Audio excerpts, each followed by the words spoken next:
my screen showing? I can see you. Ready to go? Not showing yet. Oh, maybe I took it off. Let me look. Good morning. Conferencing center. Please enter a conference ID followed by pound.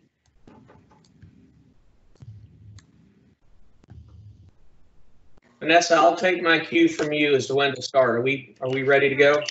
Press 1. I think that Lee's trying to figure out the call-in function, Well, so I can see Lee.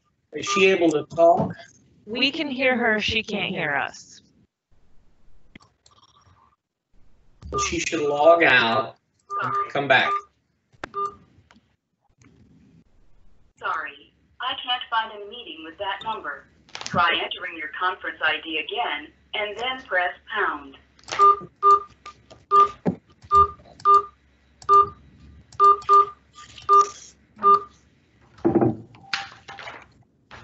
If you're the meeting organizer, press star now.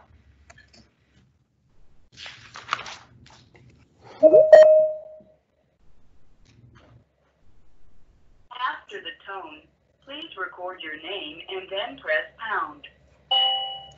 Lee. You're now joining the meeting.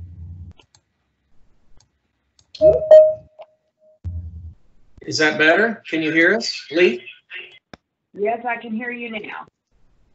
Yay. Okay, welcome, Amy. Hey, guys. Okay, so we're on record. Everybody, please be aware that every statement you make is recorded, so be polite. We'll call this meeting to order. And I note that we have a quorum as calculated by Ron. So I guess we'll just move on to our agenda. First item are the minutes.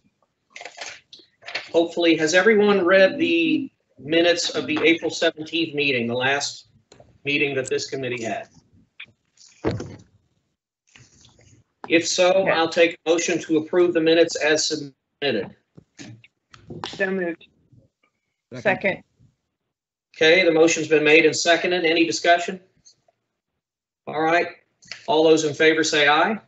Aye. Aye. All those opposed, same sign.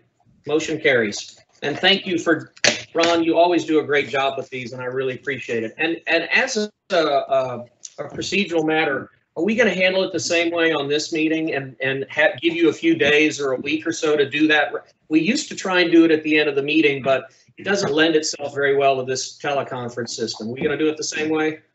My guess is probably so, but we can see how complicated things are. Okay. And, You may I guess need a few days, yeah. Okay. We have a lot of comments, and the materials do a good job of breaking these down, as you can see, into sections 3A, B, C, D, E, F, G, H, I. So why don't we just handle the comments in that order? We'll look at 3A, and of course, in our materials, and I'm looking at now I've pulled out all the contracts to the side, but page 17, 18, 19, and 20 are two letters from the Texas Realtors and also TLTA, which were sent quite a while back on some of the changes, and hopefully everyone's read those. I don't think we need to comment on those at this time. And I think I'm going to move, if no one has any objection, to page 21 of 174 and look at the comments on 3A, which is the lot contract, the unimproved contract. So let's get that out. Okay, we have a comment from Mary Miner, who made comments on a lot of the contracts. Chairman? Yes. Mr. Chairman? Yes. Even if we're not going to particularly comment on the letters, are we going back to those at another point? Or are we just moving by, acknowledging their I don't delivery? know. If you want to talk about them, we can. In fact, why don't we, let me back up, because there is an important, some information that Ron can relate about these two groups. I think we should do that maybe first. So I'm aware that there was a meeting, and I don't know the exact date. It was between the date of this meeting and the last broker-lawyer meeting. Ron would know the exact date, where a lot of the stakeholders in the industry got together to discuss paragraph 23's changes or proposed changes, including representatives from TLTA, Texas Realtors. We had, I think, some staff. Mr. Kesner was there. Broker lawyer committee members were there. I think Brian Watts and Ron were there. And Ron, who else was at that meeting? Oh no. He's just muted. Ron, check your mute. I have to look it up to see who all was present, but Okay. there were several attorneys that were present, several brokers who were present, representatives with TR, representatives with TLTA, maybe 15 people. Some Trek staff was there as well. So I believe the chairman, Kesner, was there as well. And it was really just sort of a get together to kind of hear some suggestions and comments is really what it was. And it was all focused on paragraph 23 and paragraph 5. So if you want to, it might help, since that seems to be the big one. I think bulk of where the comments are, is just to kind of dive into that and then go back to the comments, and if we decide what we want to do with 23 and 5, that might make the comments related to those two paragraphs go quicker when we review them. And then essentially what happened at the meeting, and Brian can chime in here as well, is everyone sort of voiced sort of their opinion about what was laid out in our draft to the commission, both from the good side and the side where there were some good criticisms about how to make improvements or why things shouldn't be the way they were, the way the draft needed to change. So what we finally ended up with, I think, as we sort of moved through there, was this consensus that was generally moving, saying, okay, and I don't want to speak for any one group, so please take that into mind, that I think the consensus was that, yes, it was probably good to move toward the objective of allowing the buyer to send to the escrow agent the option fee as well as the earnest money, and then to allow the escrow agent to then disperse that to the seller. More or less along the lines that we had kind of come up with. And as we kept talking more, about how the earnest money and the option fee were sort of being tendered together. And so that then kind of moved us into the next suggestion, which was, well, why don't we just sort of move those two paragraphs together and say, if we're going to talk about sending money to the title company, why not just do that in one paragraph that says, here's how much we're giving to the title company, this is how much is earnest money, and this is how much is option fee money, and then keep the option fee or the right to terminate more or less as a separate paragraph, but all that kind of was taken together. So there was some discussion about, well, we tend to make changes in forms incrementally, that we tend to leave the format the way it is and make small changes over time, and then eventually you sort of get to the major shift. And then there was this discussion at the end as, well, should we go ahead and make the leap and push out a draft of combining those two paragraphs together and see what that would look like?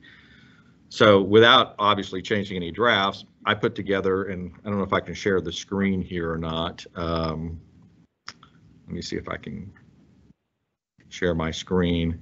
Can y'all see that now?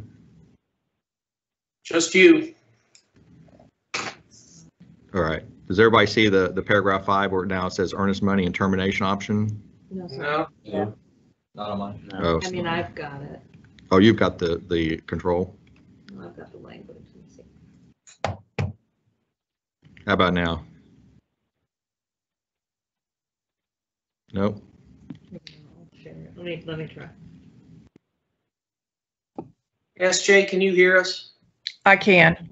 Okay, good. And I can hear you. Good. Okay, there we go. Thank you. Is it up there now? It is, for me. Okay. Are you controlling it or am I? Oh, you're controlling. You can request control. Oh, okay. So how do I do that? It's You should look on your more more actions. I see. I see your hand moving, your cursor's moving. Is that you or is that Vanessa? All right. Is it moving now? No? Yeah, I guess we can do that. Hey, but while you're working on that, could I just throw in one thing?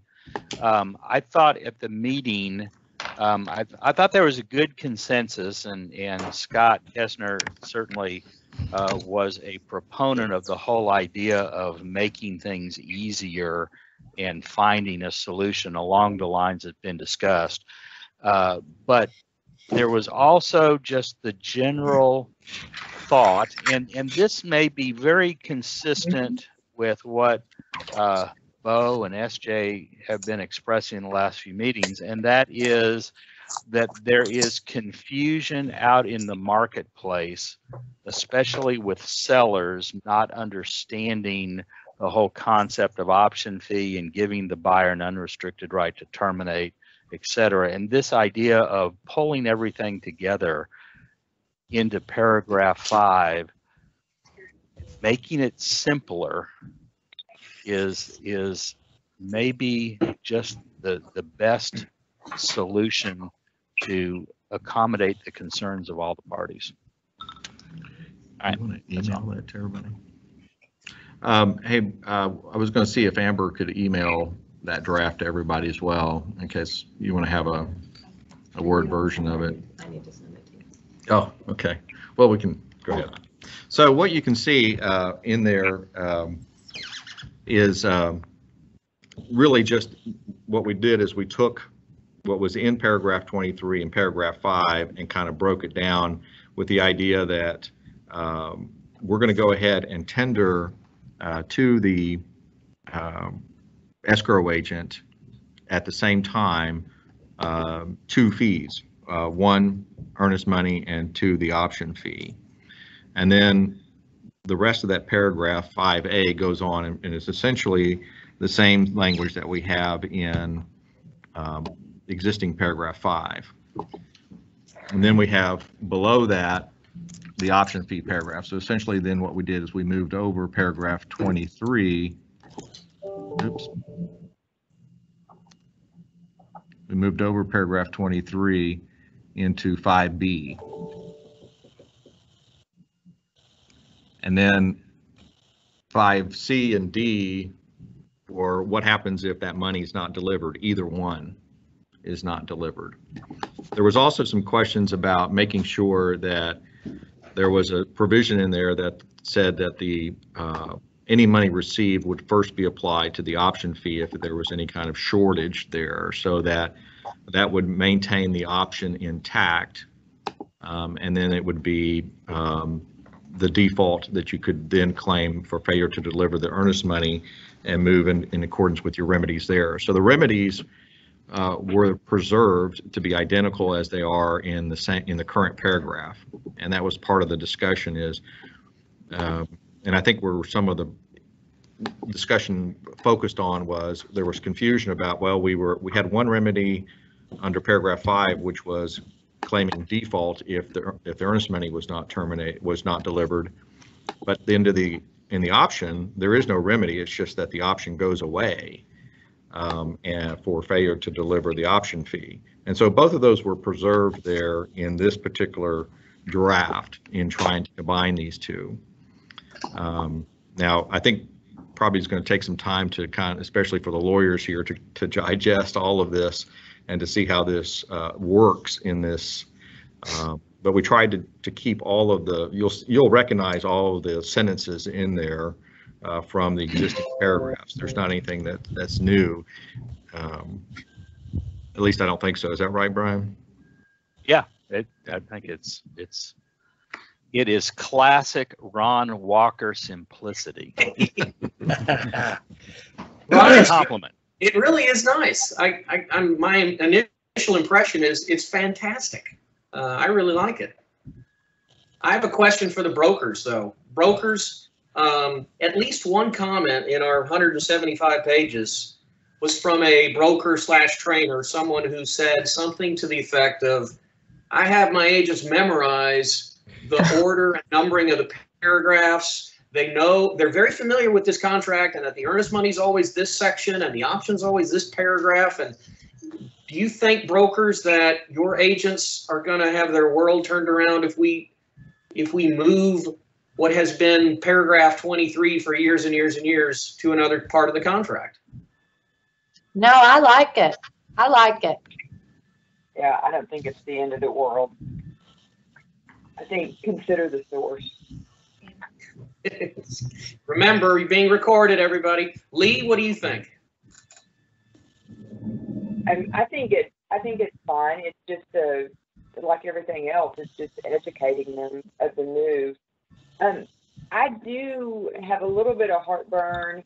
In paragraph B, we don't give them the option not to credit to sales price at closing, and I do see them using that option sometimes. I mean, they have it now, and sometimes they use it. So I don't remember a discussion of why we took that away. If I recall correctly, it was simply to eliminate the checkbox, since that one checkbox seems to be checked in the vast majority of transactions. That was the only reason. But I think that came from the committee.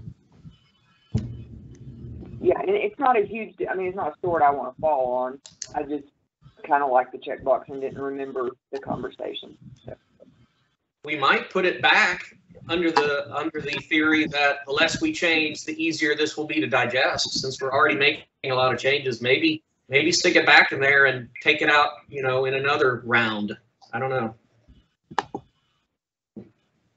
Yeah, like I said, I'm really okay with it either way.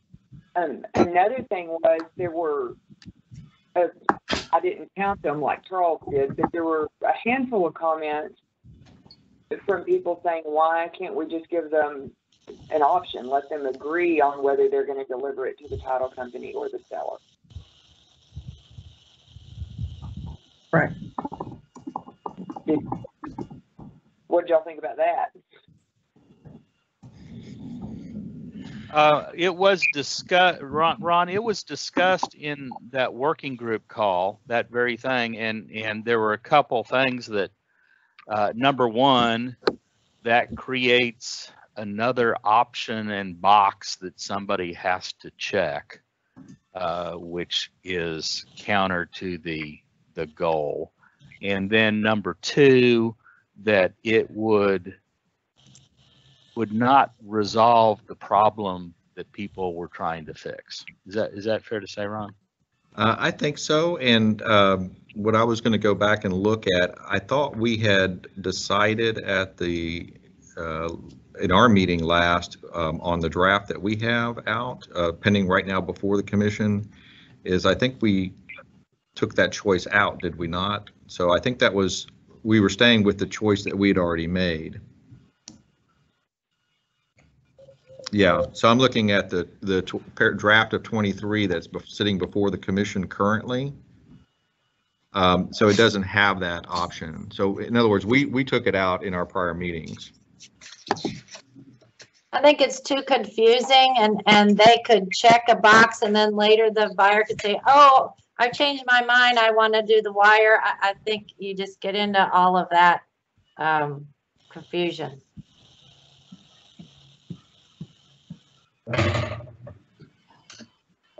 Yeah, I think that was sort of the consensus. I know we talked about that, but I think we talked about it in our prior meeting as a committee. Yeah. Yeah, I was just trying to address the comments, the things that I've seen in comments that were questions about what we're doing. Right. while we're on that topic, let's, I can do this a little bit by memory. Let's talk about this paragraph and bring in some of the comments so that when we hit them later, they'll fly through. There were several folks who wanted a 5 p.m. deadline on the delivery of the earnest money and or a 5 p.m. deadline on the delivery of the option. And they cited title company business hours and similar reasons. They didn't seem to think that title companies worked after 5 or that they couldn't accept earnest money. And even though there has never been a 5 p.m. deadline on the earnest money, this seems to be a new sentiment. And I think it comes from the idea that if we're going to merge these things into a similar geographical area, and they're both deliveries to the title company, people want them to have the same deadlines. So I guess if we put a 5 p.m. deadline on the option fee, then they want a 5 p.m. deadline on the earnest money or vice versa. Does anybody have any thoughts on that concept? It brings up an interesting issue, and that is with respect to earnest money, if the buyer does not get the earnest money in, then it creates a window for the seller to terminate the contract. And the window opens if they're delayed, and then the window closes for the seller to terminate if the buyer were to say, get the earnest money on the 4th day at 9 a.m. However, with the option fee, it's different. It's a switch. It's on or off. If you do not get the option fee in within the time required, you have no option, period. So I would be very hesitant to have a 5 p.m. deadline, because that's going to give the opportunity for sellers to say, buyer, you stubbed your toe, you got it in at 5:05 because of heavy traffic, and so you've lost your option to terminate. But what's wrong with that? I mean, really, what is wrong with that? There has to be a deadline of some point, and otherwise our deadline would be midnight. Yeah. So seriously, midnight. what is wrong with that? And as a consumer, I know that, yes, we all have the convenience, or many of us have the convenience of online information and whatnot, but this is not an online information item. This is a true delivery of funds to a title company with hopefully confirmation. So it either has to be there while the title company is open to confirm it, or a wire goes, during the time that wires can be received and confirmed. So my response to that, again, and not personal there, but so what if it's 5 o'clock? Got to be one anyway. Well, that was my question, is really more from a banking question, and the title companies may, since you're constantly receiving wires, it seems to me that there would be a benefit to allow wires to go beyond 5 o'clock because of the different time changes in the country, and depending on where you're banking, there may be an advantage to that. So I don't know. I'm kind of, and I don't know how the title companies, I guess as soon as it's sent, are you automatically receiving it, or can you not receive something if the title company is down for some reason? I mean, I'll give you an example. I mean, First American has its own bank, First American Trust, which is located on the West Coast. Got a 2-hour time difference there. If a wire is originated in Japan and hits the title company's escrow bank at 2 a.m. in the morning on a Monday, or let's say on a I don't know, but the receipt of that money is not really there as far as the business, the receiving end of the company, until they open for business and can talk to their bank. So, if it's wired at 6 p.m. Central Standard Time, and I don't know any bank that will do that, maybe a private bank or something like that. it's probably not going to be deemed received by that title agent until the next business day. Because they weren't open, they couldn't talk to their bank to say they had it. Well, I think there's two issues there. One, we are definitely in the 5%, 0.5% rule there for the Japanese bank, you know, and two, I'm going back to my comment of, so what? People located co-located with a Japanese bank can tell time and convert time, and they need to make arrangements. Well, and on top of that, I think 95% of earnest money is being paid by checks. And my concern with title companies and shutting down is, what if agents leave it in drop boxes, overnight drop boxes, right, and having to confirm, you know, was that done before midnight or not, and not having a method to truly to do that. So we're putting the escrow agents out there, which is, there's varying different types all over the state, as we know, that may or may not accept it past 5 p.m. And I would venture to say the majority, you know, after their closing hours, are not meeting agents to receipt those funds. So we're putting the agent and the escrow agent in a position of having to, you know, have the pressure of staying late to actually receipt something, confirm that it was received. That's my thoughts are, again, it's on the buyer, and if the buyer's agent can't get there before the title company closes and they put it in the Dropbox, and in the 5% of the time that maybe a seller has changed their mind and says, nope, sorry, I didn't get a receipt by 5 o'clock, I'm gonna jump in here immediately and cancel this, then that's their right. Can I say, by changing the recipient of the funds, are we fundamentally changing the issue here? You have the same issue if an agent wants to drop off the option fee at 11:30 p.m. at the listing broker's office. The question is one of making a record as to when delivery occurred. Best evidence is getting a receipt from the party receiving the funds, acknowledging that they received it. But there are other ways to evidence delivery. One way would be to when you deliver it, you know, take a snapshot of you slipping the envelope under the door. Right. I mean, simple enough. I don't think we are fundamentally changing anything with this change to paragraph 23 we're talking about.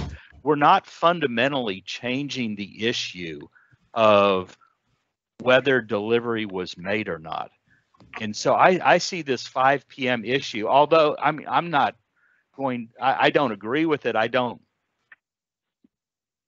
feel upset about it one way or another, but let's keep it distinct from this whole issue of having option fee delivered to the title company.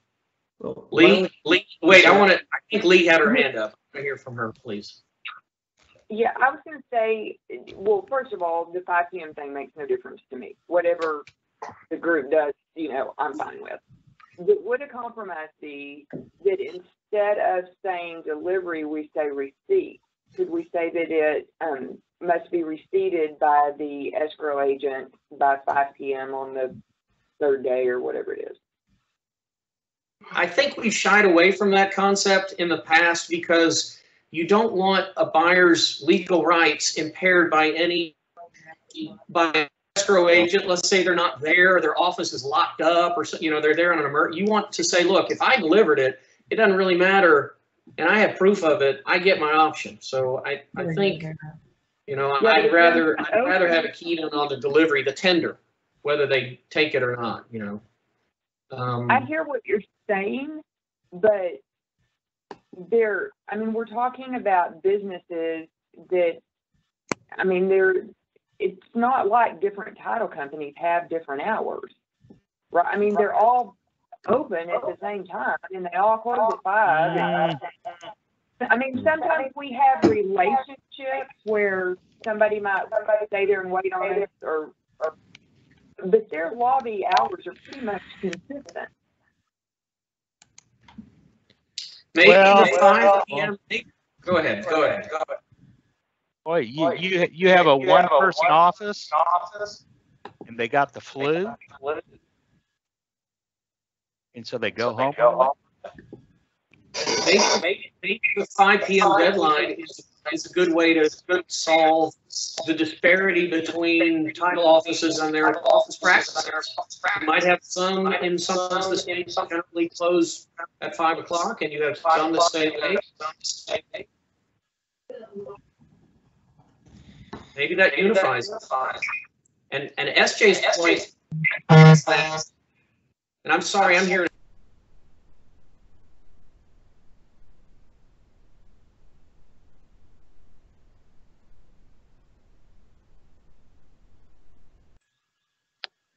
Charles? Yeah. I was getting terrible feedback. Right. I think think that Charles comes was, from someone having on 2 devices. So if you're called in on your telephone and you're also on your machine, you can't do that. I'm only on one device. I have a feeling Charles has dropped off for some reason. Yeah. Oh, I see his face. How about now? We can hear you now. Now that you're talking, do you have 2 machines on? Do you have your phone on and your My computer? phone is on. I can turn it off, but it's not keyed in any way in this meeting. Somebody has got 2 devices on. That's what the feedback and the echo is.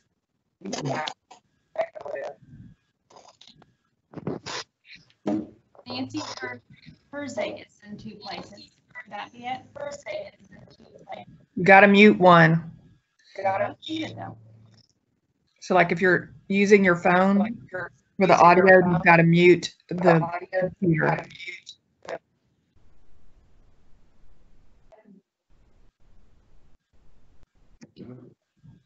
Lori Levy. Hello. Good morning. We're having some technical issues right now we're working on. Hey everyone. We're gonna just go ahead and mute everybody, and then when you want to speak, just unmute yourself.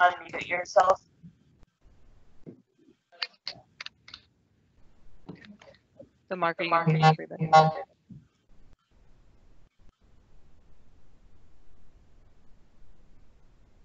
Okay, I unmuted myself.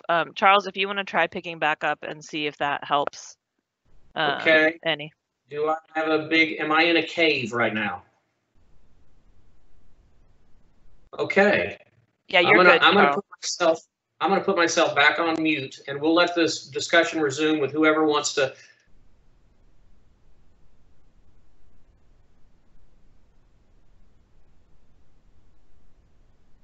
Lee just put a comment in the chat that may be helpful to say verbally, just so that we get it recorded. And Lee, do you want to say that out loud?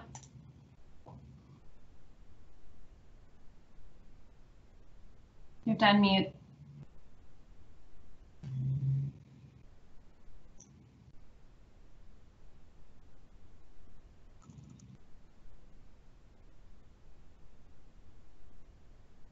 This is great. We can't talk over each other.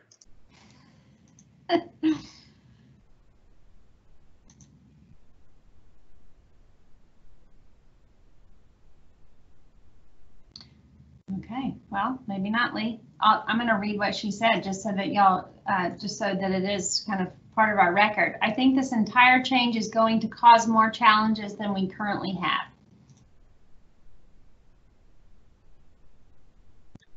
So the concept that I'm hearing from at least Lee and maybe others is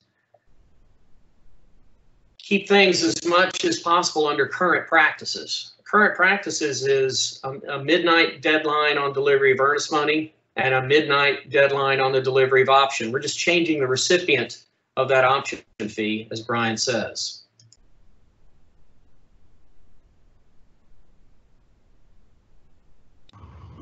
I think I agree with what you just said. I think that having less of a change is probably best at this point.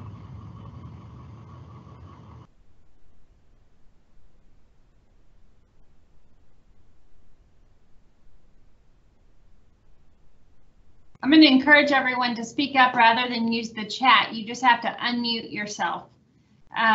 If you're having trouble unmuting, put that in the chat. But Brian Watch just said, I agree. I would vote not to make the change to 5 o'clock so as to avoid further confusion. Well, I think it is going to add confusion if we continue to have, which we should have, the 5 o'clock deadline on the option fee, and then we don't have a deadline or a 5 o'clock deadline on the regular earnest money, and they're being paid together to the same location, to the same No, escrow agent. There is no 5 o'clock. there's a confusion. There's a 5 o'clock deadline to terminate SJ, but not to pay the option fee. It's the notice to terminate that's a 5 o'clock. Disregard. Yeah. I'm drinking my coffee. Quickly. Can y'all hear me now?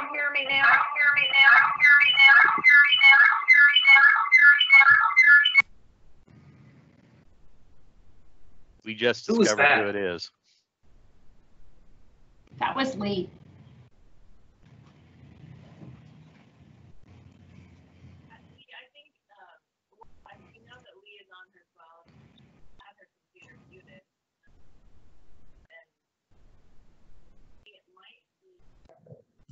Whoever's speaking right now, you could barely be heard, like a little bitty tiny. Thank bird. you. That's because I did not have my microphone down. It's Vanessa. So Lee, I think unfortunately probably your best option is to just call in because you are getting that feedback. There is an option when you log in to call in through to have your screen, but I think it's too hard. Okay. That's her phone that just hung up. So let's see. I think that was causing the feedback. Yeah, she's got 2, but I know she can't hear on her computer. So let's see what happens. But if she comes back, Okay, I so have let the limited entire options state of Texas know this is Lee's fault.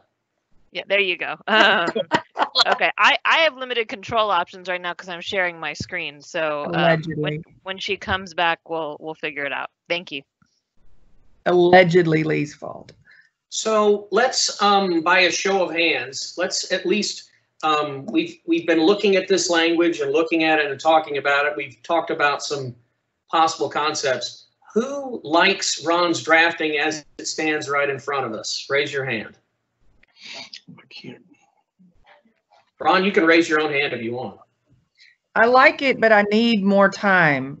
Okay, We've okay, been that's fair. talking the whole time, and I haven't actually been able to read it. That's fair. That's fair. Like, I'm not calling for a break now, but if there was one that we could take to read it, that might be good. Hey, We could might I- want to read it to You assist made you an SJ. excellent point, SJ. SJ made an excellent point. One thing that was discussed in the working group was if we are going to this new paragraph 5, everything's going to have to be renoticed. It's going to have to go to TREC. And so we're probably wouldn't see these contract changes becoming effective until the November meeting. Is that right, Vanessa? Yes, that's correct. So you would pull the current proposal and repropose everything with this language. Yeah. So this is something that is certainly a significant change, and I think this gives us simplicity, but it will also give everyone more time to give thoughtful consideration to this. I want to solicit one more comment from the brokers.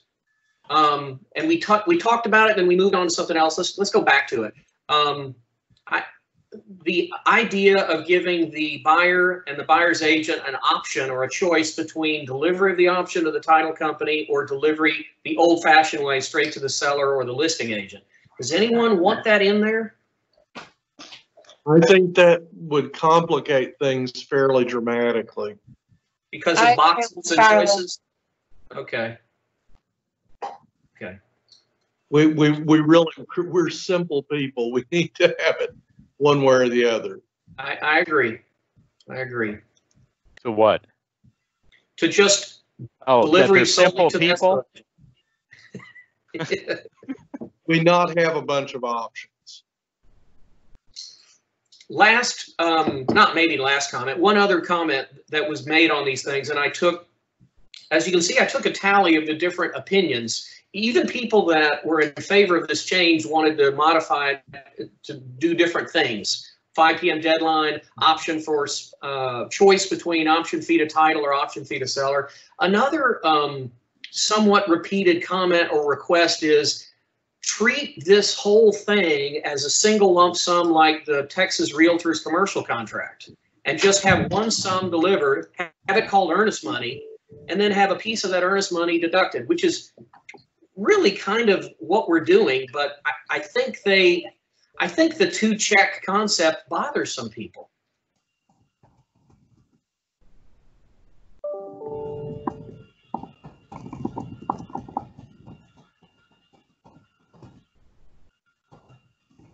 This is kind of circling back to my point. This is where I believe we will head once we open this door, to where buyers have no idea that they have an option fee. They're not asked to read anything about it. They don't even have to write a separate check. It's just they get it every time and they don't even know they have it. Well, you can still write an offer with no option period if you choose, right? Yes. Okay. Yes. And we're seeing quite a bit of that right now. Yeah. So the idea, I guess, is that if we want to change practices, it's a big fundamental change of practice to say, start giving the option fee to the title agent. So that's a huge thing. So I guess the drafting philosophy is change as little else as possible. B, C, and D is exactly the same language as we currently have. And I understand Bo's point. If we start just forgetting the 2 separate checks, it's current practice to write a check or deliver an earnest money deposit and then a separate option fee. So maybe we should continue that so that is not changed. I agree with that. It certainly makes it clear when you put them both together right next to each other on the same line in paragraph 5A.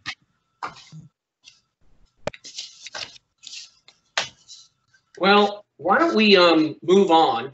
I will put this aside. Those that would like to, we don't have to decide or make a vote right now on this language. I love it, but we can look at it during a break and then talk about it as we, because there's tons of comments on this stuff.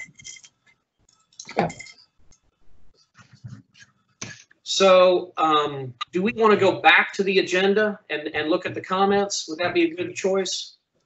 You started the side line by saying we should talk about this meeting and then maybe go back and look at that letter.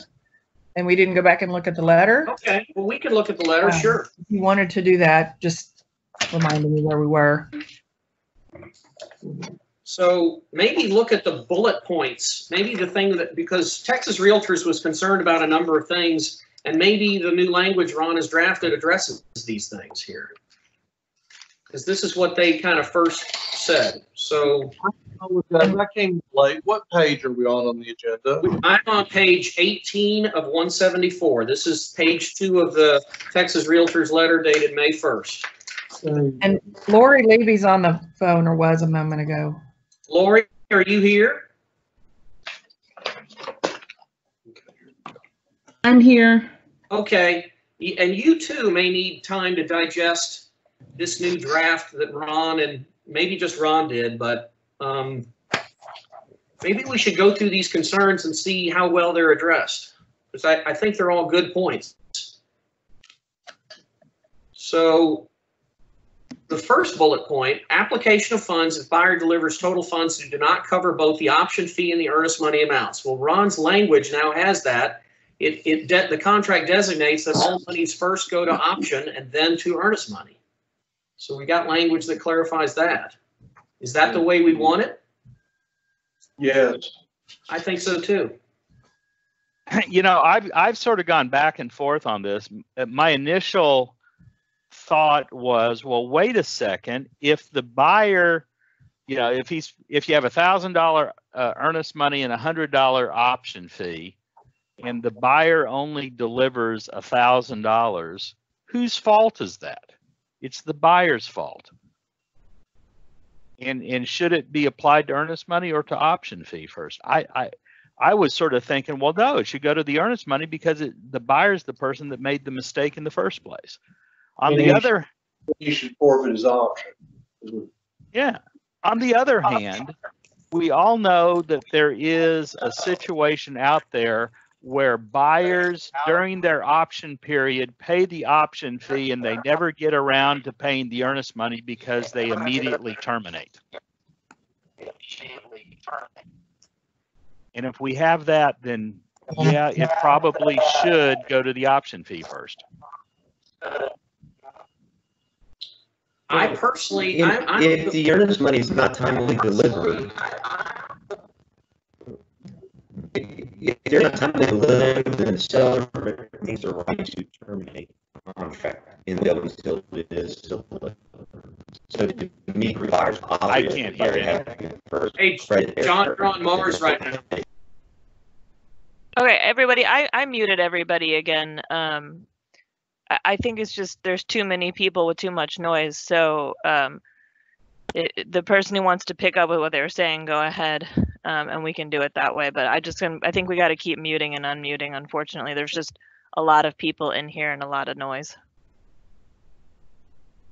John, why don't you John, go ahead and finish your thought? Okay, let's see if I can unmute this. Can you hear me? Okay, so my thought is with the money going to option first preserves the buyer's option, but the seller's not without remedy because if the earnest money is not timely delivered, they maintain the right to terminate the contract up until that point. And so they will have the 3 days to get it delivered timely. If that's not made up the difference, the seller still has that window of time to terminate. So we're kind of balancing both sides by allowing that to take place.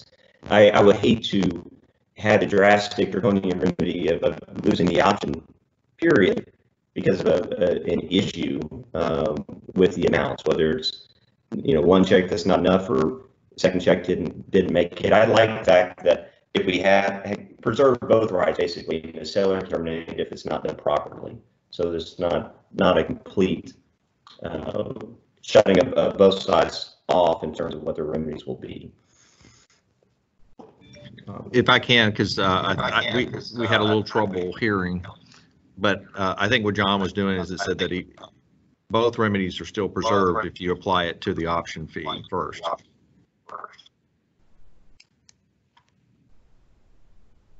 And I'll say just on a technical level, John, you may want to turn your video off. I think you've got a disconnect. And sometimes turning that video off will make our ability to hear you a lot better. Like it won't break up as much.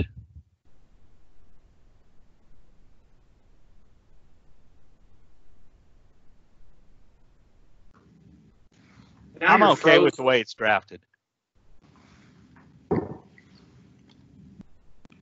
Yes, it's just a choice, I think, in terms of remedies. I do think it does allow for the option fee to be preserved at the same time for the earnest money at least to be preserved for a period of time, and then the buyer can still preserve that, which allows greater time for the contract to be held together if there is a shortage of the funds.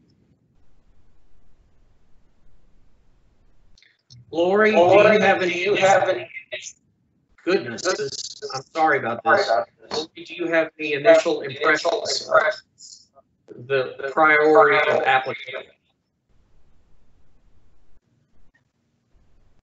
I think I'm with Brian Watts going back and forth on this, but I'm leaning toward application to option fee first. There's a remedy. There is still a remedy for the seller when the entire earnest money is not delivered. And so I feel that that will be okay.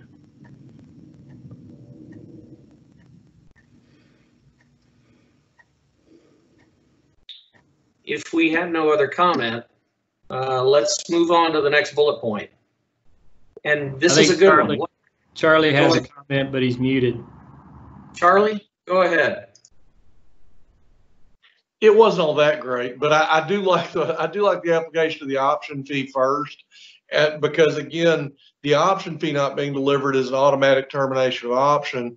The earnest money not being delivered is a choice, is an exercisable choice by the seller.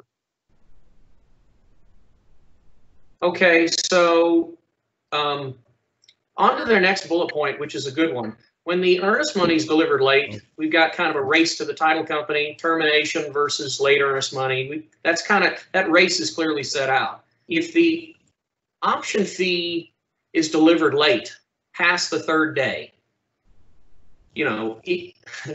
what happens? The escrow agent, I can imagine most title companies are not going to put their hand up and say, I'm sorry, an escrow agent, a title company is trained to receipt a banana. I mean, they're trained to receipt anything that comes their way. So they're going to receipt it late or not and let the parties decide what the legal consequences of that are. So does that create a legal dilemma when a title agent receipts option fee late? Does that put the parties in a pickle? No, because the seller has not made an election to waive their rights. I think it's the same thing that occurs today if the listing broker receives the fee late. Actually, I think this gives the seller even more protection because presumably that agent is working on behalf of the seller and the argument could be made that they accepted it. But here where it's the title company receiving it, the seller has made no election. The seller would not make an election unless the seller gave a notice to the title company of, hey, give me that option fee check. So that preserves the seller's rights. So at the risk of adding additional language and changing it too much, my thought is if it's going to take 10 days for a classic personal check to clear, and so you got kind of 10 days. Let's say we have a late delivery of the option fee. It comes on day 4. We got 6 more days for that check to clear and go to the seller, and that gives the seller plenty of time. Do we want language in this section that says it puts a duty on the title agent to immediately notify the seller and the listing agent of receipt of the option fee? Or is that kind of already implied? Do they need to know immediately so that they have sufficient time to make their decision before they get the money? I can assure you that title companies get calls all the time of, did you get the earnest money? Did you get the op? So it would be the same thing. If they want to know, they call the title company and the title company will tell them.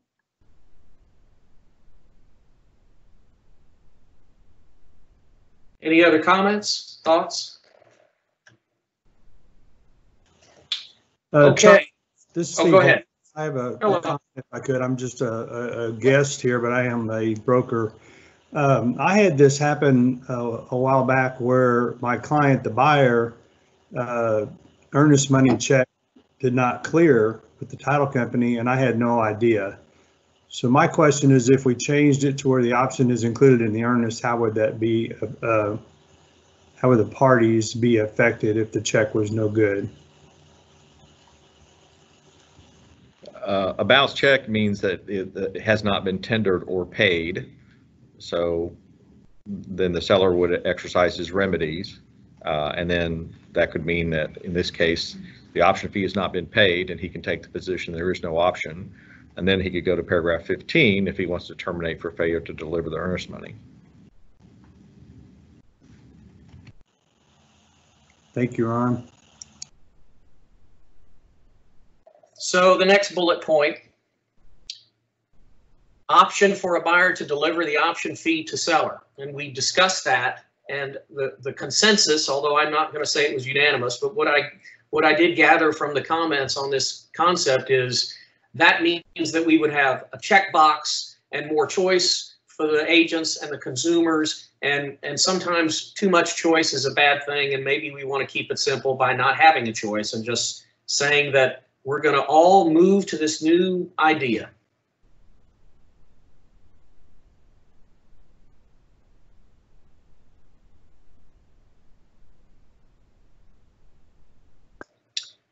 Hearing no other comments, next bullet point. Length may cause confusion for the parties. Length of this new paragraph. Well, now it's paragraph 5, and it definitely is longer.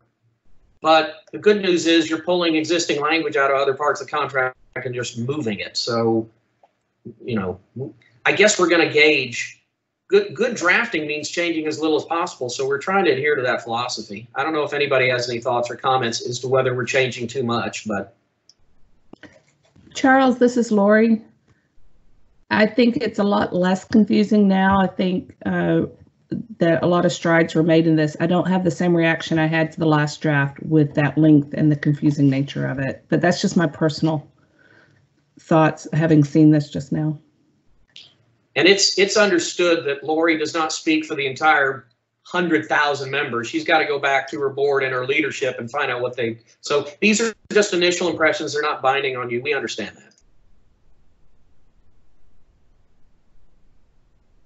Escrow officer's duty to disperse the option fee to the seller. So this was of particular concern to a few members of the committee who do more trial work. And a lot of brokers who quite simply don't trust title companies. They see title companies in earnest money disputes, and they go, well, if the title company won't disperse the earnest money when it's a clear default, then I'm afraid they're not going to give it to my seller. So if you guys want to talk about that, I'll let anybody who wants to chime in go ahead.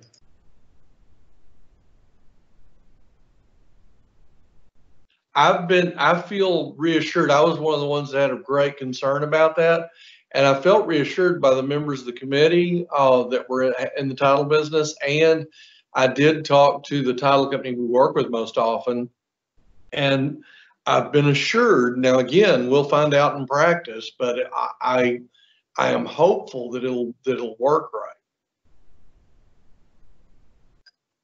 Keep in mind that usually the option fee is a more nominal amount, and we did add the language now in paragraph 5A4 to make it clear they can do it without further notice or consent, and that would be that the title industry is pretty comfortable with that language in 5A4.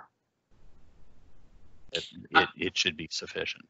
I might add that I base my good feelings on this on how title companies operate under the Texas Realtors commercial contract and under other commercial contracts that have the same concept. There are many, many commercial deals that have the option consideration. They call it the independent consideration commercial, just branched out, dumped out of the earnest money, and it is invariably dispersed without consent or approval to the seller by the title companies. I've never seen a title company ask the seller for permission to disperse the option consideration. And Charles, I agree with that. We have processes in our title company about releasing earnest money that we're more hard-nosed on because there's just more opportunity for people to argue about who's entitled to it, but there's no argument about who's entitled to the option fee. So I agree. I think with the language that's in the proposed 5A4, just as Brian just said, it covers it for me, so I would be good with it. Can I ask one question? Just, and this might require another sentence, so I don't think it's necessary, but should we say that if the buyer does terminate under the option period, the title company will automatically give the money to the seller without further notice? West.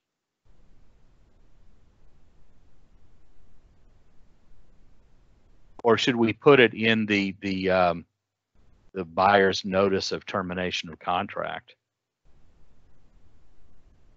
That buyer terminates under paragraph 23 or paragraph 5, and therefore instructs the title company to deliver any option fee to seller immediately. Brian, I like having it. Oh, go ahead. Go ahead. I'm sorry. I'm leaving you. I like having it in the contract because not everybody's going to use the buyer's termination of option, or excuse me, termination of contract form. Even though we might like them to, they might use something else or nothing. Agreed, SJ. I also think that the current, because we brought the language in paragraph B directly from paragraph 23, if you look at the end, the second to last sentence, If buyer gives notice of termination within the time prescribed, the option fee will not be refunded, which of course was tracking from prior because it was directly being paid to the seller. So maybe, Brian, that change could just be in that paragraph, that sentence. The option fee will be, you know, paid to buyer by title company, or however you want to word it. But that, I leave that in there and just keep rolling on. So option fee will not be refunded and it will be immediately sent to the seller. Right. I agree. You could address Good it point. there. Yeah. I want to add one thing. Be careful with the word immediately, because if you terminate on day one, that check hadn't cleared, you may have a buyer or buyer's agent screaming immediately means immediately, and it conflicts with another provision of the contract that says the check has to clear first. So Okay. with that. So don't say immediately, but within 15 days will be sent to seller. Well, let me ask this question, because it's very likely that it would have already been sent to the seller. So if the seller says, give it to me right away. So if we add some language, we might want to track what's in A4 and just simply say it will be released to seller if not already released, or something like that. That doesn't work, but and if not already paid to the seller, will be released to the seller. Maybe something like that. Ron, if you could work your magic on a break or something and just maybe play with that language and then throw it back at us, we can look at it later. Okay. Okay.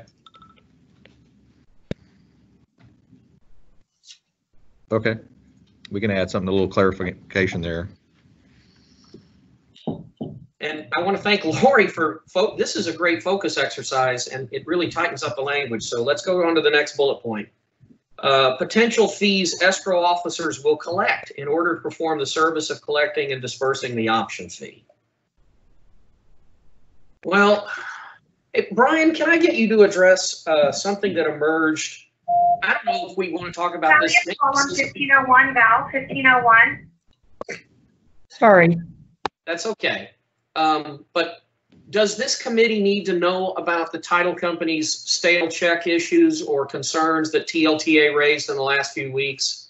Or do we care? Does that need, is that something that has to be addressed contractually, or is that just a burden of the title industry? What do you mean by stale checks? So one or more. Oh, yeah. Okay, there was a concern that title companies, if we give somebody a check for $100, they don't cash the check, and that means later, months down the road, we have to deal with stale checks, and that is something that has been discussed in the title industry. And I think in our meeting, Lori, we talked about that, didn't we? And the title company said, we're thrilled with this change. It's going to save title companies money.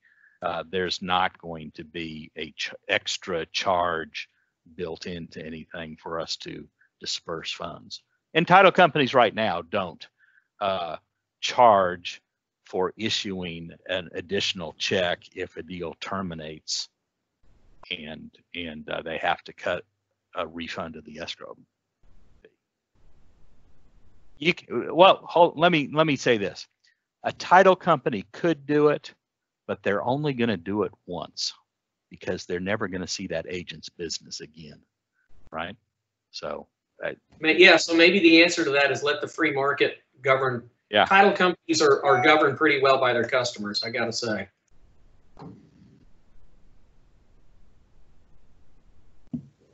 Do we have Charles, I will add that I was reassured in that meeting on this issue, just as Brian is saying, and I do think the free market would have a role here. I think what would be important if this moves forward is verbalizing that reassurance from title companies to realtors, and we can help in that effort, because these are these points that you're looking at in the letter were a group of our members thinking about all the things that are going to go wrong with this change and trying to poke holes in it. And so even if that's not the case, which I feel that I have that reassurance now, the more that we can do to educate everyone on that and to ensure that that's not the case, I think will be crucial. Well, we need to communicate that. And I know that at least 2 members of this committee know Aaron Day very well. And we can talk to him about that and make sure that that is a big, big industry concern and to get some assurance on that. So let's do that. Keep in mind that escrow fees are not regulated by Texas Department of Insurance. And so right now, the amount of the escrow fee that a title company charges is controlled by the market. Okay. Protection for the seller in the event of missteps by an escrow officer. So I guess that might mean failure to deposit, failure to losing the check, losing the option fee, and I guess as a counsel to a title company, my immediate thought is that the protections are the same as for a party when the title company loses the earnest money check. You know, there's something called escrow negligence, and that title company has direct line. They're supposed to be the escrow agent, and they've got duties of loyalty and other fiduciary duties with respect to the funds of other people that are tendered to it. So if they blow it, they have direct liability in a court of law. Could we also keep in mind the whole reason why we want to make this change, or one of the major reasons, is the situation where the buyer's agent goes and brings the option fee check to the title company at the end of the day on the 3rd day and says, will you please deliver this option fee check? And then the title company says, yeah, okay, I'll do it. And then they don't do it. And then you have significant issues as to who was negligent. Did the title company have an obligation because the option fee was supposed to be paid to the seller? And by putting it in the contract, you are actually creating the protection because you are creating the contractual obligation with respect to the option fee, which does not exist currently when buyers are just taking the option fee check to the title company and asking them to deliver it. Totally agree. The title company has much more liability when it is undertaking a contractual duty. They're basically saying, yes, by receiving this contract, I agree to abide by its terms. I agree to take not only the earnest money check, but the option fee. And so the protections at law, I think, are greater against the title company's escrow negligence, as opposed to the current situation where a title company that's handed a check on day 3 and fails to get it, they might claim we didn't have a duty to do anything. This isn't our fault. Well, now that's not there anymore. They've got to take command of it, control of it, and deal with it as any other fund that they receive. Hey, Charles, can I interrupt just for a second? I just want to remind everyone, because I'm seeing a little more chatting, the less chat no chat unless it's about your technical difficulties is probably best, because we do have open meetings requirements and the chat recording function and all of that stuff. So it's better really to just speak up when you have a concern. Can y'all hear me? I had a question. We can. Please go ahead. Okay. The question while ago was about delivery of a check, or the good funds. If the funds were not good, if the buyer's check that they deposit with the title company or deliver to the title company is not good funds, but if they try to terminate prior to the escrow company knowing that the funds were good or not good, they really don't have that right to terminate, correct? Do we have that? Is that an issue? You have the issue now. They give a personal check to the seller. I think Brian's right that all we're doing is changing the recipient of the money. So if an earnest money check bounces to a title company, you have certain remedies and you have certain lag in knowledge.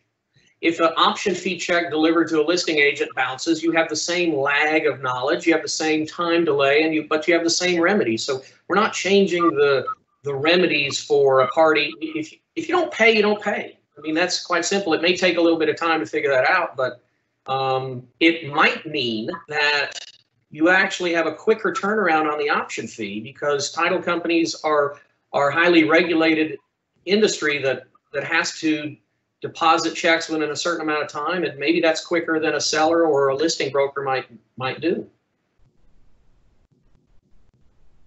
Well, in a fast market, what if you had they terminate one day, seller goes under contract with the next buyer the very next day, then the check comes back, whoa, they didn't even really have the right to terminate. Seller can waive it. Okay. Yeah, these are all interesting legal scenarios that can and do happen, but they happen in the same way with the listing agent being the recipient or the seller being the recipient of the funds. You can get some interesting permutations, but I don't think that the buyers or sellers' legal rights are affected too much by the change in the party who receives the money. I think we still have the same legal effect.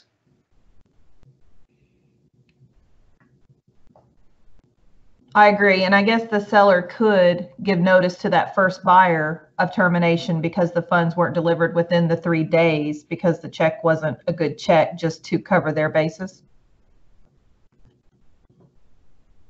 I agree. Okay. Next bullet point, timing and requirement of escrow officer's confirmation to the seller and or listing broker regarding receipt of the option fee. And that is exactly, we just talked about that and gave some suggestions to Ron about that sort of drafting. So we may see a slightly altered draft in a later period of this meeting. So we'll look at that. And then lastly, ability of lender to verify option check has been cashed by the seller. Now this I'm always surprised by lender requirements. So if any brokers or title personnel want to elaborate, is this going to be a risk to closings? Is this a transactional risk? Actually, this, by having it go through the title company, that provides the verification sometimes that lenders require. The lender doesn't want there to have been a $10,000 option fee that went to the seller. They say, well, we want to verify that the funds that were actually there. If it goes to the title company can provide that verification. And even though it's not particularly relevant these days, this issue was also a relevant issue with respect to short sale deals, where the lender accepting the short sale payoff had issues with option fee checks because they didn't want anything going to the seller. And when the option fee check goes to the title company and it is properly applied, that helps avoid those issues.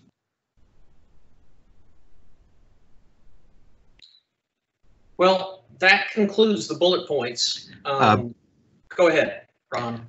I had a question because on the previous one, you'd indicated that I was working on the language, but the language I was working on was really just dealing with the release of the option fee once the termination took place.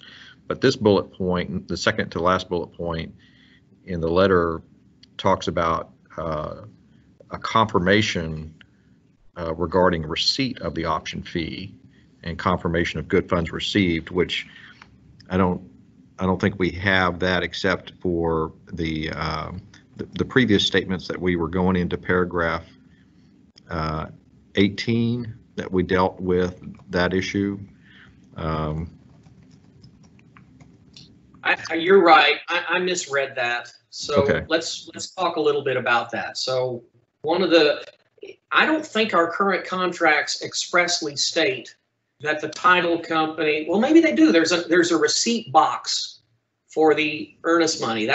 So there is a mechanism for a title company, but receiving monies by a title company is a universal, if not regulatorily required practice. So I would think that this is going to be required and a standard practice. Well, we did change the escrow. I'm sorry, the last page. So the option fee receipt is changed, where the escrow agent is using that box, and then the change in paragraph 18. let's see, is it 18A? Says the escrow agent may require any disbursement to be conditioned on the collection of good funds. Which is always the case. Right. So we added that dealing with good funds. So they're just not going to disperse until they feel comfortable. But the option fee receipt is used on the last page. Of course, they can receipt any way they want, but I suspect they'll use that. What I might suggest is that Lori and her leadership look at the contract and whether this is sufficient. If they do have continued concern about this particular issue, I'm confident that they will communicate with us and their other industry partners about this, because this is a lot to absorb. So I don't expect that we're going to just sign off on this today and ship it out. But I'm very pleased and surprised and proud at how different industry groups worked collaboratively to reach a consensus on this, and I expect they'll continue to do that. I was really good to see all the stakeholders have this meeting. A lot of people there. So right. So what's taking place right now, as everyone probably knows, is that the contract is being escrowed, probably through some email or electronic means with the escrow agent, and then they're signing off on the receipt of the contract.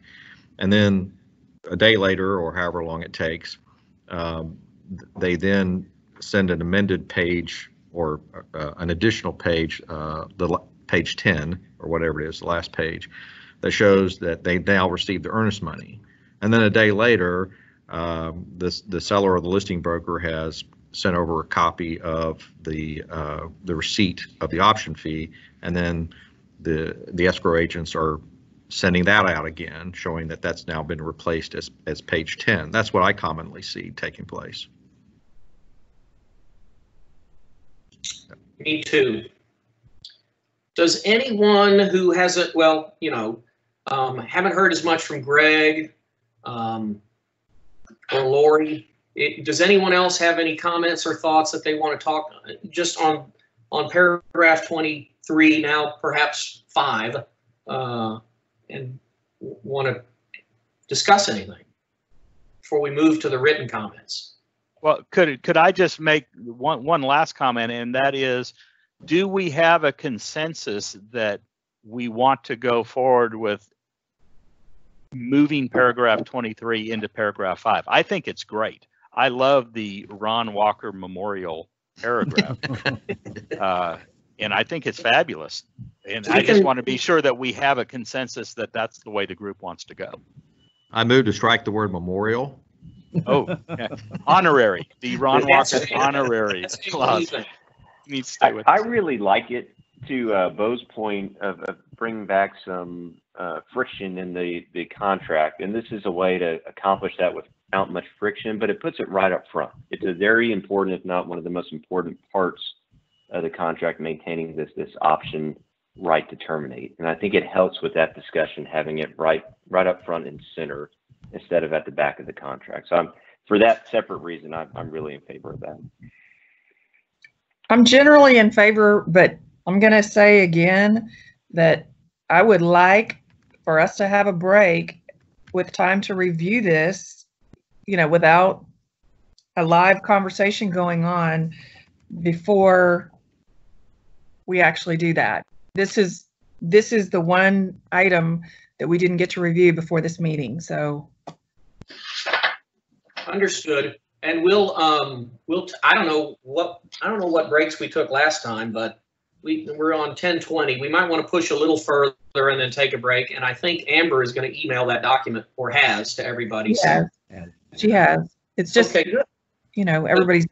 We've been talking and having a meeting. I know. No, I agree. Hey, Charles, I'm going to go ahead and send to Amber right now the little quick draft that we just talked about, and that way everyone will have a little change there that we just talked about, and see if that works. Thank you. Appreciate it.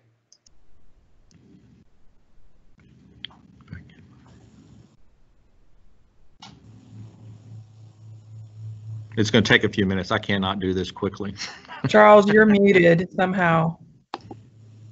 I was talking with my hands. You can always tell I'm talking. So if no one has any other comments, general comments about the concept and the language, maybe we should move to a few of the agenda comments. You guys want to start doing that and peel through this? Yeah. And let me ask the group. Well, I guess we've always done it this way. I was trying to find a way to perhaps, we have so many comments, and I'm really worried about an 8-hour meeting if we go through everyone individually. Does anyone have any ideas of how we might do a Reader's Digest version of this, or do we just have to read these things and go through them? You just go through them. We got to go through them. I mean, I think that's the courtesy that we owe to the public. If they took time to write an email, we have to consider their email. Fair enough. So let's move to page, my first set of comments is on page 21 of our materials with an email from Mary Minor. And since this, and if you'll notice, Amber or staff or whoever did a great job of highlighting the section of the comments that we need to focus on. So we're talking about right now, item 3A, I think, is the unimproved property contract. So Mary had comments on that on page 22. We're going to return to this same email about 5 or 6 times for different contracts. Let's look at page 22 and see what she has to say and see how it's addressed. So got to get out the unimproved property contract. Let me catch up. And she writes, why is this paragraph 4 the same as the residential section is unimproved? This is the leases paragraph. There will be no residential leases. This needs to be removed. And in my version, it's pared down. It looks like the only thing we have in paragraph 4 for a lot contract is oil and gas leases, natural resource leases. Is that correct?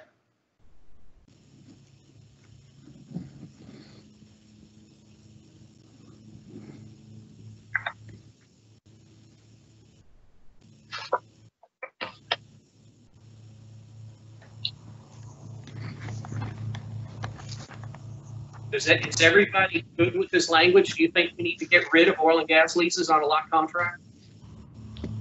No. No. No, it needs to be there.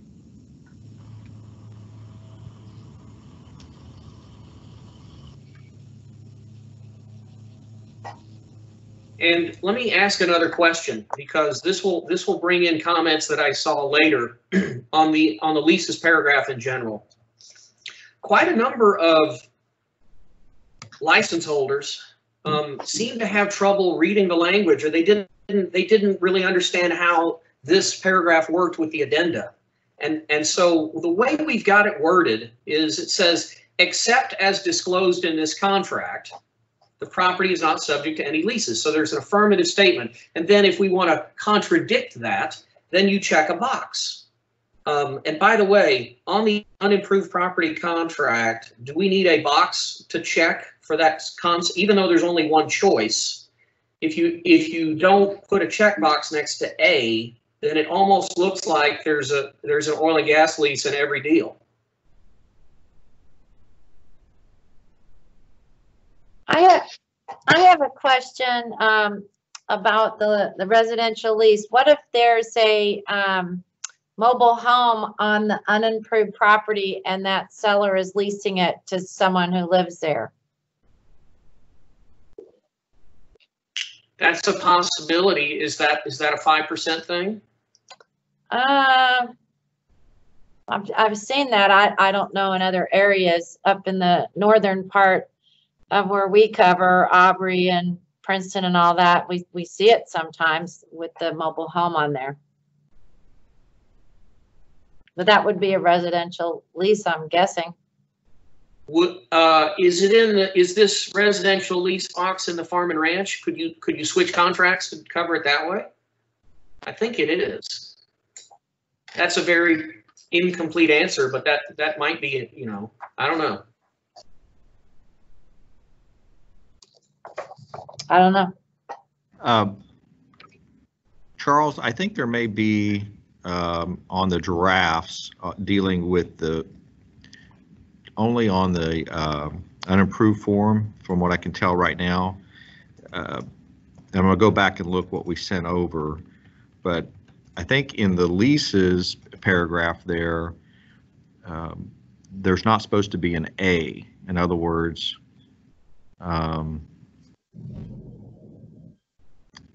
I'm trying to figure out, because I think A is the only one that applies, right?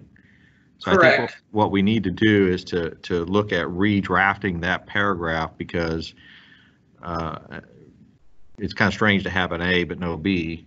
So we can just load all of A into the, somehow or another, fix that somehow or another, where we might just eliminate the first part of A somehow or another. I think what we need to do is move that up from a Well, formatting what if you have the clause, except as disclosed by this contract, the property is not subject to a lease? That's A. Yeah, that's what I'm trying to figure out, is what we sent over originally on that fix, because I know there was some confusion about that.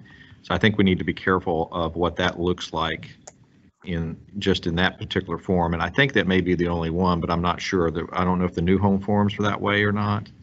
I know there was confusion with regard to Amber was trying to get all the drafts that we were sending out, and I don't know if we did the best of job in terms of getting that to her. Ron, do you think that we need a checkbox? Because we're making an affirmative statement of there are no leases that apply to this property except as disclosed below. And if you just resume the boilerplate and don't have a checkbox, you don't have the ability to opt out of that. You're saying in every deal there's an oil and gas lease. So even if there's only one choice, even if it's only leases of natural resources, it seems to me that you need to have a checkbox to either indicate yes is subject to that or no it's not. Right, I see what you're saying. Maybe you need 3, because sometimes they don't know. You know? Well, this is a lot contract, so definitely won't have fixture. Well, I don't know. I mean, you might. It's just. And I do want to say also to your earlier comment, the unimproved and the farm and ranch are not interchangeable at all. There's all kinds of reasons why they're not. Yep.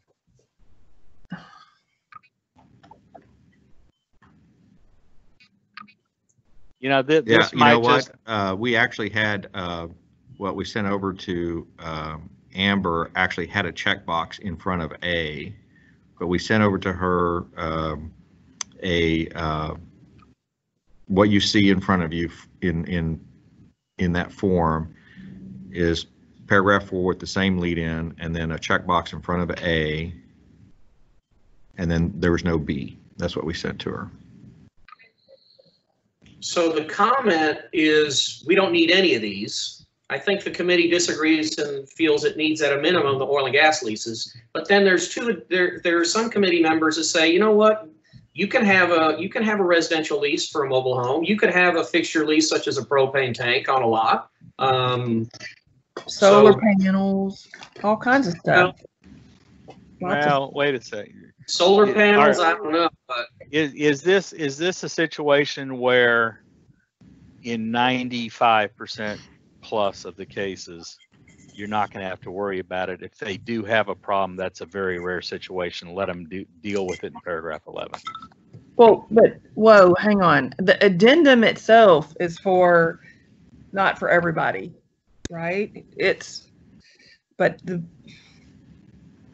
So, I mean, we're in a small subsection of deals anyway. Yeah. And I would rather have,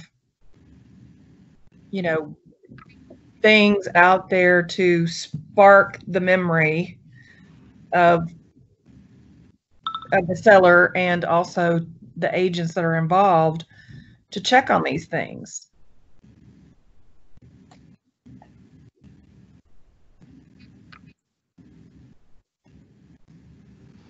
I think I think we're dealing with a 5% rule here on whether there's other types of leases that are going to be applying to an unimproved property situation.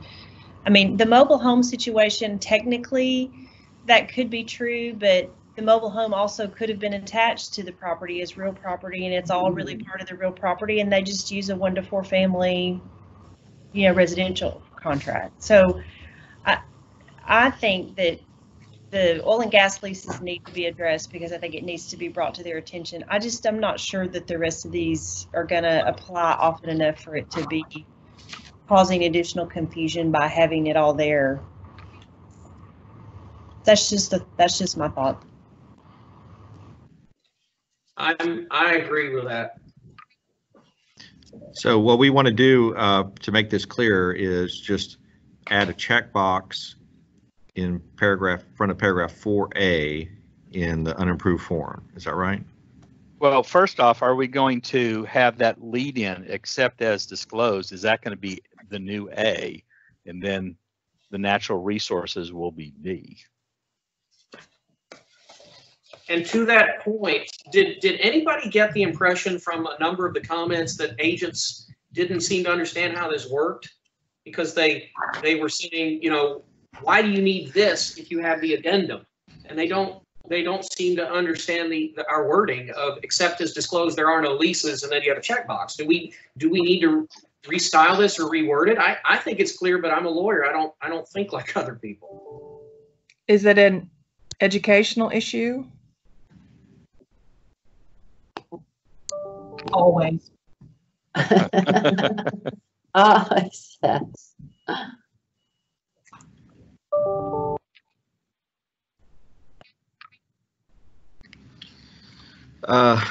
Well, we have some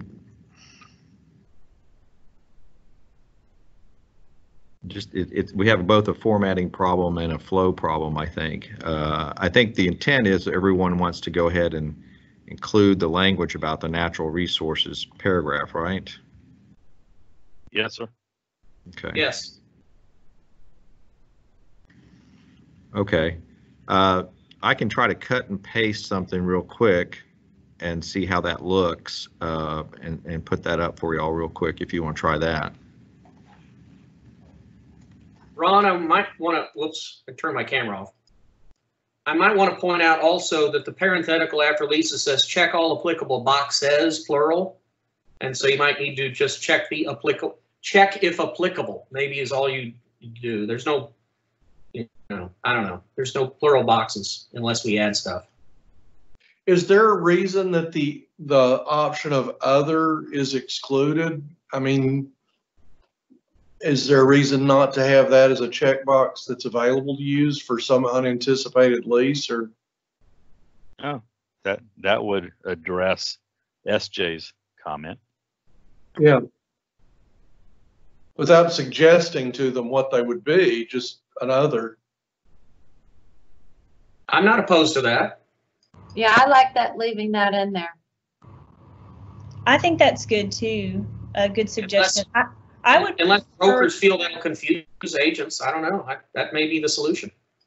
I think I would prefer that over trying to make the except as disclosed in this contract a separate, a letter A, because I think that it needs to be consistent with the way the other contracts flow. So I like that idea, Charlie, of adding just another checkbox so you can at least have two, and then you can have an A and a B, and it makes it a little easier. And we'll have a box in front of A and a box in front of B. Right. Sure. Okay, so this will be the only contract that will have an other box, right? Correct. Unless we go through the rest and figure that out. Yeah, it's possible. I mean, this may be a comment that's common to others. Well, Okay. you've got an other, I mean, I know it's just under the fixture leases, but you do have an other box in the other contracts in paragraph A. Yeah. I mean, I know it's limit, I guess presumably would be limited to that, but, I think that was struck though, right? oh, was it? I'm sorry, I was looking at the, In the last draft. It's confusing because we went through so many drafts. Yeah, we did strike it in the others. Oh, I see. Okay. I was just looking at the unimproved and I thought it was just for that one. Right. I'm not sure why it wouldn't apply to the other contracts.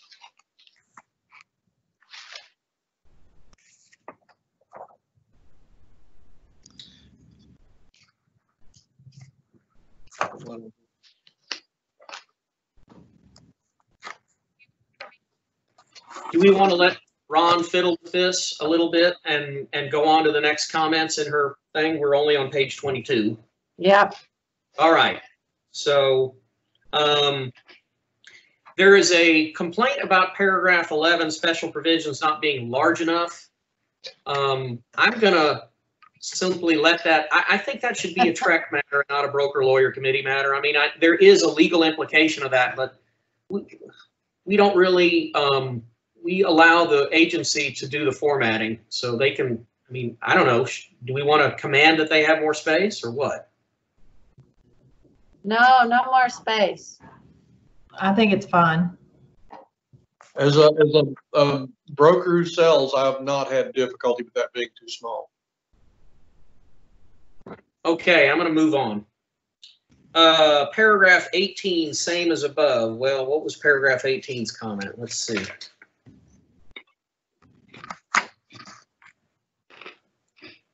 If the escrow is going to take some of the earnest money, there needs to be proof that is being deducted. So that has to do with an escrow agent that receives earnest money, incurs an expense such as a survey, and then deducts from that earnest money payment for those expenses, which, by the way, is already allowed by the current contracts. So Right. I might suggest this is not a new thing. She may be complaining about an old thing, but I would think if you are a title company that is refunding money, earnest money back to a buyer, and you're deducting for a buyer's survey as per the contract, and the agent says, I want proof of that, I can't imagine any title agent going, no, I don't have to show you. So I'm not clear what the problem is.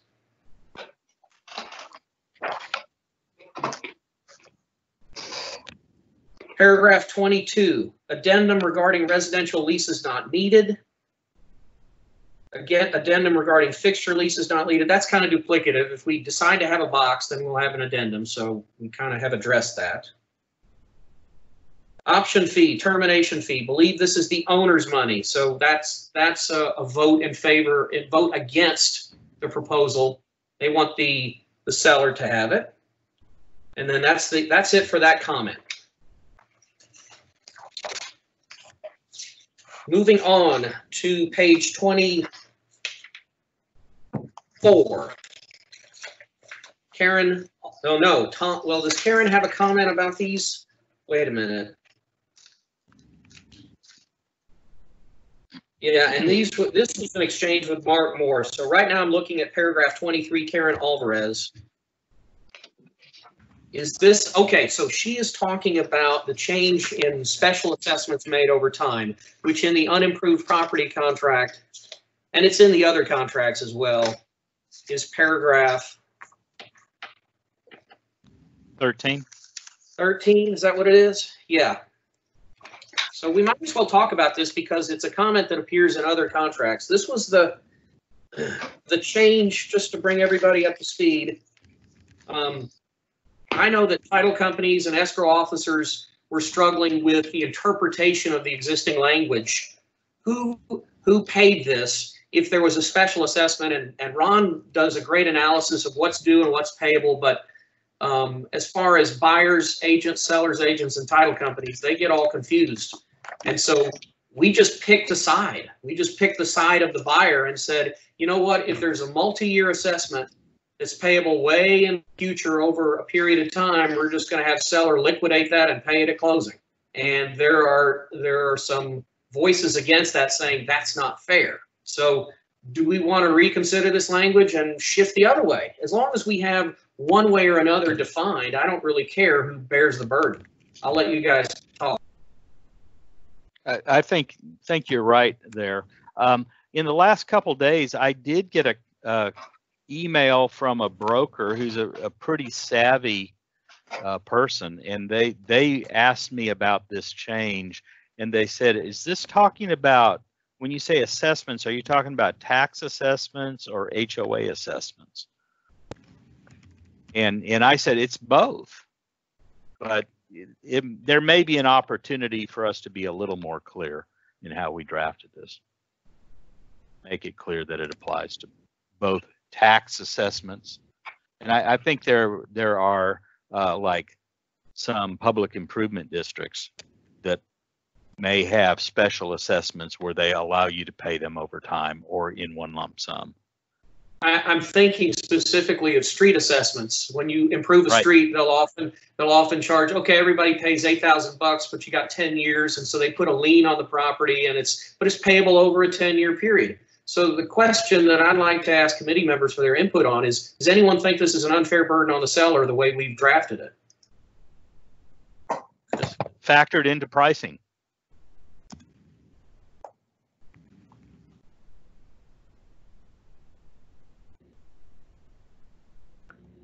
I think if there is a big assessment and they know about it prior to signing the contract, they can negotiate this. Yeah. The problem is they don't always know or realize or remember. Who's in the best position to know? The seller. The seller. But they also don't know if they've got a French drain. It's crazy. That is so true.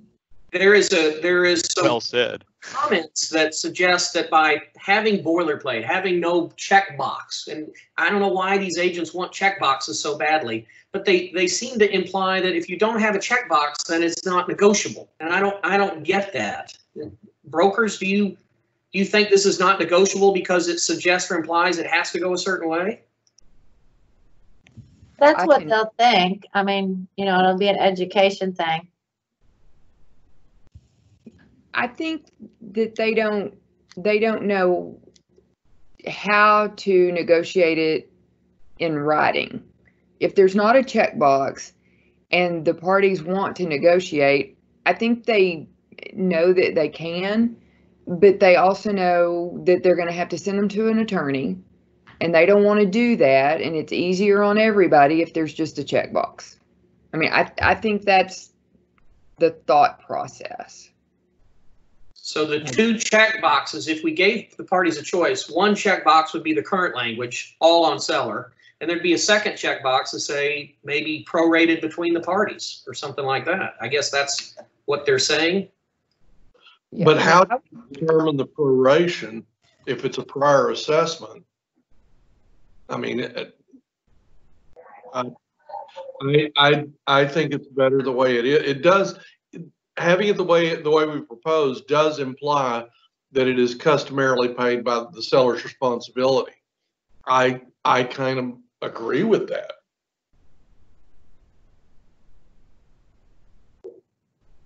Okay, well, I'm taking the temperature of the committee. I don't hear any buyers. It sounds like everybody's okay with it as drafted. If not, speak up. Let's hear your voice. I'm okay with it. I like the fact that it has certainty. I like the certainty. It does scare me that by putting this in the contract, there are going to be sellers that are shocked and surprised and are going to want to sue their real estate agent. I don't want that. No one wants that. Nor do we. Should it be in bold? Why is the seller going to believe that the realtor should know about special assessment taxes better than they do? The argument, Charlie, the argument is not they shouldn't know the tax. They should say, you know the contract, I don't. You should have told me this would all be liquidated and piled on me at closing. You didn't tell me that. That's the argument, I think. But they agreed to the assessment at the time it was put on them. I get you could have a pretty simple redraft of this paragraph or that sentence to say, if the property is subject to unpaid special assessments, even if they are payable over time beyond the closing date, then A, or first option is seller will pay them at all of them in closing, or B, buyer assumes the obligation.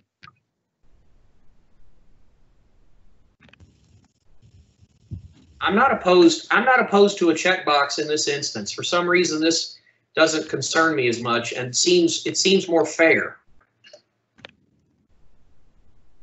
Just from a broker's standpoint, I think giving the choice and flagging it with the boxes is a good idea.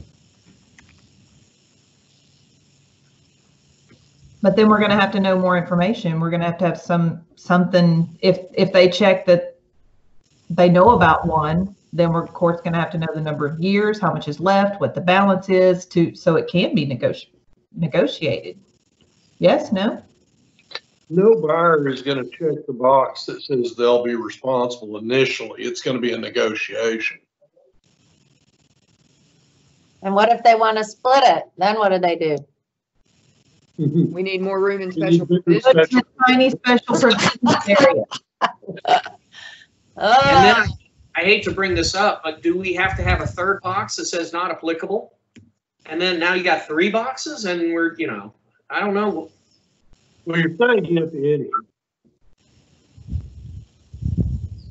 But you're back to the buyer drafting the original offer to the seller, and we're not going to know what that box is. So then you have the issue of, then you have a handwritten check box after it's presented to the seller on if there is or isn't or not applicable, and that has to be initialed, and you have that issue.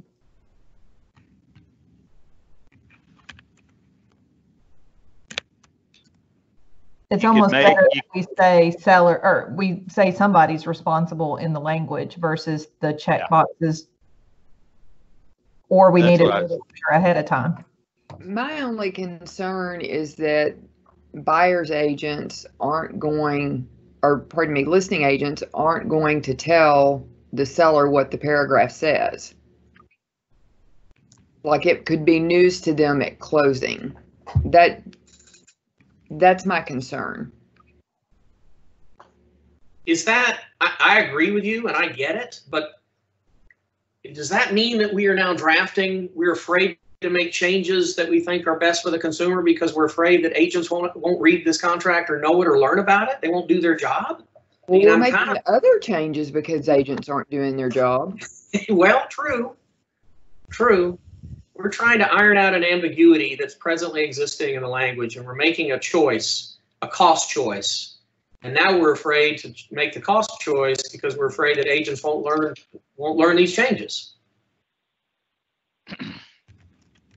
Wouldn't it likely be that a buyer's agent's going to always check that the seller gets that taken care of by closing? Oh, sure, especially when they don't know what the amount of it is.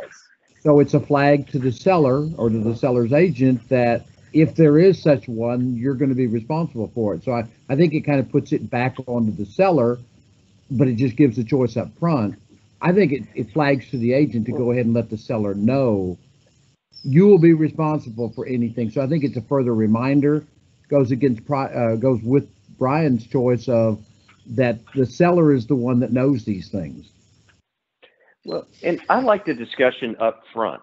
Instead of being surprised at closing, by having the checkbox and the seller seeing that, it gives a better opportunity to figure out exactly what the cost will be instead of finding out about that later. And it's a little unsettling because a lot of people won't know, but this will force them into finding out up front rather than on the back end. I'm starting to see the light, and this is Bo's friction theory. And John, I don't know who gets credit for this, but this is again another choice that brings something to the forefront instead of it being glossed over. So under your guys' drafting philosophy, the checkbox would be a good thing. And that's 100% Bo with the credit on that, but I fully agree. The only reason you might not want to do this is this such a rare occurrence that you're adding a checkbox to the procedures for something that happens so rarely, it doesn't deserve a checkbox. Unless it happens to you. I mean, I vote for a checkbox. I'm not even sure if I care what the checkbox says, as long as it's in the paragraph so that it draws attention to the point. I'm leaning in that direction too. I'm good. I'm okay with that. Anybody opposed to redrafting this language and just keeping it the way it is? And not keeping it the way it is? Excuse me. Charles, for the minutes, what are we changing? So we're going to redraft the language in paragraph 13A to provide a checkbox. And the choices would be the current language: seller shall pay in full any unpaid special assessments assessed on or before the closing date, even if the assessments may be paid over time on the closing date, or checkbox B, and then we got to figure out how to word that. But I like Brian's idea of buyer shall assume the payment of such special assessments after closing, or something like that. Yeah, I think you need to have the sentence worded in a two-part. The first part is if the property is subject to assessments, then first box, seller pays, or second box, buyer assumes payment. I have a question for you in terms of timing. If this change is going to take place, we have to draft and approve it today and get it to the commission at its next meeting. Or is this something that you want to defer to the next draft of forms? Otherwise, we're going to have another meeting between now and the commission meeting, which I don't know how much time we have for all of that and how that's going to work. So you got to draft it right now and approve it, or take a break, someone draft it, approve it, and we go through it. Or do we just defer this topic, this particular issue, to the next draft of forms? We do have a timing issue facing us. I know you can do this in 30 seconds. No, I wasn't even following the conversation. I was doing the other stuff, so I apologize. I needed to, so I'm not sure I have the thrust of it to draft. I don't know if one of you want to do that at the break and then we bring this back up. But this is a new thing that has to go into the new draft. Any lawyers care to give Ron a break? Brian, do you want to give a crack at this? Do you have the time during a break? Yeah, I was going to nominate Brian because he already said it how he wanted it anyway. And I think it sounded really good. So I like the idea. So let's task that with Brian so Ron doesn't have to be the sole scribe of the entire committee. I'll draft something, then Ron can cut out half the words that I write.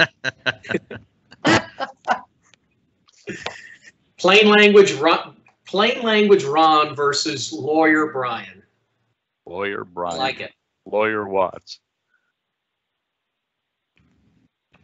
Okay, that's a good thing. All right, Karen Alvarez. Let's see where we are. And I think it's 11 o'clock. How is everybody's energy level? Do you want to try and push through noon and then reconvene at a certain 30-minute, 45-minute thing, or do you want to take a break now? Up, so I'm good. I'm good pushing through. All right, let's keep going.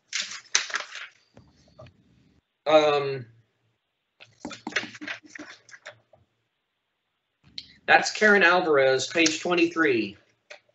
And she talks a lot about this special assessment in there. So now I'm on to Tom Allen, page 24. And I'm just looking at the unimproved land contract. Paragraph 4, leases. Seems to me there should be a checkbox indicating that they don't have that, and another to indicate they do. And so we're fixing that concept, right? Right. Paragraph 5B, earnest money. What happens if the buyer delivers the earnest money late and the seller wants to terminate? This is not clear to me. For example, buyer delivers the earnest money on day 4 and seller becomes aware that the late payment on later on day 4. Can the seller still terminate? Well, that's an old issue. I'm not sure when we made the 3-day, was it 2 years ago or a year and a half ago? But this 3-day deadline is not new. And the race to terminate is not a new thing, right? Right. Right. Does anyone see any need to change anything? Or agents getting used to this? I think they will. I think it's gonna end up being clearer for them once we get started with it. I don't have a bunch of sellers that want to terminate a contract. You might see this issue become more prevalent right now. I don't know how different markets are in your part of the state, but in the North Texas area, it's a strong seller's market, and there's very low interest rates. So we're getting a ton of backup. The backup offer is becoming more common, and the multiple offers. So maybe sellers will use this as a sword to move on to better offers, but the mechanism is clear. I don't think it's a problem.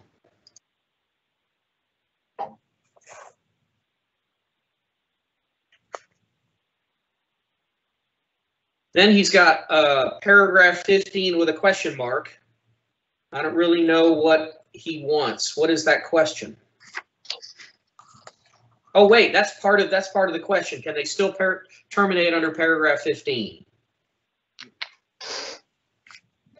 Haven't we answered that? Isn't the remedy to terminate the contract if they don't deliver the earnest money, right? Yep. Okay, paragraph 13A, proration. They like the change. Well, you're going to get another change, buddy. Paragraph 23. What happens if escrow agent fails to deliver the option fee to the seller? We kind of addressed that issue. I don't think title companies are going to treat this very black and white thing the same way they treat earnest money and default situations. If we have no other comments, move on to page 25. Nancy Hardwick. Most people don't really know what they have when they are selling property with oil and gas leases. The minerals have been sold off years ago. If the owners do not have leases on the property, I think there may be a misunderstanding of how this works. This only applies if the seller has entered into a lease, and I would think a seller would know that. Yeah.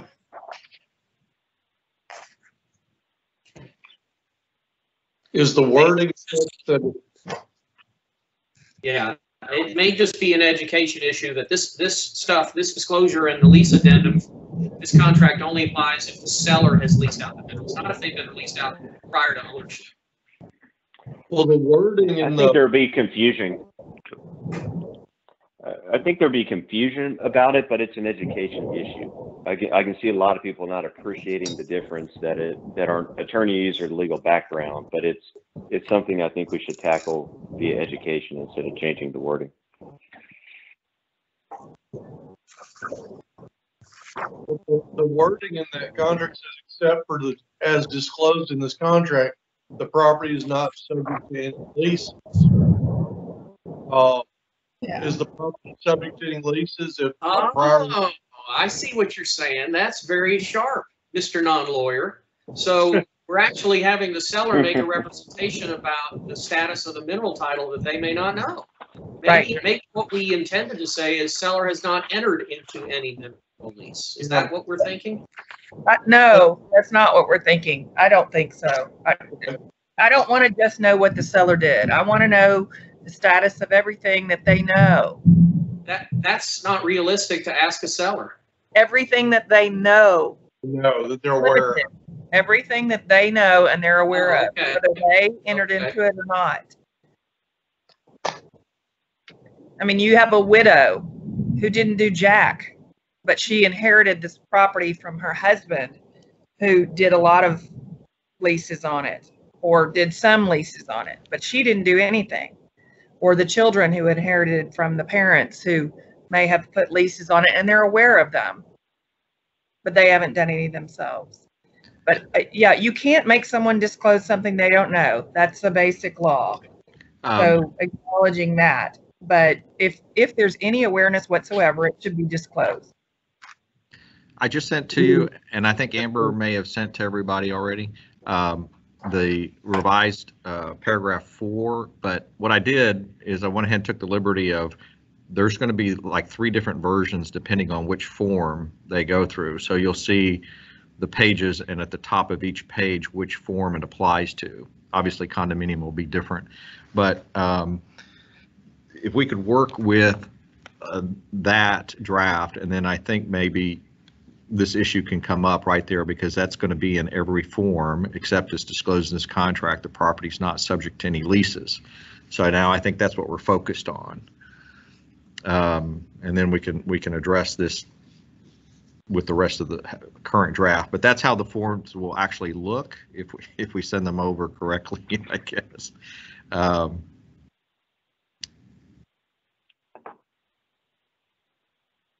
But so Ron, you're not talking about Amber's email transmitting the earnest section 5. There's another email with the new lease. Yeah, it's called paragraph 4. Leases. Paragraph 4 Okay. leases. Yeah. I haven't had it yet. Yeah, and the problem there is we have the general statement in paragraph A, let's say, of the draft that Ron just sent. And then separately, we go into leases and natural resources. So I think in subsection A, to address the concern that's raised, we need to somehow accept natural resource leases. And I think in the vast majority of cases, nobody has any idea on what leases are actually out there on their property. And so we have to take that into consideration when drafting this language. And I agree with SJ on disclose all your knowledge, but practically speaking, there's not very many people who have actual knowledge of the leases that exist, at least for natural resources. I'm not sure the answer there, but I see the concern. Well, you could go in and say here in A, except as disclosed in this contract, seller is not aware that the property is subject to any leases. Agreed. And then you go on and then you have this with natural resources. I think we have to make that change. I think there's a big difference between saying the property is not subject to any leases and seller is not aware of the property. I think we have to change that, because there might be pre-seller leases, and that statement, that first statement in paragraph A, may be too broad. So I'll make that change right now.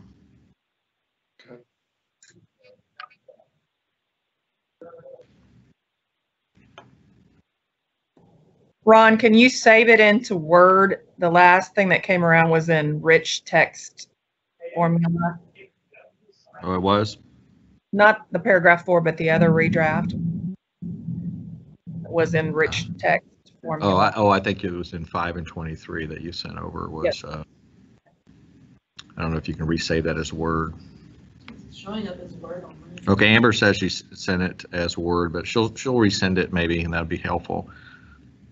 Let me see if it's. I got it as RTFs. No, it looks like Word, so maybe, I'm sorry. Ignore that. It's Word online. It's not letting me save it to a jump drive for some reason as anything but RTF. Okay. Ron, if you add that knowledge wording, I'm good with the language.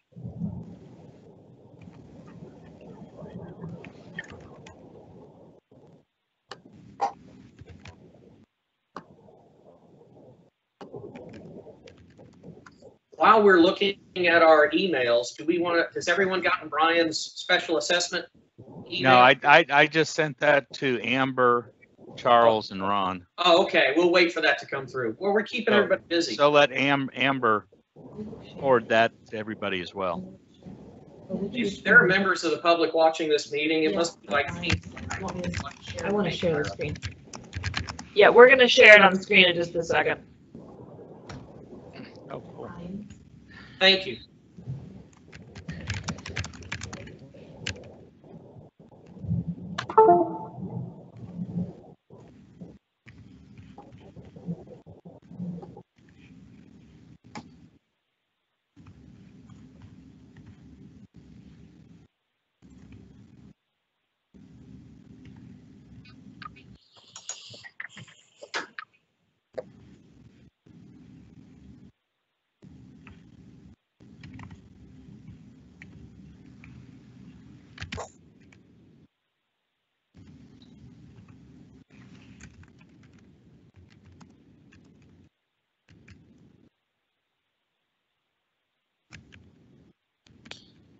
Okay, I have an immediate question for Brian. Sure. So this addresses that particular issue that's vexing us, but it doesn't include the idea that if there is simply a single special assessment, let's say you're in a mandatory homeowners association, and this year they assessed, in order to repair the walls that cost $1 million, they imposed a singular non-overtime special assessment of $2,500, which is due and owing on the seller at the closing date. Don't we need the original language in there also that says? You just say may be paid after the closing date.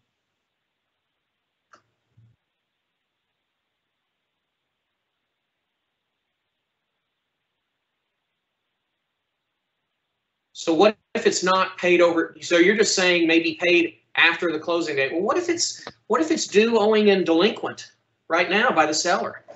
Well, then I think that is already covered in paragraph 9. Is it not?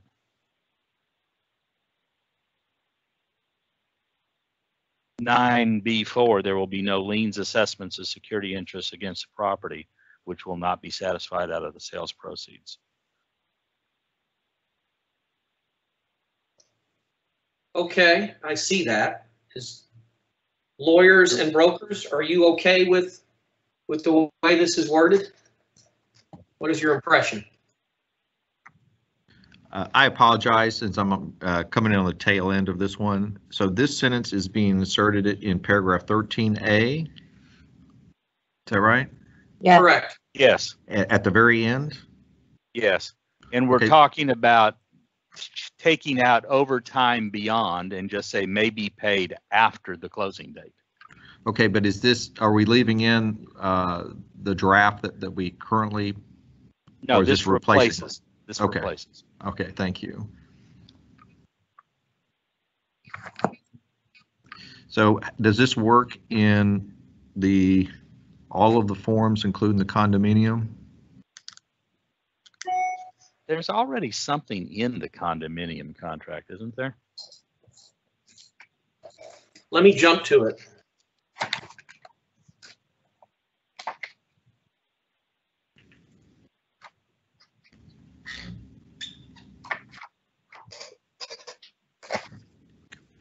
In the condo resale contract, there's nearly the same language as currently exists, the new language about paid in full over time, but it uses the word, instead of special assessments, it just has one extra word. It says any special condominium assessments.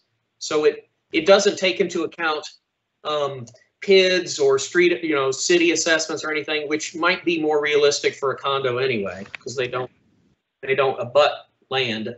Well, they may not, but.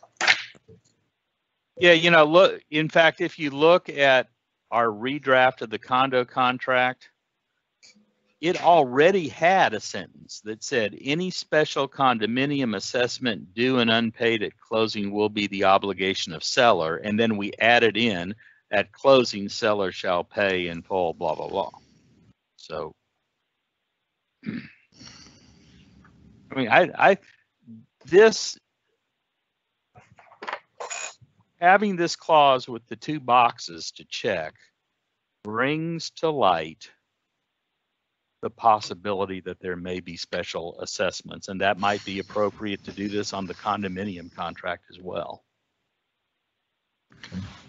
This would actually work really well with our big issues up my way with PIDs, PUDs, and MUDs. Yes, Panther Creek. Oh, Panther Creek and Light Farms and all of that.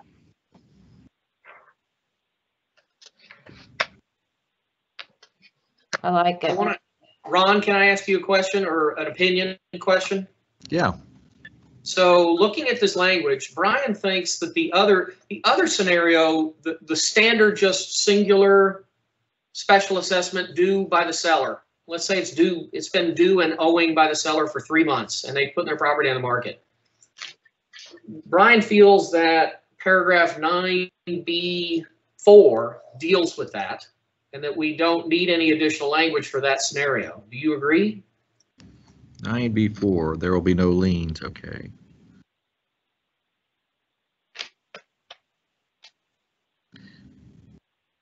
So it may be paid overtime beyond the closing date. But Ron, we're thinking of changing that to be may be paid after the closing date. Take out the words overtime beyond. Do you need the word, obviously the first thing that came to my mind is delinquencies. You can always pay delinquency when something is delinquent beyond the closing date, but I guess that may be reading too much into the sentence. So if I'm delinquent a year on the payment of a governmental assessment, and sure, you can pay that after the closing date. I think that are not delinquent and may be paid after closing. Well, yeah, the word may be paid is I think in its ordinary meaning something that the assessment itself it's a permissible. It's not, if you have an assessment that has that is delinquent and is not being paid according to its terms, I don't read it that way. Well, sometimes, as you know, especially with taxes, there are agreements that are negotiated for the payment of taxes over time, back taxes over time. I think the language, now that I'm listening to y'all say may be paid, I think that is confusing to a layman particularly. Like, oh, we can pay this outside of closing. I don't think it's being specific enough. May be or allowed by the assessor of that, either the HOA or the government entity or whatever. So I think it needs some clarification, whichever version of language we use, that may be allowed by the POA or the government to be paid overtime.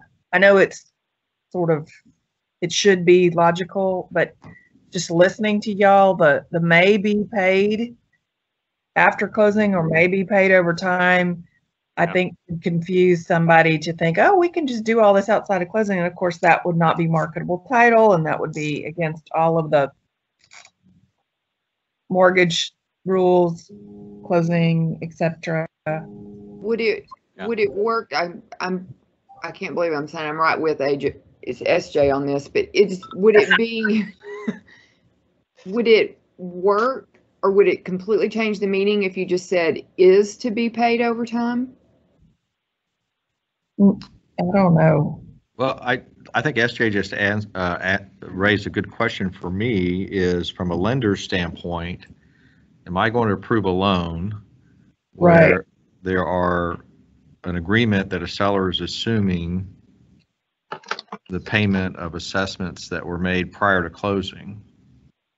Yeah, when that's still obviously especially a POA or any government, they have a super lien. No, I'm not okay with that if I'm the mortgage company. And from a title underwriter's point of view, if you check the second box, I don't know if a title underwriter is going to remove that special assessment from the lender's title coverage. Yeah. Well, we have the tax. Probably not. So we have the tax certificates that are going to come in, and those are going to identify the assessment. And then what's the lender and the title company going to do based on that certificate? Well, see, this is an issue that we have right now, and we mentioned Panther Creek. We had a bunch of claims in the past where they didn't know about Panther Creek special assessment, and the buyer was shocked and surprised that all of a sudden he's getting all these delinquency notices after closing. Who's in charge? Amber, are you in control of the screen right now? No. Yeah, she is. I am. Yeah. Sorry. Okay. Unmute. In the first line, first of all, can we, before assessment, could you add the word special? Because that's what we're talking about here, the special assessments. What if they're not? What if they're just regular? Then the seller pays them. The contract has got language that the seller pays regular assessments. Well, then put special assessment down there in the next two boxes too, just to add some words.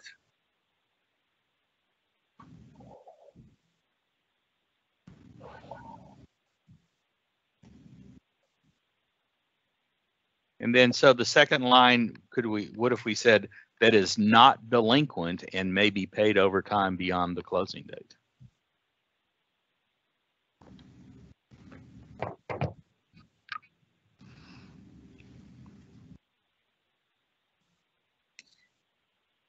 This may be paid over time is still after. How about SJ? How about Change instead over of time maybe to after, paid, Amber. how about the word payable and is payable over time?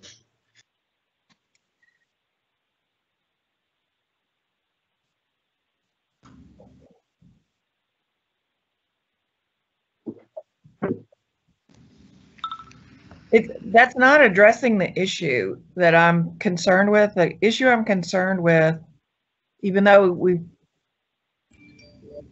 we talk about that this is a governmental or a POA special assessment, the may be paid over time or the payable over time beyond the closing date, I think someone could be confused about, hey, I can do that over time after the closing date, not, and thinking it's personal to the deal, as opposed to either the government allowed by an agreement or the POA either through their normal bylaws or governing documents or the special assessment documents allowed it to be paid by the owner over time.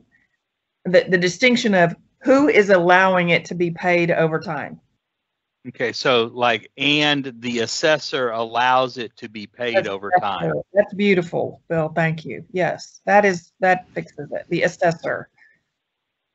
I think I did say that earlier, but yeah. And the assessor allows it to be paid. Yeah. Yeah, over time beyond the closing date.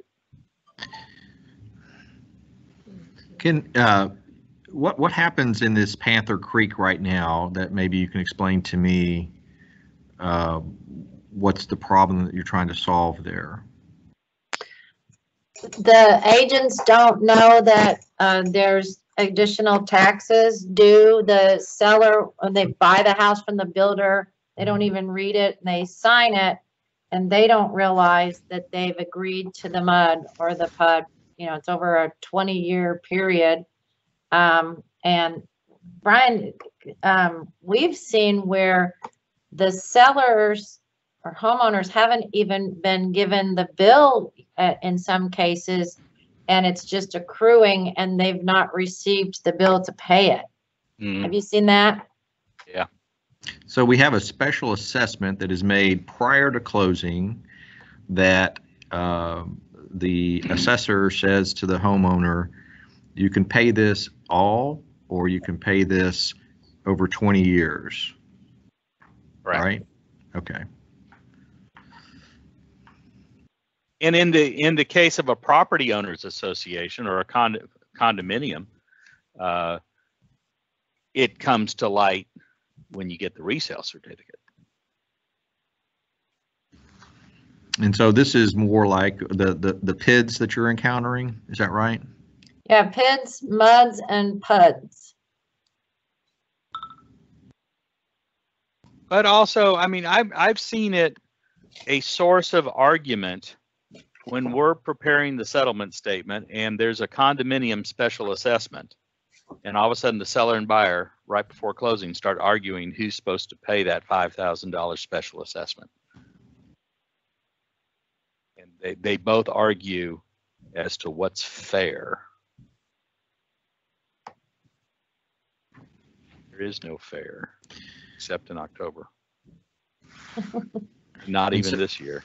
And so if the lender is advised of it or the title company is advised of it, what happens? You might have, Ron, you might have the lender impose their will. As the 800-pound gorilla that has 80 or 90% of the money, they may just look at this contract and go, I'm sorry you guys agreed for buyer to assume it. We won't fund on that. You need to amend your contract. And maybe we just let that happen. Maybe that's just the answer. Well, I think that's where we were before. That's where we were before, and by having this clause, it Yeah. brings it to light to be discussed at the negotiation of the contract. And the way it's going to happen is the buyer's going to make the offer. They obviously are going to check the first box. Okay, so I'm sitting in Longview, Texas. I come across this paragraph 13A, and I don't know what this says. I'm looking at this and I'm going, okay, well, this, I'm not aware of any governmental association or special assessment. Yeah, what do I do? That's a good point. I don't know. This doesn't apply to me. Why do I have to check the box? Isn't the tendency of every seller to check the second box and every buyer to check the first box? Isn't this going to create the friction we're talking about and a negotiation and a discussion of this matter? Right. So that's my question is, if this is, I'm trying to think about the rest of the state going out there in terms of saying, okay, they're going to look at this and say, well, hold on. We don't have any PIDs out here or special assessments. So are we just checking seller will pay the special assessment in full at closing every single time? Because that's what we have now in our current draft. Yeah, and can we back up just a little bit? Why are we doing this at all? Why are we considering another change to this because of one person's comment? No, I will tell you, this is a fight that I have seen at closing about 24 times in the last 10 years. Well, it's because it's not, it doesn't say, you have the argument under the current language where the buyer says to the seller, you're supposed to pay all of that. And the seller responds, no, it's payable over time. I shouldn't have to pay the next 8 years to benefit you. And it's not clearly addressed. So the language is intended to specifically address this special type of multi-year assessment. Right, which is what we did in our prior draft. So I guess my question is, why are we today, right now, jacking around with this and making a problem in the marketability of title and the we're not making a title issue. We're changing it to create a choice based on multiple comments of saying this isn't fair to put the whole burden on the seller.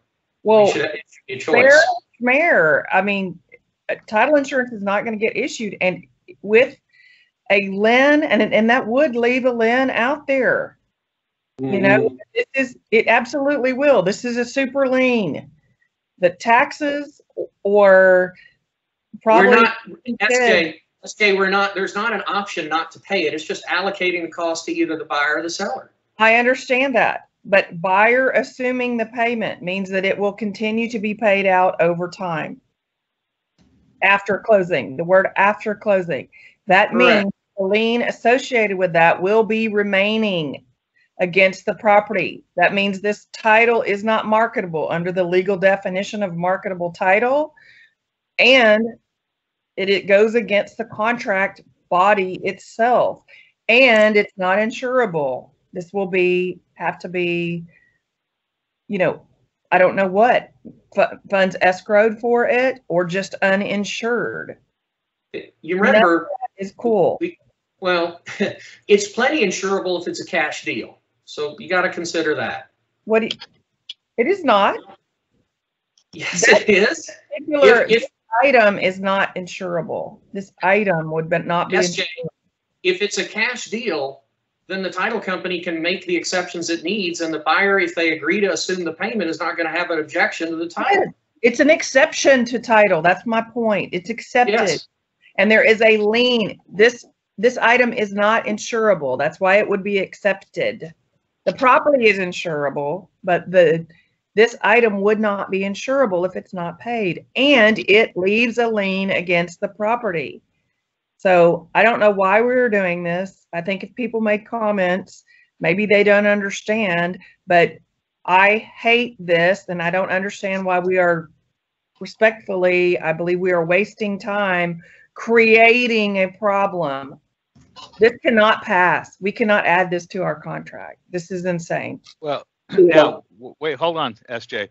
Are you saying stay with the language that we had, that we Yes. proposed the most recent meeting? Absolutely. You're saying just take out the 2 boxes. I'm saying, yes, this. I mean, what I'm okay with that. All I would say is and this is the concern I expressed, is there are going to be sellers that are going to be woefully surprised and very angry when all of a sudden they see a $5,000 special assessment on their settlement statement. And that's their issue, and that's exactly when in this they need to talk to a lawyer and they need to work it out. And if they want to work something out with the other side, that's when they have a specially drafted for their deal amendment. But we cannot fix this. This creates a problem. And when I'm saying this, I'm pointing at my screen, this new thing. Our draft that is out there is good. It brings it to their attention and it answers the question and allows this item to be insured. It requires that the land be removed that's associated with these super liens be removed. So Brian, the way it's written right now, our original draft, on a MUD, then would the seller have to pay off the entire MUD? Yes. Yep. Yes. Yep. And that's not what's happening up there. I mean, we've probably closed, I don't know, 50 homes at least in MUDs just in a month. The buyer's assuming it because it's a tax for roads and streets and amenities and all of that. That the developer used to develop the property.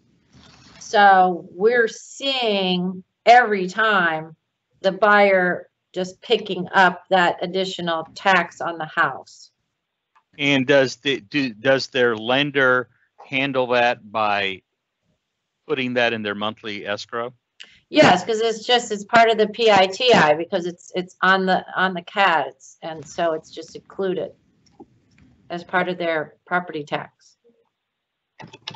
But it is a special assessment, so to speak. So we are not seeing the sellers. I mean, it's, I don't know, $20,000, $30,000, $40,000 over the course of 30 years. So it's very hefty. I have a question too.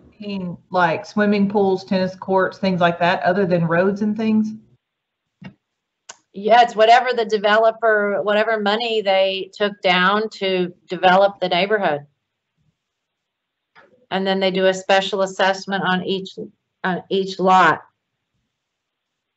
Or you have a townhome development and they need to replace the roof on the building. Well, that's more HOA. I mean, this is really, the MUD is really a property tax. So in this case, if that is the case in 13, how we've drafted it, every seller would have to pay the property tax for the new buyers. And then subsequent buyers, let's say that buyer sold the house a year later, that first seller has paid every homeowner's MUD now for the next 30 years. No. Well, yeah. In that house that sold the first time, if seller paid it all, then if there's 5 owners of that home over 30 years, that house would never have a MUD like the rest of the neighborhood. Yeah. So I don't think it's going to work. I have a question also. To the title company attorneys, what I was understanding SJ to say was that the draft with the check boxes, if the second box were checked that buyer assumes payment, then the title would not be insurable. Is that what I heard? And title company attorneys, do you agree with that? Well, no, but it is. I don't agree with it either. It's just that it's something that needs to be addressed, and right now, your taxes for 2020 are there. They've not yet been assessed. They're not yet due and payable. The title company takes exception to taxes for the year 2020 and subsequent years not yet due and payable. And the fix in the industry is that lenders will require an escrow, even though the property taxes are always a super priority lien. And the lien attaches as of January 1 of the year, even though they're not due and payable until the end of the year. What about in the case of a builder building in a development where where this assessment exists? If we do it without the check boxes, isn't that builder going to know enough to alter that contract? And quite honestly, probably has his own form anyway that he's using. The burden's going to be on the next sell time, the time the first owner sells it, and there's 30 years left or 20 years left. Yeah, but the builders usually have their own contracts, so they're not using our new home. But we are not seeing, I mean, we've got it all over North Frisco. We've got it in Prosper and Salina, all the way up. Everything is either a mud or a pit or a PUD. And it's never even, it's not on the seller's disclosure. So the seller may not even be aware that it's part of his taxes, and then the buyer doesn't know about it. If the agent is not selling in their, competence area, the buyer's agent doesn't know about it. Possibly the listing agent doesn't know. So it's been a big, huge issue for us. I think Terry, let me ask you. Address it. Let me ask you, Terry, in those cases then, are the buyers in most of these transactions just assuming the payment is what's going on and then they're closing the deals? Yes, I haven't seen one case where the seller has paid an entire 30 years of mud taxes. Not one. Follow-up question to that. How is that documented at closing, Terry? Well, we don't really have a way to document. That's what the agents have been complaining about, that there is no place for the seller to say, yes, I have a mud. There is no place for the buyer to really say, I'll pay it. It's just automatically transferred to the new buyer as part of their property tax. It's done that way. What if we limit this clause to just property owner association special assessments and then add a sentence saying buyer assumes any well does this happen does it happen or I see public improvement district special assessments payable over time?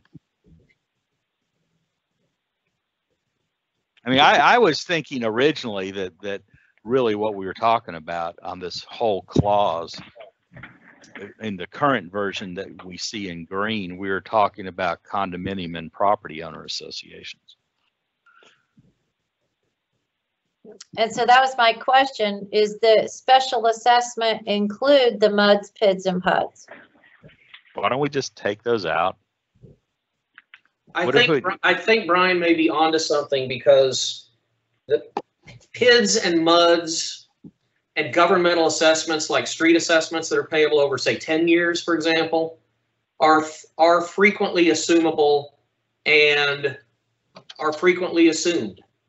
And it's the property owners associations are unique in the sense that they're the ones that will create a big special, they'll call it a special assessment, a singular assessment, and then they kind of give choices. If you want to pay $5,000, then pay it all at once. And if you want to pay $7,500 over 10 years, then, they kind of build in an interest charge and they finance it for homeowners that don't want to pay it all at once. Hey guys, this may be a dumb question, but I'm going to ask it anyway. Don't these assessments that we're talking about, don't they run with the property? and the owner of the property as opposed to the individual who owns the property? They are a lien against the property. So do we, I mean, what if we didn't address this at all? What would happen? Well, right now, for association special assessments, right now it's addressed in the condominium contract, but it's not addressed with respect to HOAs. So what would happen if we didn't address it at all? Well, you do And have. I'm not recommending that. Trust me, I'm just trying to understand what would happen. I'm not opposed to that idea at all, because this was intended to resolve an ambiguity in the language. And if we decide that that the title escrow officers can just pound it out, the parties can just pound it out, negotiate it at the table, then we could not change anything here, which maybe we want to pull this back entirely and just say, you know what, we'll be okay. I'm starting to rethink it.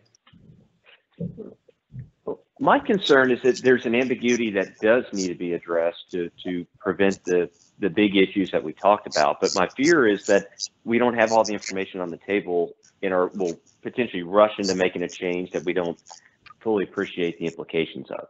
I mean, had a very good discussion about the specific concerns, but I don't feel like we have a cross section of across the state of what beyond specific neighborhoods that we're dealing with here.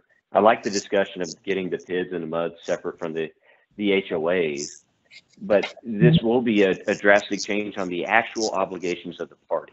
As drafted right now, we're putting that obligation on one person.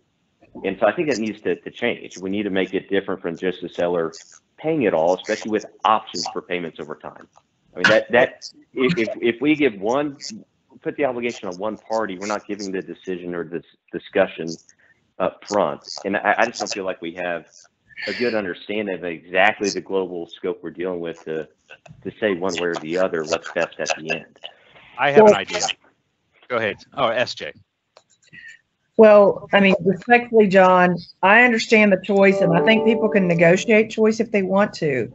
But I do not think that this committee should be taking any part of the results of using our contract, a checkbox on our contract, into making some item uninsurable.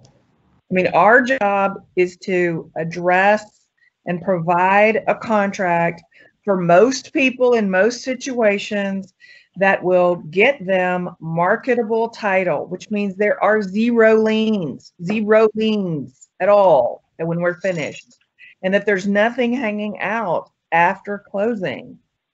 And I don't like where this is going with today's discussions of that. I mean, I do like that we're talking about all these other things and bringing them up, but I like what we, either we don't change anything which doesn't talk about special assessments, or we leave our current change in the draft out there, which does address special assessments. And if people don't like it, then they can specially negotiate it.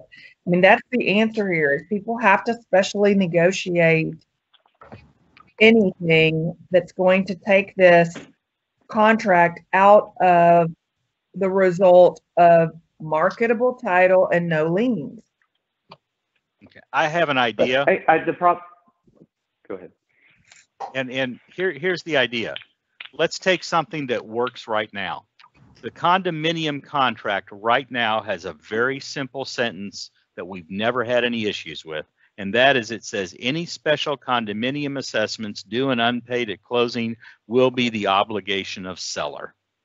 Let's use the exact same wording, put it in the 1 to 4 family, and just say any special property owners association assessment due and unpaid at closing will be the obligation of seller. I don't even like what's left over of the due and unpaid at closing. Nothing should be unpaid at closing. I'm saying we address it in my point is we address it in the condominium contract, right? Brian, I think that the language on our screen, it says current. That really should say current proposed. If we were to look at the prorations paragraph for the 1 to 4 family, it's addressed in exactly the same language as the condo. The only difference between condo and 1 to 4 family is the word condominium is in between special and assessment. So the language is already there. And so if we want to pull back on this drafting and get rid of all this stuff in green and say just leave it as it is, then I think it's addressed. We just leave that ambiguity alone and let the parties struggle with it and negotiate it. We don't have anything about special assessments in 1 to 4 family currently. I think we do. Let's look at it.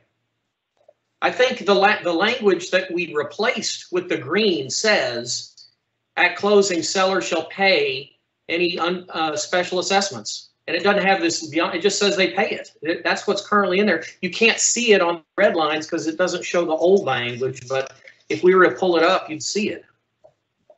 I think it's exactly the same as the condo contract. The only difference is one word in the condo contract. It's got the word condominium.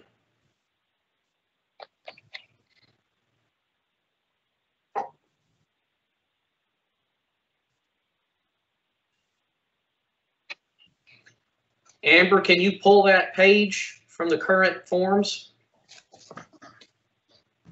Yes, I'm looking for it right now.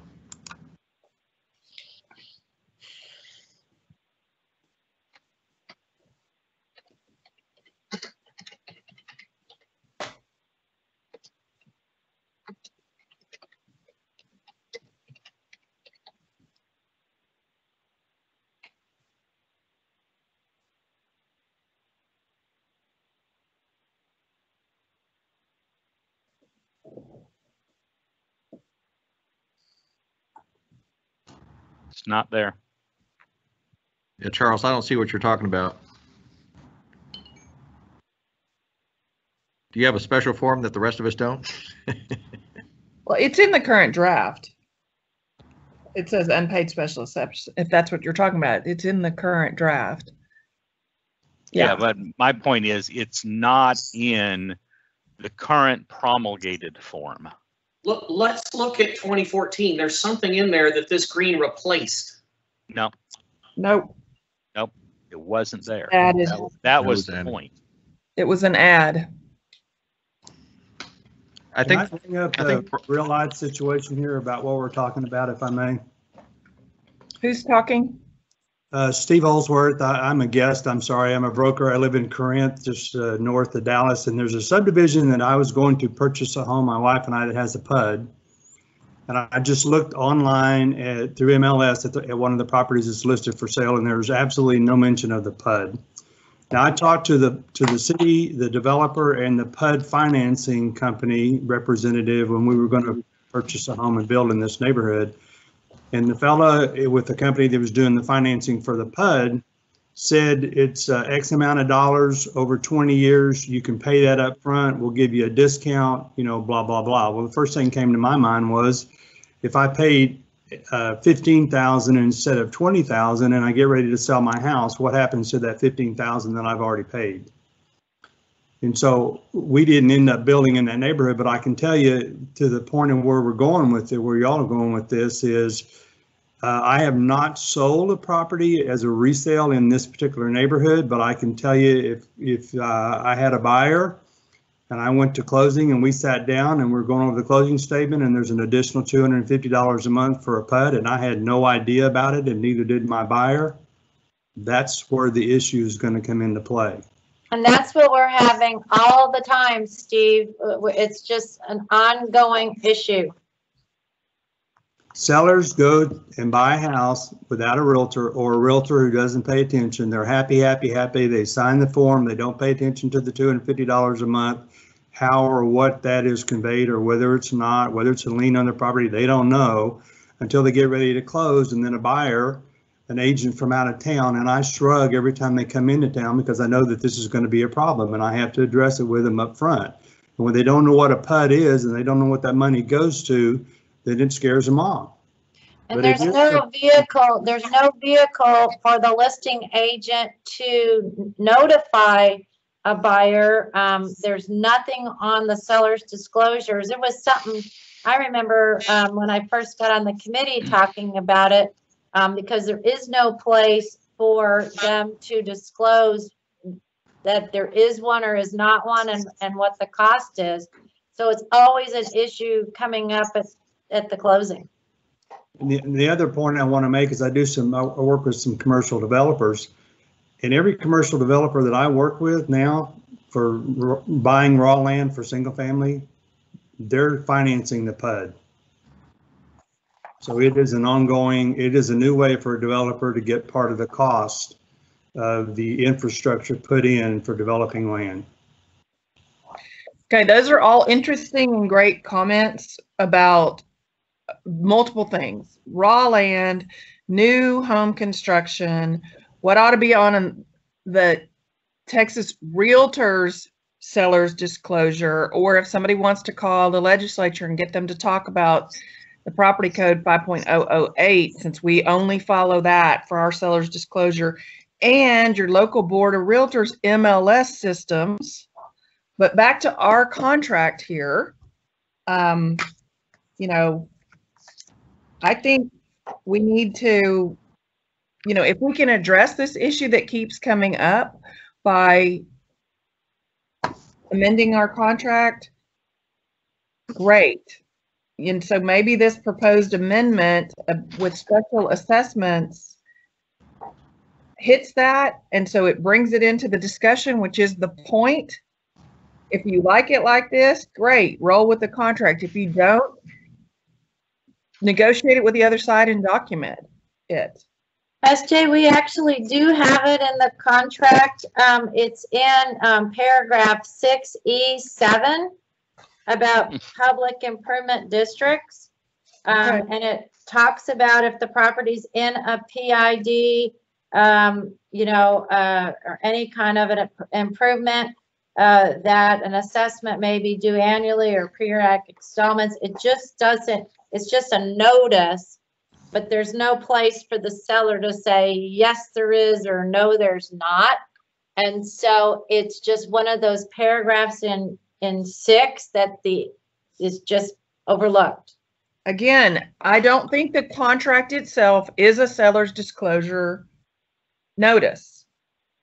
You know, again, and the way, just for the public here and a reminder to our committee, one of the standing rules of this commission, this committee of the commission, has been up to this point, and I would hope we continue, is that the seller's disclosure notice that is promulgated by TREC is word for word following the statute that requires it, which is Texas Property Code 5.008. We don't add anything to it, which is why a lot of people use the seller's disclosure notice that is promulgated by the Texas Realtors, which includes many, many, many more things than the legislature has seen fit to make the citizens of Texas disclose. So that'd be a great place to put in there, yes or no, there is a PID. It would. It would. Okay. Well, with the exception of the new home construction, complete and incomplete, unapproved, and farm and ranch have the additional seller disclosures that we discussed about in the prior meetings. But yeah.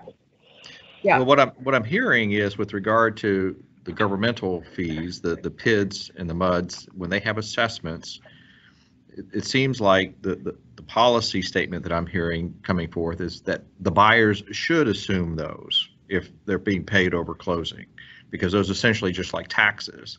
Right. Okay, so I think in our current draft, if that's the policy statement that we want to make, then we've got it wrong in our current draft.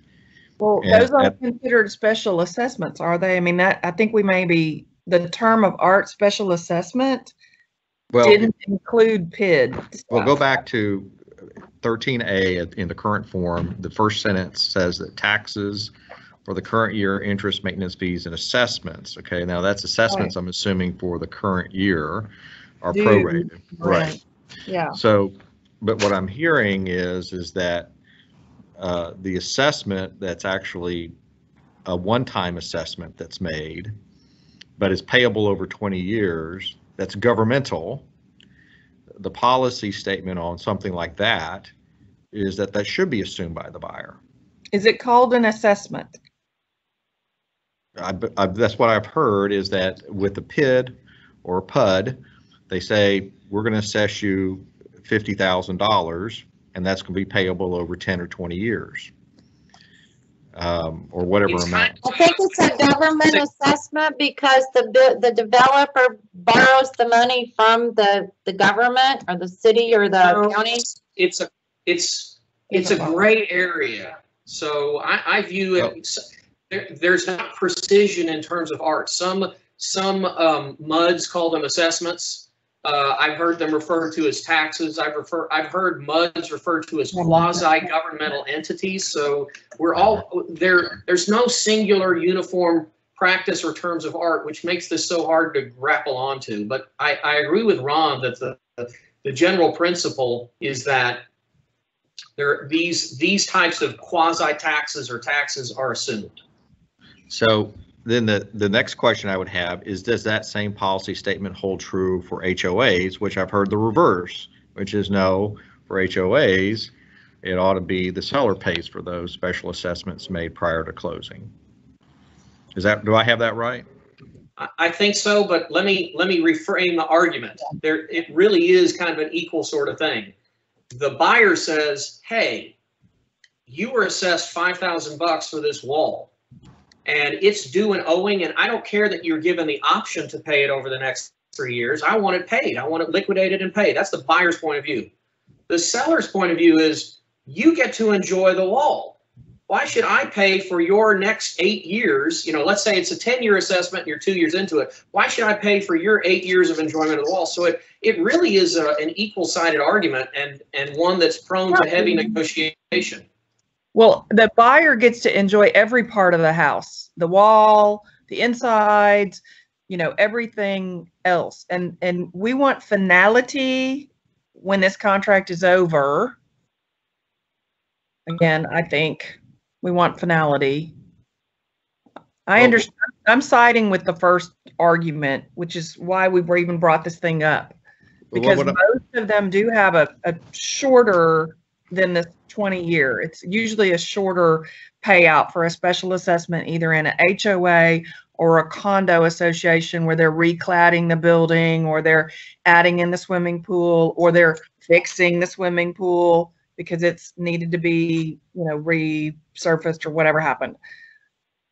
I think they are very different, and so maybe we just need to call them out.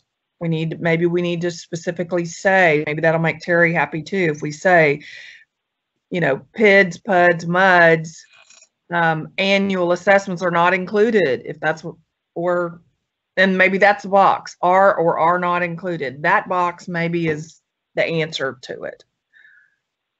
Well, that's what I was going to, is that if the policy statement is that for the PIDs, the MUDs, and the PUDs, these ongoing assessments that are payable over a long period of time that go beyond closing, if the policy statement is the buyer should just assume those, then let's go ahead and do that.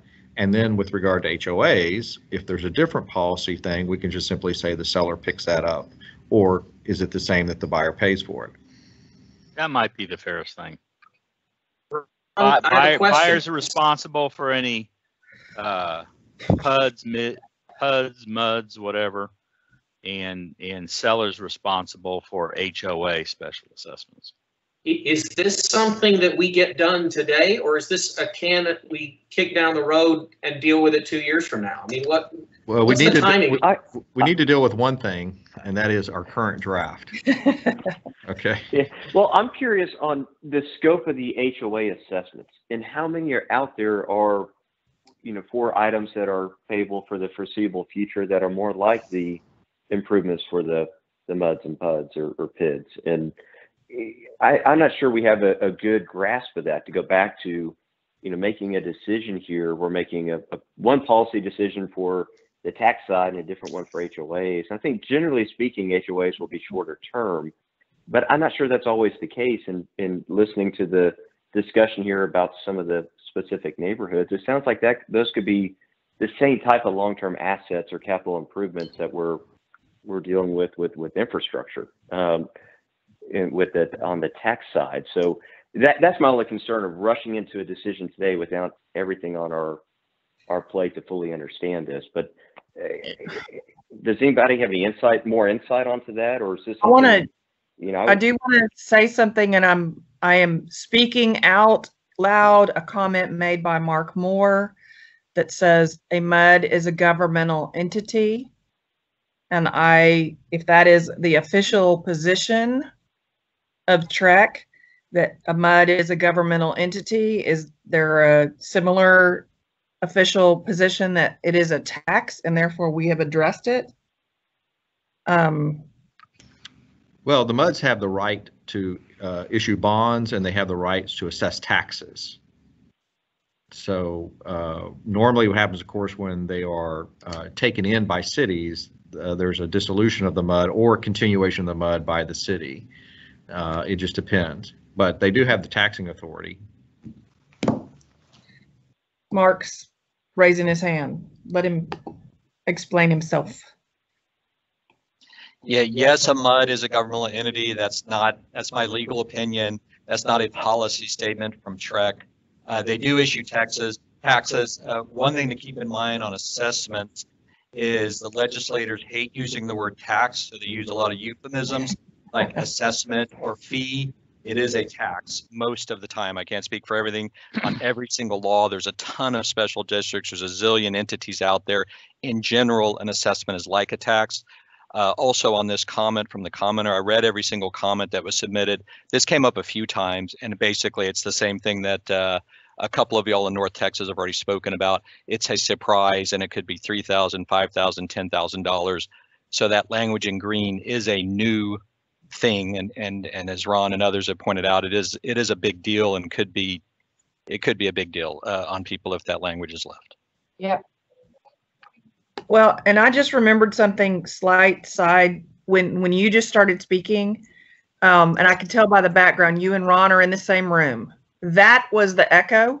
If people are in the same room with their machines on, that causes part of the echo. So it wasn't Lee, Charles. Okay. I like to tease people. Hey, do we want to take? Charles, I think we have we got to make a decision here. One is to take out what is in green in the current draft. Just remove that sentence altogether, because that has some screen. That has some unintended consequences if we leave that in. Correct. I agree. Or we amend it to separate what we just talked about between the PIDs and the HOAs. And my vote or my opinion is that amendment would be better, but we can't do it at this meeting. It will take some thinking, because you can see how much hair there is on this issue and how many hairs we split. And my preference would be to just let the contracts stay as they are and pull out that green language, because it perhaps encompasses some issues we don't want to do, and then let's maybe deal with it later when we have more time to really focus on this. It might be something, Ron, that we actually want to put, if it's an HOA issue, maybe we put it in the HOA addendum and not in the main contract. I don't know. That's what I was wondering, since we use that HOA addendum every time a neighborhood has an HOA, why wouldn't we put it in there? Point of information, if we pull this out of the draft, what is our timing again for the things that are out there already proposed to be presented, or and then what's our next timing? So that's a question to the general counsel or Amber or someone at Yes, TREC. I can address that. So where the thought is you would withdraw everything that you currently have before the commission, and you're going to repropose. So you need to have final reproposal language by today, by the end of this meeting, in order to get it before the commission in August. And then you'll have that window to receive comments again, similar to like you just did ahead of the November meeting. Okay, or we could pull back everything and give them some changes and some not changes, and then we can start over with, like, if we pull this out and want to address it in a subcommittee and come up with language, then we could get it for its first new iteration before the November meeting. Yeah, if I understand you correctly, you mean just pull this entirely from the re-proposal, and get Right. time to work on it, and then. And so the next time would be like October, we would have to have it? Well, you're gonna run into the issue of, you're gonna have rules that are posted and being considered, so no. You'd have to pull it and it'd have to go later. Later post session, yeah. Yeah, post session. So next June. Right, that's when July, you'd start to be in that window. That's a long time. I would say this, there are two options. Number one, remove it entirely. The world is not going to end, and it's something we can think about for next year. Or option number two, use the green language, but add clarification that all we're really talking about is special property owner association assessments. Yeah. Well, I would, what I would move to do at this time, following a prior suggestion by our chairman, is not answering the question on the table, is what do we want to do about this? But I would propose we take the break at this point, and then we can address that question when we reconvene from the break. But I think a break is really needed right now. And I think we're rushing answering questions. How long do we want? 30 minutes? 40, 45? No. At least 30. This How is about lunch and bathroom and everything. All right. 30. Well, why 30 minutes. don't we do this? Let's see if we get a quorum in 30 minutes. If we don't have a quorum, then we'll wait for people to join, but let's just adjourn until 12:30. I think the committee needs to agree to reconvene so that we don't waste anybody's time. Other people can do what they want, but the committee needs to agree on the break time, I think. All right. I'm good with I'm that. proposing 30 minutes. Does anybody else want longer? 12:35? Yeah, roughly. All right. I'm good with that. Okay. Okay, see you in a little bit. Good work, guys. This is hard work. I appreciate everybody. I appreciate everybody's comments. Thank you. Do we log off of this and then come back on, or do we just stay on and it would become muted? And I'll mute I can mute everyone, and I'll share a screen. Okay, for cool. everyone to see. That works just fine. Wonderful. Thank you. All right. Thank you. Thank you.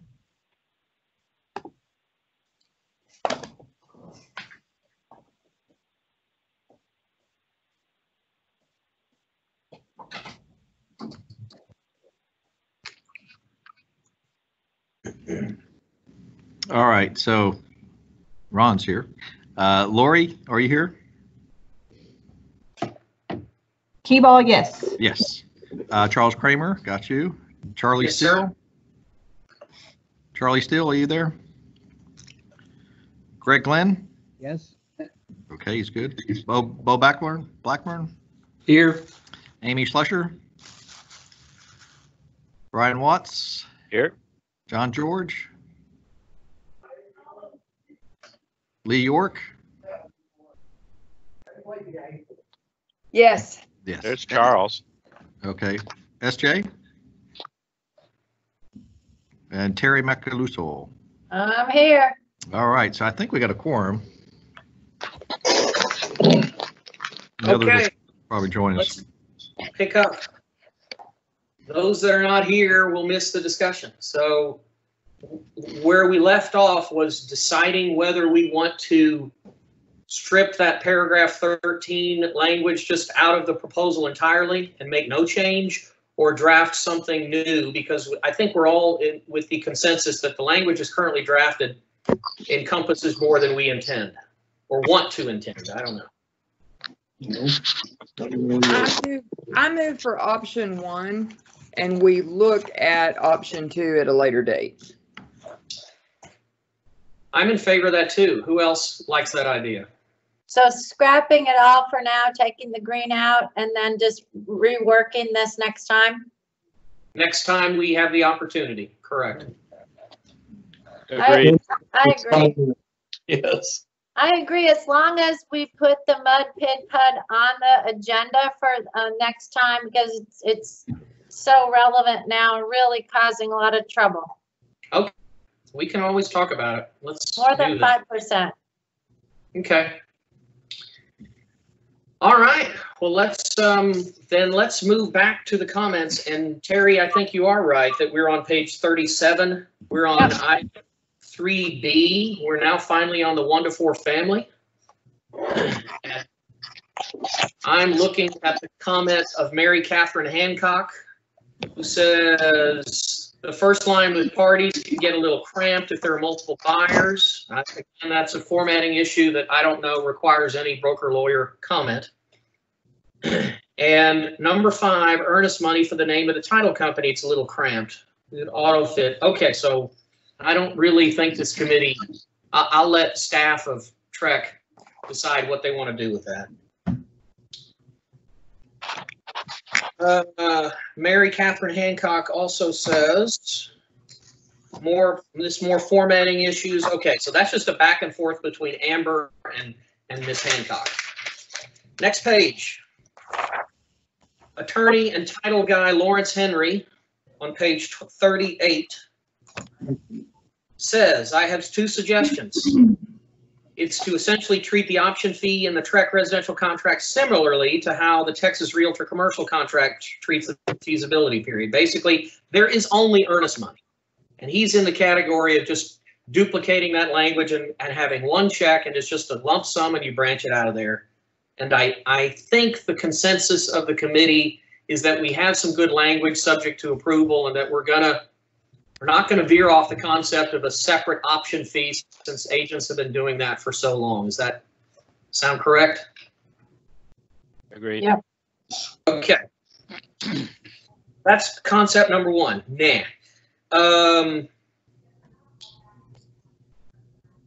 I disagree with this, and I believe it'll result in agents and clients presenting one check in the incorrect amount and not understanding their duty to write 2 checks. I think with Ron's wonderful drafting, that's going to be all cleared up. And he talks about what if it's insufficient. We've got language to address that. So I think a lot of his concerns are addressed. One additional comment I have is in regards to the commission statement on the bottom of page 9. I would recommend deleting it altogether. And he's not the only person who has said, why do we even have this? We tried. Yeah, well, my recollection was that there were pitchforks and hue and cry from the farm and ranch community, so we left that alone. We did play with this, and it got changed in the residential resale contract to try and make it clear this was not an agreement between brokers, but that there was some great need, informational need. The title companies needed it to see the commissions, and I'm going to ask the question again to our title folks. Do we need this? Or can we just rely on CDAs sent in by brokers? I believe a couple meetings ago or 3 meetings ago, we took it out entirely and there was screaming and we put it back in. And that's when we made the revision. Yeah, I think people freaked out. There was too much of a freak out factor. Okay. I think we're seeing a lot now with the being a seller's market, 2.5 in the BAC instead of 3. We had a couple deals where at the closing, the agent was freaking out because she never really looked at the BAC. So there may be some need to keep it in due to that with the changing commissions. I don't know. Just a thought, food for thought. I would say that maybe we don't want to touch this right now. We've got enough change that we have to deal with, but if we take this out, we're going to have to be prepared for a whole nother round of comments. And Brian's right. We tried this once and our customers didn't like it. Tim Garrett, page 38 of 74. Thank you. Hope you're staying safe. Regarding the proposed changes,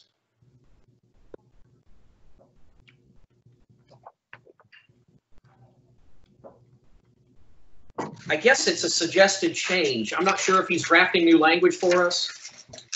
This is just another, this is one of those people who wanted to have both options of Okay. whether Yeah. we Yeah. get to the Okay. seller or to the title company. All right, so we've discussed the option thing, and we think that in this case, choice is not good. Simple is better. Clay Lassiter. I like the change. It's difficult.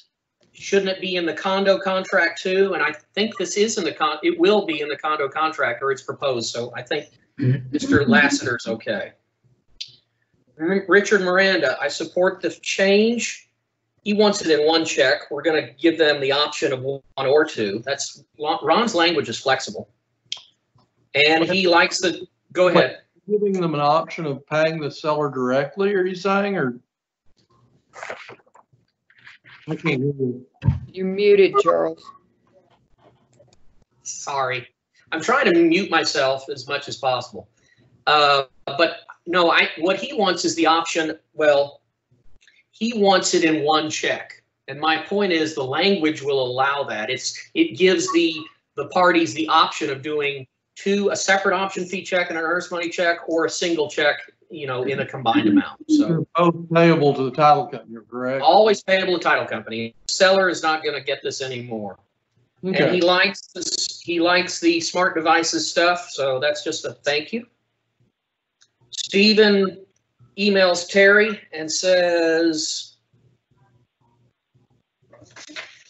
I'm aware of some changes. I am for the following. He loves the change. Okay. Donna Pierce. This is where they should have gone the whole time. They should always go to the title company. Their job is to handle and dispense the funds. So there's another yes. Another email to Terry from Natalie O'Day or O'D. This is an awesome change. I forwarded my agents, so hopefully they will respond to you as well. Deborah Dunn, thank you. I support the contract change regarding delivery of option fee to the title company. So we're getting some yays. Page 41, Katrina Chimney. Please allow the title company to receive the option fee. It would reduce the stress of figuring out how to get it to the seller who may not be in town. Terry, you got quite a lot of comment. Lowry Benz says, I'm in favor of it.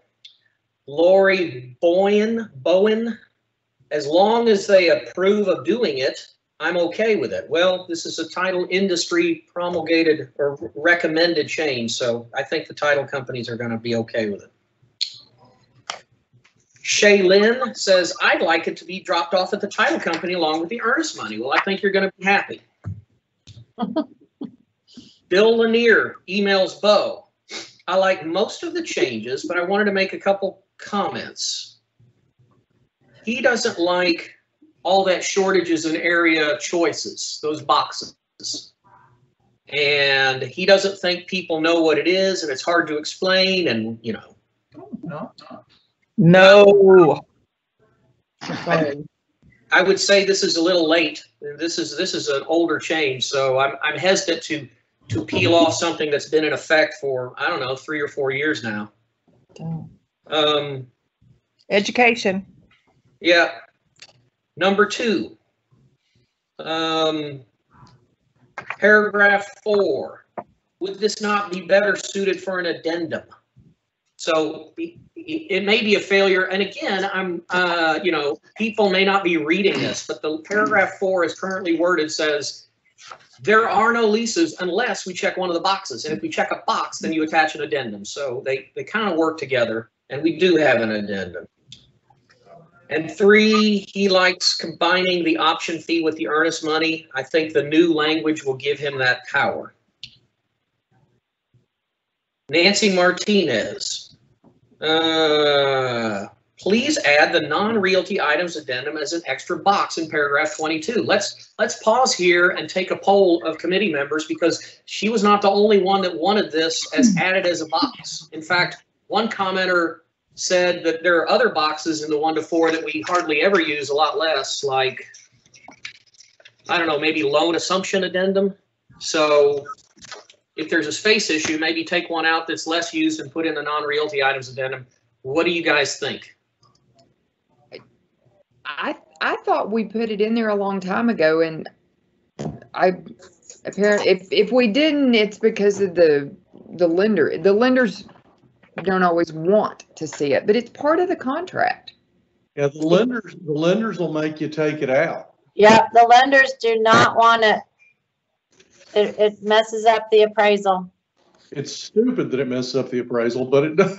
It does. It does. I was So- just talking with an appraiser the other day about it. So So they'd prefer that we lie and not say that it's part of the deal when it is. exactly. Yes. That's all they want us to do all the time. Yeah. Why $100 refrigerator messes up the appraisal is news to me. It Yeah, I does. have no idea why. It's confusing. The way it's been explained to me is that if you have a number of personal property items and you say they're conveyed without cost or at no additional price, that the appraiser standards say that's not possible. They have to be worth something. And so since they're worth something, I've got to go figure out what they are. And since I don't know what hi-fi stereo equipment is worth, I'm just going to say this stuff's worth $50,000 and that comes out of the price. So, That's I understand. exactly what's happening. Yeah, it's silly, but okay. So we want to, in order to keep the wheels of the economy greased and moving, we want to actually not do this. Is that what I'm hearing? They can always put it in under other. Right. All right. Don't do it. Lily Rockwell. Sorry. Okay. Lily Rockwell. And the comments on the 1 to 4 are highlighted. So leases, please see comments below on new lease addendum. All right, I guess we go addendum regarding residential lease. So should we jump to that form or let's look at it. Page 150. Thank you. Very good. Bingo. Trek staff, you really make our job a lot easier. I don't know how we do it. So she says, B1, assignment and assumption of leases. It's a good idea to have this addendum. She tells a story. Her concern in that paragraph is, okay, great, this deals with written leases. What about oral leases? And I don't know how we address that. I would point out that a written lease that goes beyond its terms is frequently a month-to-month tenancy that is in fact written. It just continues on a month-to-month basis. But I suppose, just like you can have an oral farm lease, I suppose you could have an oral tenancy, but they're pretty rare. That's a bad idea. It is a bad idea, but I'm not sure what her recommendation is. I don't think we should draft I don't know what there is to do. You can't deliver an oral lease. So other feedback, the seller's disclosure needs to be updated. I would say SJ reminds us that that's a state legislature thing. We don't have our own disclosure. Let's jump back up to her comments. Section 10C. She's talking about the resale contract smart devices changes. Let's look at that.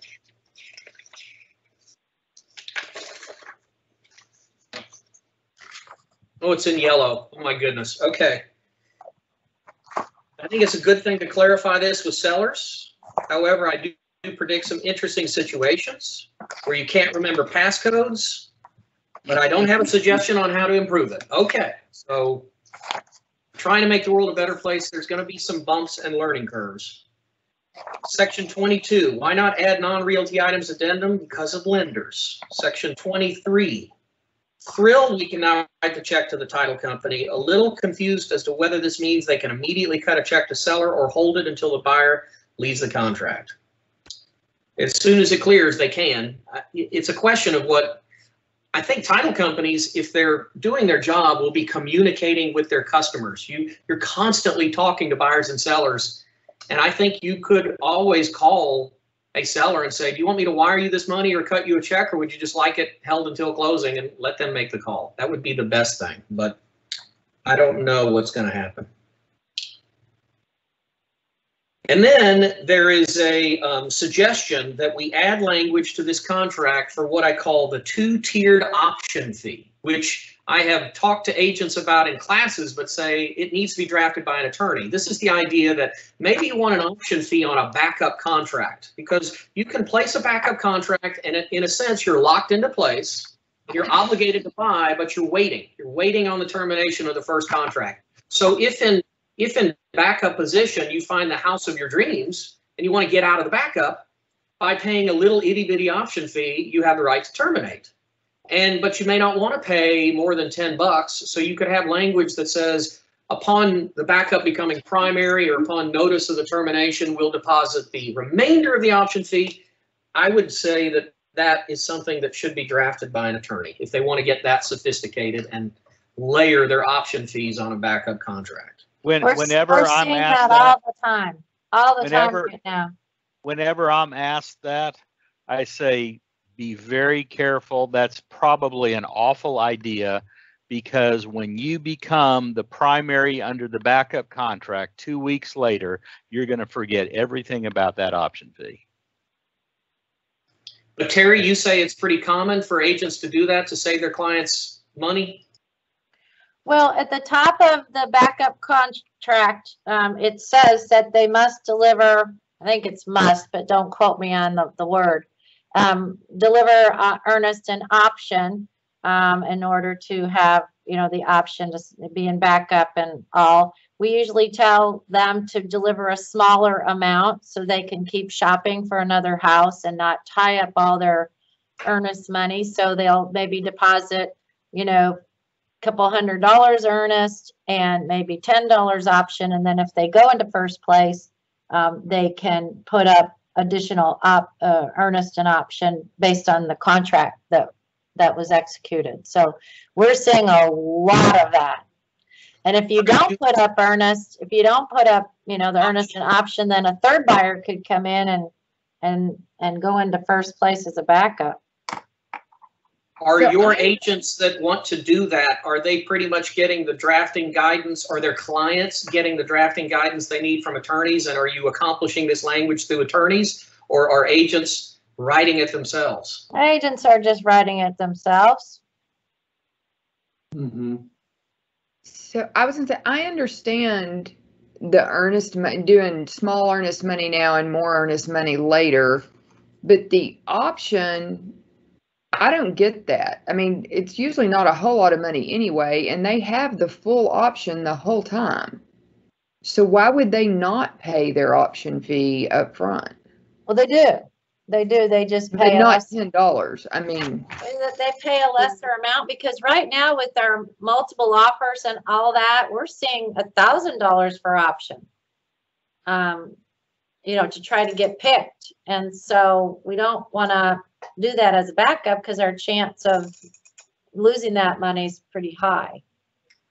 I guess the thinking is, Terry, that in a backup buyer, there's a chance they might never need to use their option. In fact, there's a very good chance they might never need to use their option. So they don't want to give them the full fee. They're trying to save money, and agents are looking to distinguish themselves from other agents. So even a few $100, if you can brag that you saved them that, then that's a marketing sort of thing. So not only that, most of our multiple offers are in the 300 price range. So every dollar counts for those buyers. Does anyone think this needs to be new language that we need to propose and draft at this time? I think it's an education issue.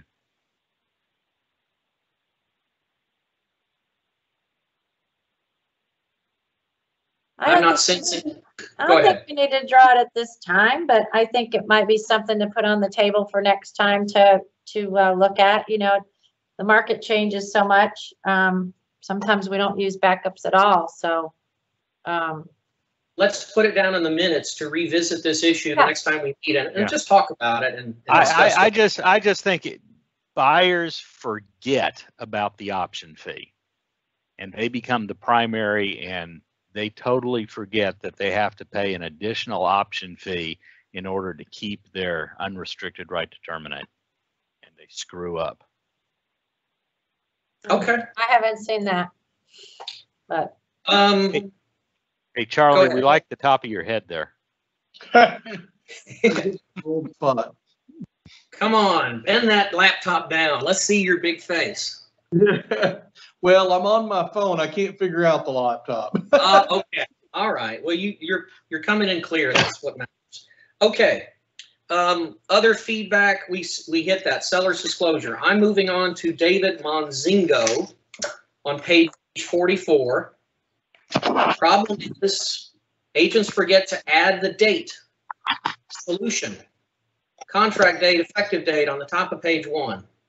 It is pretty common for agents to forget adding this date, and this date is very important. And I wrote there, been teaching this for 25 years. So. Well, and isn't it in zip forms and dot loop and all, you have to put something in or it won't go forward? That's great. If they've programmed their software to eliminate that, I'm glad to hear that. Maybe that's a big help, but I don't. That's not true. It's not? No? I mean, I can't speak to dot loop, but the effective date isn't even something you would do in zip forms. That happens after everybody's signed. Exactly. And then, like in a digital program, like DocuSign or DigiSign, something like that, yeah, it automatically timestamps signatures, but it doesn't make you put a final timestamp in the effective date. But don't you go just back in and do that? Or you Well, do if you remember to do it, but I mean, and don't get me wrong, I think we ought to do it. I'm not for making a change. I'm just saying it's not a different process than it was before technology. You got to remember to do it. To go back and do it. Remember what the signature page says. It says executed blank date blank effective date, and then it says broker, fill in the date of final acceptance. The broker's not even a party to the contract. Okay, so this is something that is put in after the contract has been entered into. It's in a box, it's in bold, and there's an instructional and parenthetical. We're practically screaming at the broker what to do, and it's still a problem. So I don't know that we can continue to draft around this error. I don't know what else to do. I'm kind of thinking the same thing, because I mean, now that y'all have me on board with changing paragraph 23 because nobody wants to do what they're supposed to do, then after 20 years, if we're still having a problem with effective date, if putting it in the top right-hand corner of the contract would solve a lot of, I mean, I don't think it would confuse anybody. So if it would solve a lot of problems, why not? I mean, does it hurt something? The only counter to that is you're going to get a lot of seasoned brokers, managers and stuff that will say, I have been teaching my agents to do it this way for 30 years, and you're now changing everything, and, you know, we need to rely. I'm saying the same thing about the option fee right now. We have those same, it'll be the same brokers that argued about the option fee. I don't think it will be a majority. Your point is understood. But at least the effective date now is right next to the signatures. It seems like a really hard thing to miss, but they do miss it. I mean, so if you put it on the front page, I think they're more likely to miss it. I think wherever you put it, it'll be missed. They're going to miss it. Yeah. I'd leave it where it is.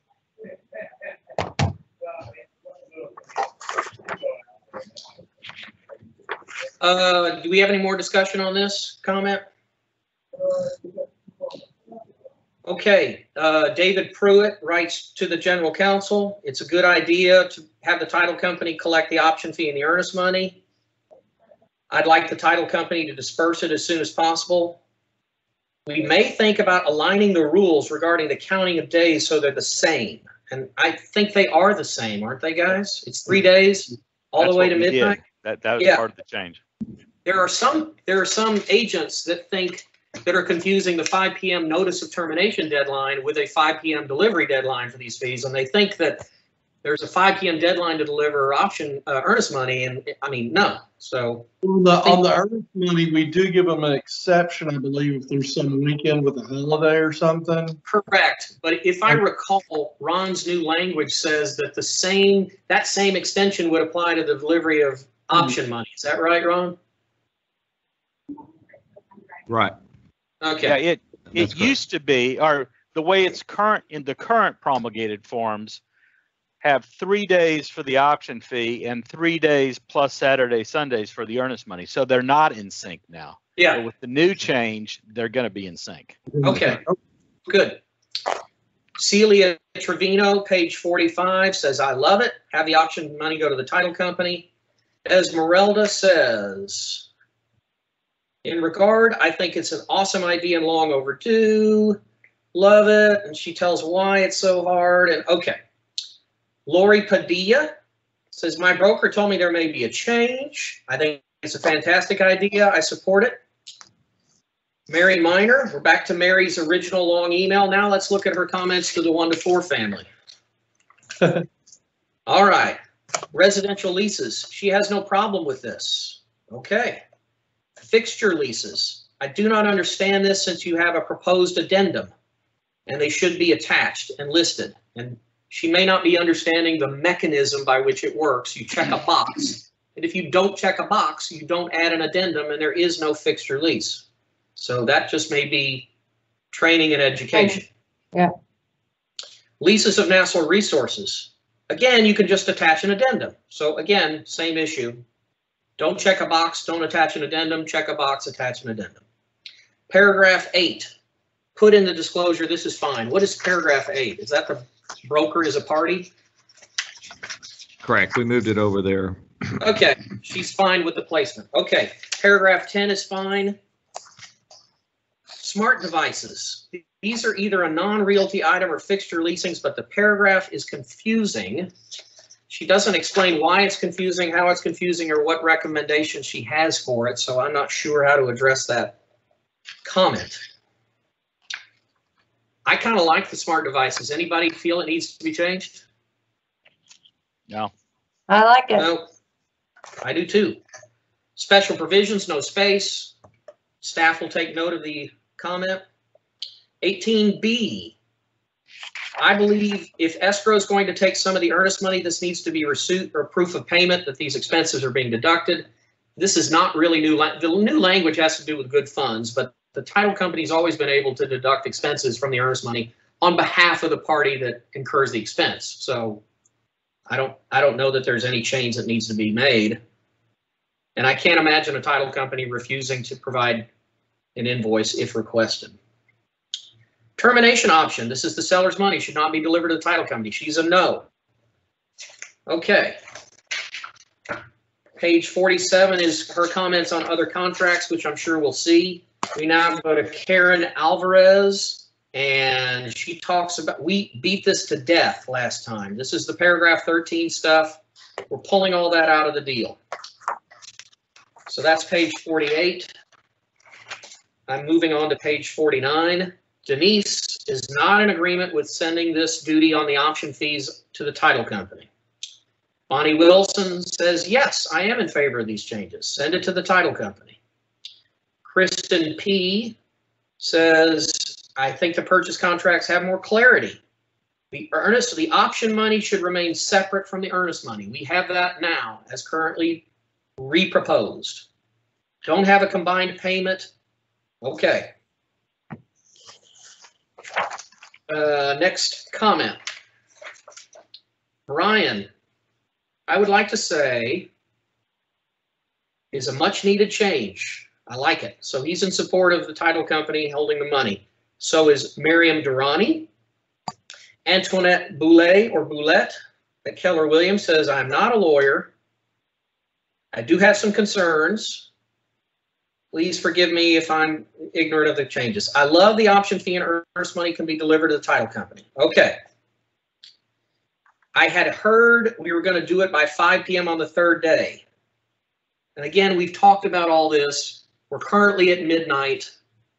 Both option fee and earnest money have the exact same deadline with the exact same extension. Lee, do you have a comment or thought? Sorry.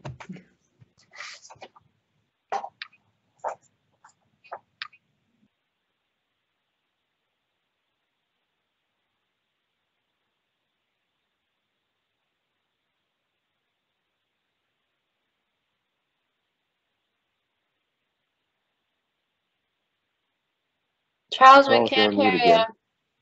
Charles? Sorry. There's a lot of words on page 51 on why there needs to be a 5 p.m. deadline and all the things that can happen with late delivery of these fees to a title office, which I agree, which is why you shouldn't wait until 5 p.m. on the third day.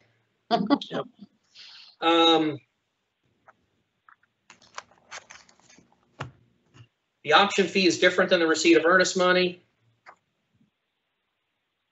So it's just a long discussion of why there should be a 5 p.m. deadline on both,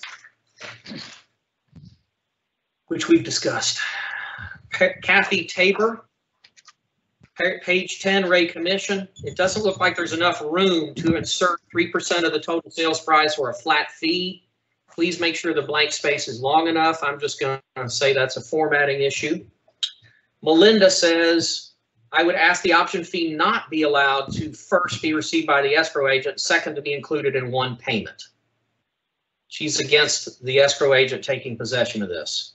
Nancy David, says I want a 5 p.m. deadline for the earnest money as it is in the option fee paragraph. Again, misunderstanding of what this 5 p.m. deadline is. Oh. Okay. Todd Franklin, hello. I'm heavily in favor of the changes regarding leases, leased items, smart devices, option fee money, and all contracts, especially option fee money. Thank you, Todd. Angela Downs, I'm excited to see this proposed change. Tom Allen, whose email we read earlier at the bottom of page 53, let's move into his 1 to 4 changes, which are on the top of page 54. Earnest money. What happens if the seller delivers earnest money late and wants to terminate? This is not clear. Well, it's a race. I think it is clear, and we've been teaching it for a little while, so I don't think we're going to go back, remove that change. That's really not a new change. 10C possession. I assume there will be check boxes. Are we missing that? What is he talking about? 10C. He doesn't seem to understand that this is not an option. It just says if there are smart devices, all sellers shall do the following. It's not, I don't think there's any boxes to check. Is that correct?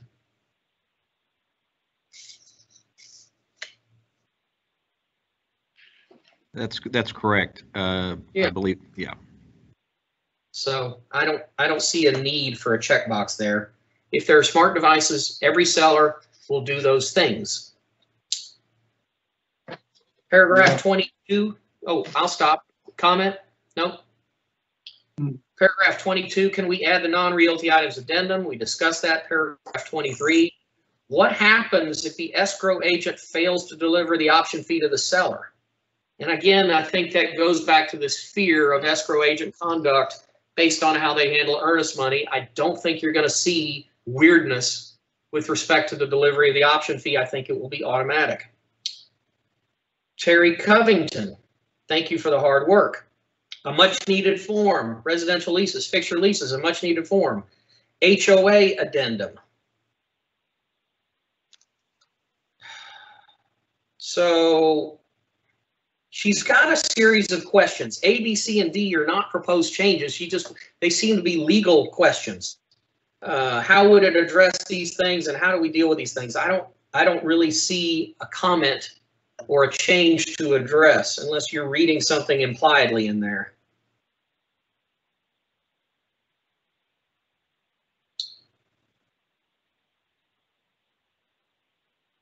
Any comments on those A through D at this time? Okay. Really, I should have focused on the highlighted stuff. 1 to 4 family. Everything is good except for paragraph 23. That's fiduciary responsibility. I don't think title companies should do it. I have some suggestions.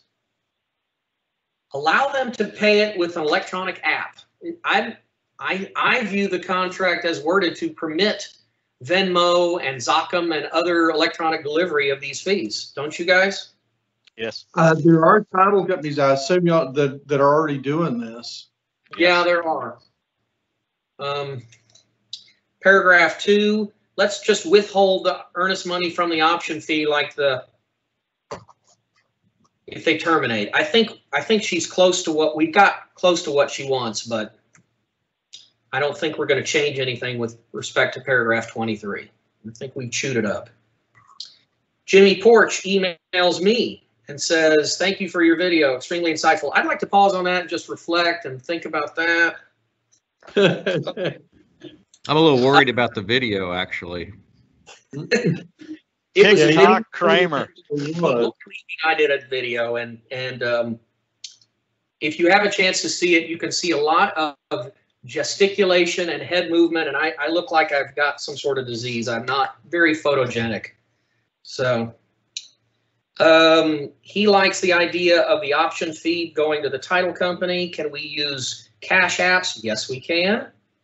And then he had a comment on T47s and used surveys, which was related to my talk. Gerald Sanguino says, I agree with the change for have the title company handle it, or you just set a standard fee for the option period. I don't think that's going to go over well in the industry, folks. Sharon Tuzink, I don't know, says, I'm opposed to the option fee being delivered to the title company, and I really enjoy the comment about a title company would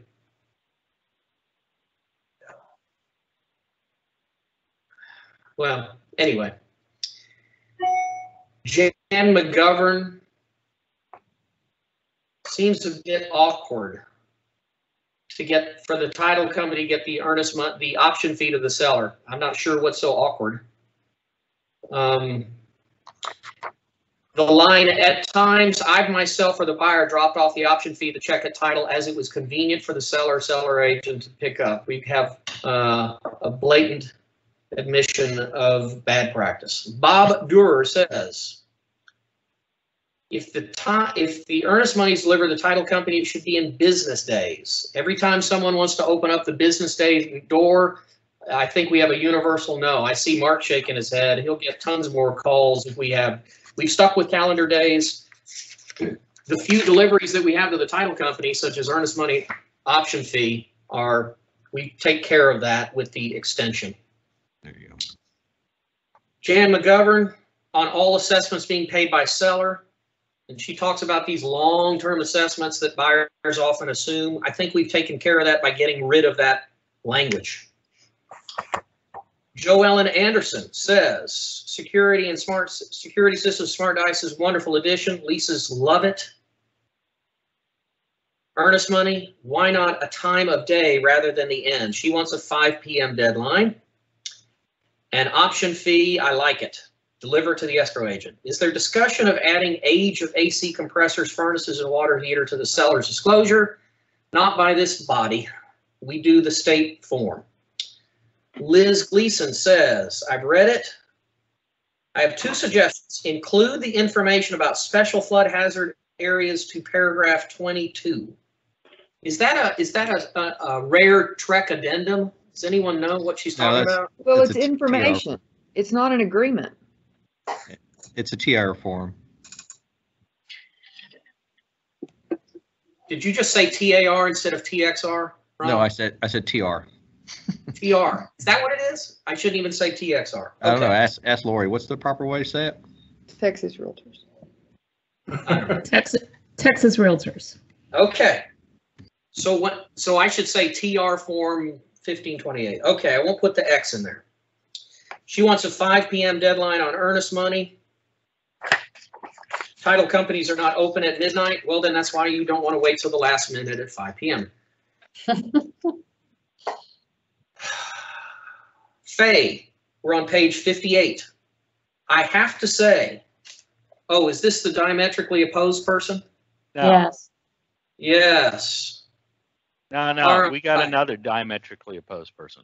Oh, this is not. Is this the person who says she's going to quit the business if we make this change? She put it in writing. Well, we get her point. Her point is she does not want the option fee delivered to title. Sherry Interrante, I'm on the top of page 59. I'm in favor of it having go to the title company. It's so hard to get it to the seller, blah, blah, blah. Mary Beth Harrison emails and says, the only comment I have is paragraph 4, the time for delivery of existing residential leases. It now reads 3 days, and I think it should be 5 days. The date stays consistent with the days for delivery of other leases. And so I guess she does have a point. Do we have different delivery deadlines for different types of leases, Ron? I'm actually going to have to look at that and see. Let's see what we have under the addendum. What do we have? That's on page 150, right? Yep. 3 days. 3 days.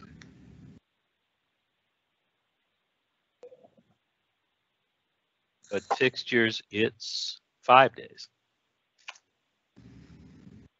Okay, do y'all want to change that to 5? I mean, it's I'm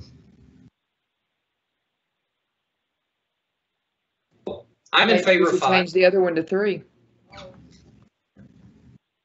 Raise your hand with a 3 or 5 on your hand as to what you like.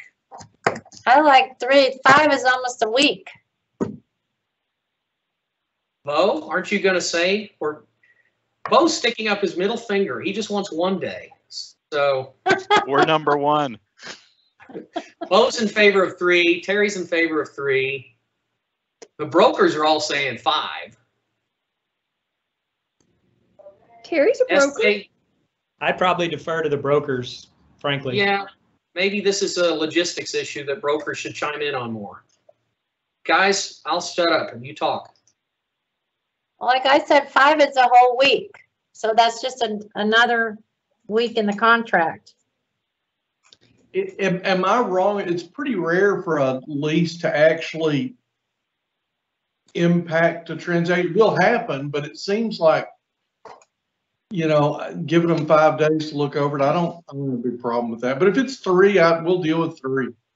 Hey, don't we have a built-in incentive for the seller to do it quicker in any event because the buyer has an unrestricted right to terminate for a certain amount of time after they actually deliver it? So Yeah, we can put in, it's not 5 days to look over it. It's 5 days for the seller to even get it to the buyer. Right. right, but So- then it says buyer may terminate the contract within blank days after the date buyer receives the leases. Right. And so it behooves the seller to not wait 5 days. Get it to them in 1 day. If they have the lease, why would they need 5 days to get it to them? So here's the thing. I don't really care if it's 3 or 5. I just like the idea of consistency. Right. So we Agreed. can leave it at 3. Let's change the others to 3. Hey, Charles, you've also got a public comment from Avis in the Ooh, chat look at that. if you want to read it. Yes, Avis says, those, it almost reads like a fortune cookie. Confucius say, those who cannot deliver in 3 will not deliver in 5. I love it. So she's got a good point, and I'm leaning towards the 3 days too. And they're going out for public comment again. So if you get the entire state of Texas that feels they can't deliver leases in 3 days, then we'll hear about it. But why don't we change both to 3? Who's in favor of that? I'll be 3. Greg would prefer the 5, but he's on the fence. Okay. Anybody vociferously opposed to changing to conform both dates to 3? Okay. The wisdom of Avis prevails. Vociferous. Okay. But it was a good point. I think the point was a good one. Cynthia Moore says, the following are material changes to be aware of. I think it's odd. It looks like she's sending this to her agents, but then she writes in the highlighted part, Oh, leases should be 5 days and 7 days is better. Well, we've addressed that. We're going to make that 3 days. This is going in a different direction than people anticipate. 18B defines the expenses an escrow agent can retain. I might tell the world that's really not new. Paragraph 23 just says, yeah, the option fee can go to the title company. Condo contract, so these are just explanatory things. Okay. Debbie Rogers loves the idea of earnest money going to the escrow agent. Brent King says change it to give them 5 days to get their leases to the buyer. Sorry, we're going to 3.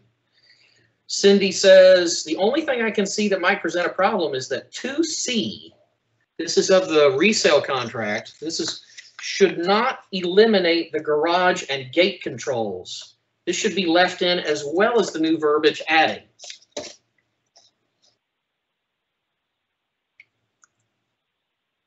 What do y'all think of that? She doesn't like us going to a generic concept of controls.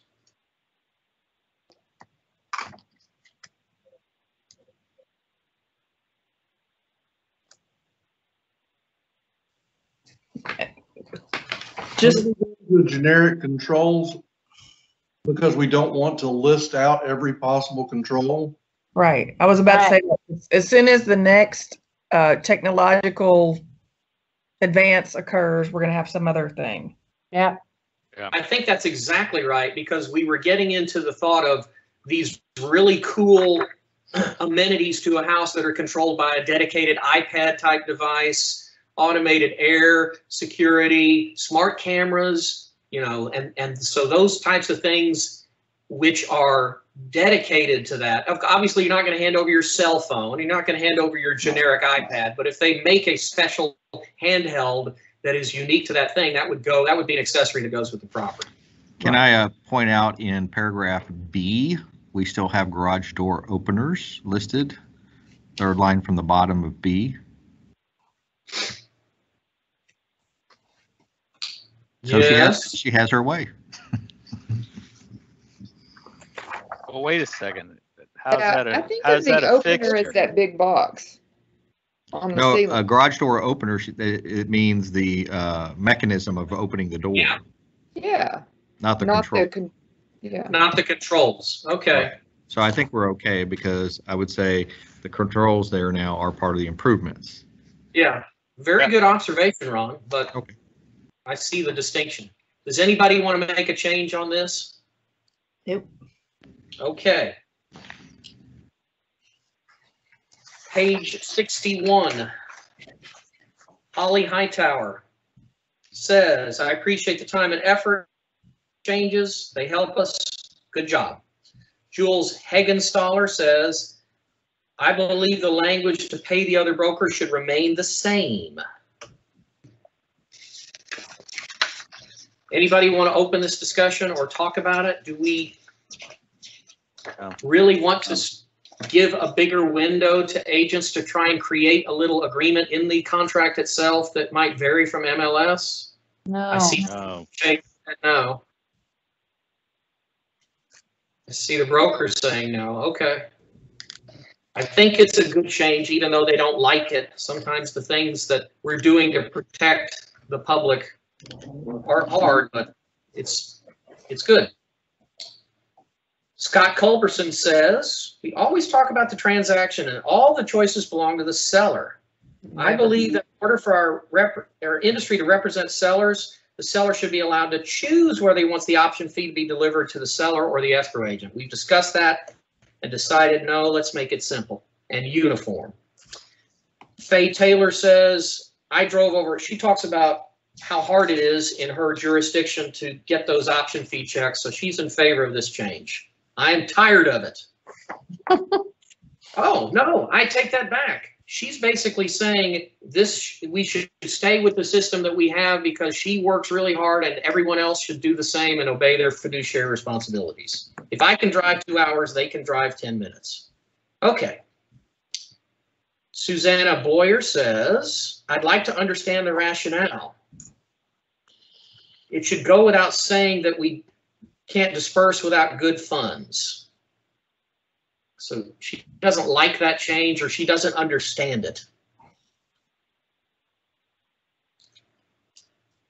I mean, I think it's just clarification of existing practice and regulations regarding title companies. Brian, do you want to comment on this, or do you have you think anything needs to be changed? No. She just kind of doesn't understand why it's necessary, but I think with the title companies possibly dispersing option fees early in the transaction, we want to clarify that there's no duty on a title company to deliver option fee to the seller on day one if the check is not cleared. Just, it's a clarification. They're prohibited. Yeah, you can't. Paragraph 23, no, she does not like that. It's not the title company's job. Okay, I got it. Robbie Rachel Bailey says, on my wish list would be add space for things like splitting survey fees or repair costs without putting words and special provisions. Does anybody want to do that? And give a little history on the repair. That's one of the reasons why we have paragraph 12 drafted the way it is, so that you don't have to get into splitting those fees. You just give credit and those kinds of things. Yeah. Make those, yeah.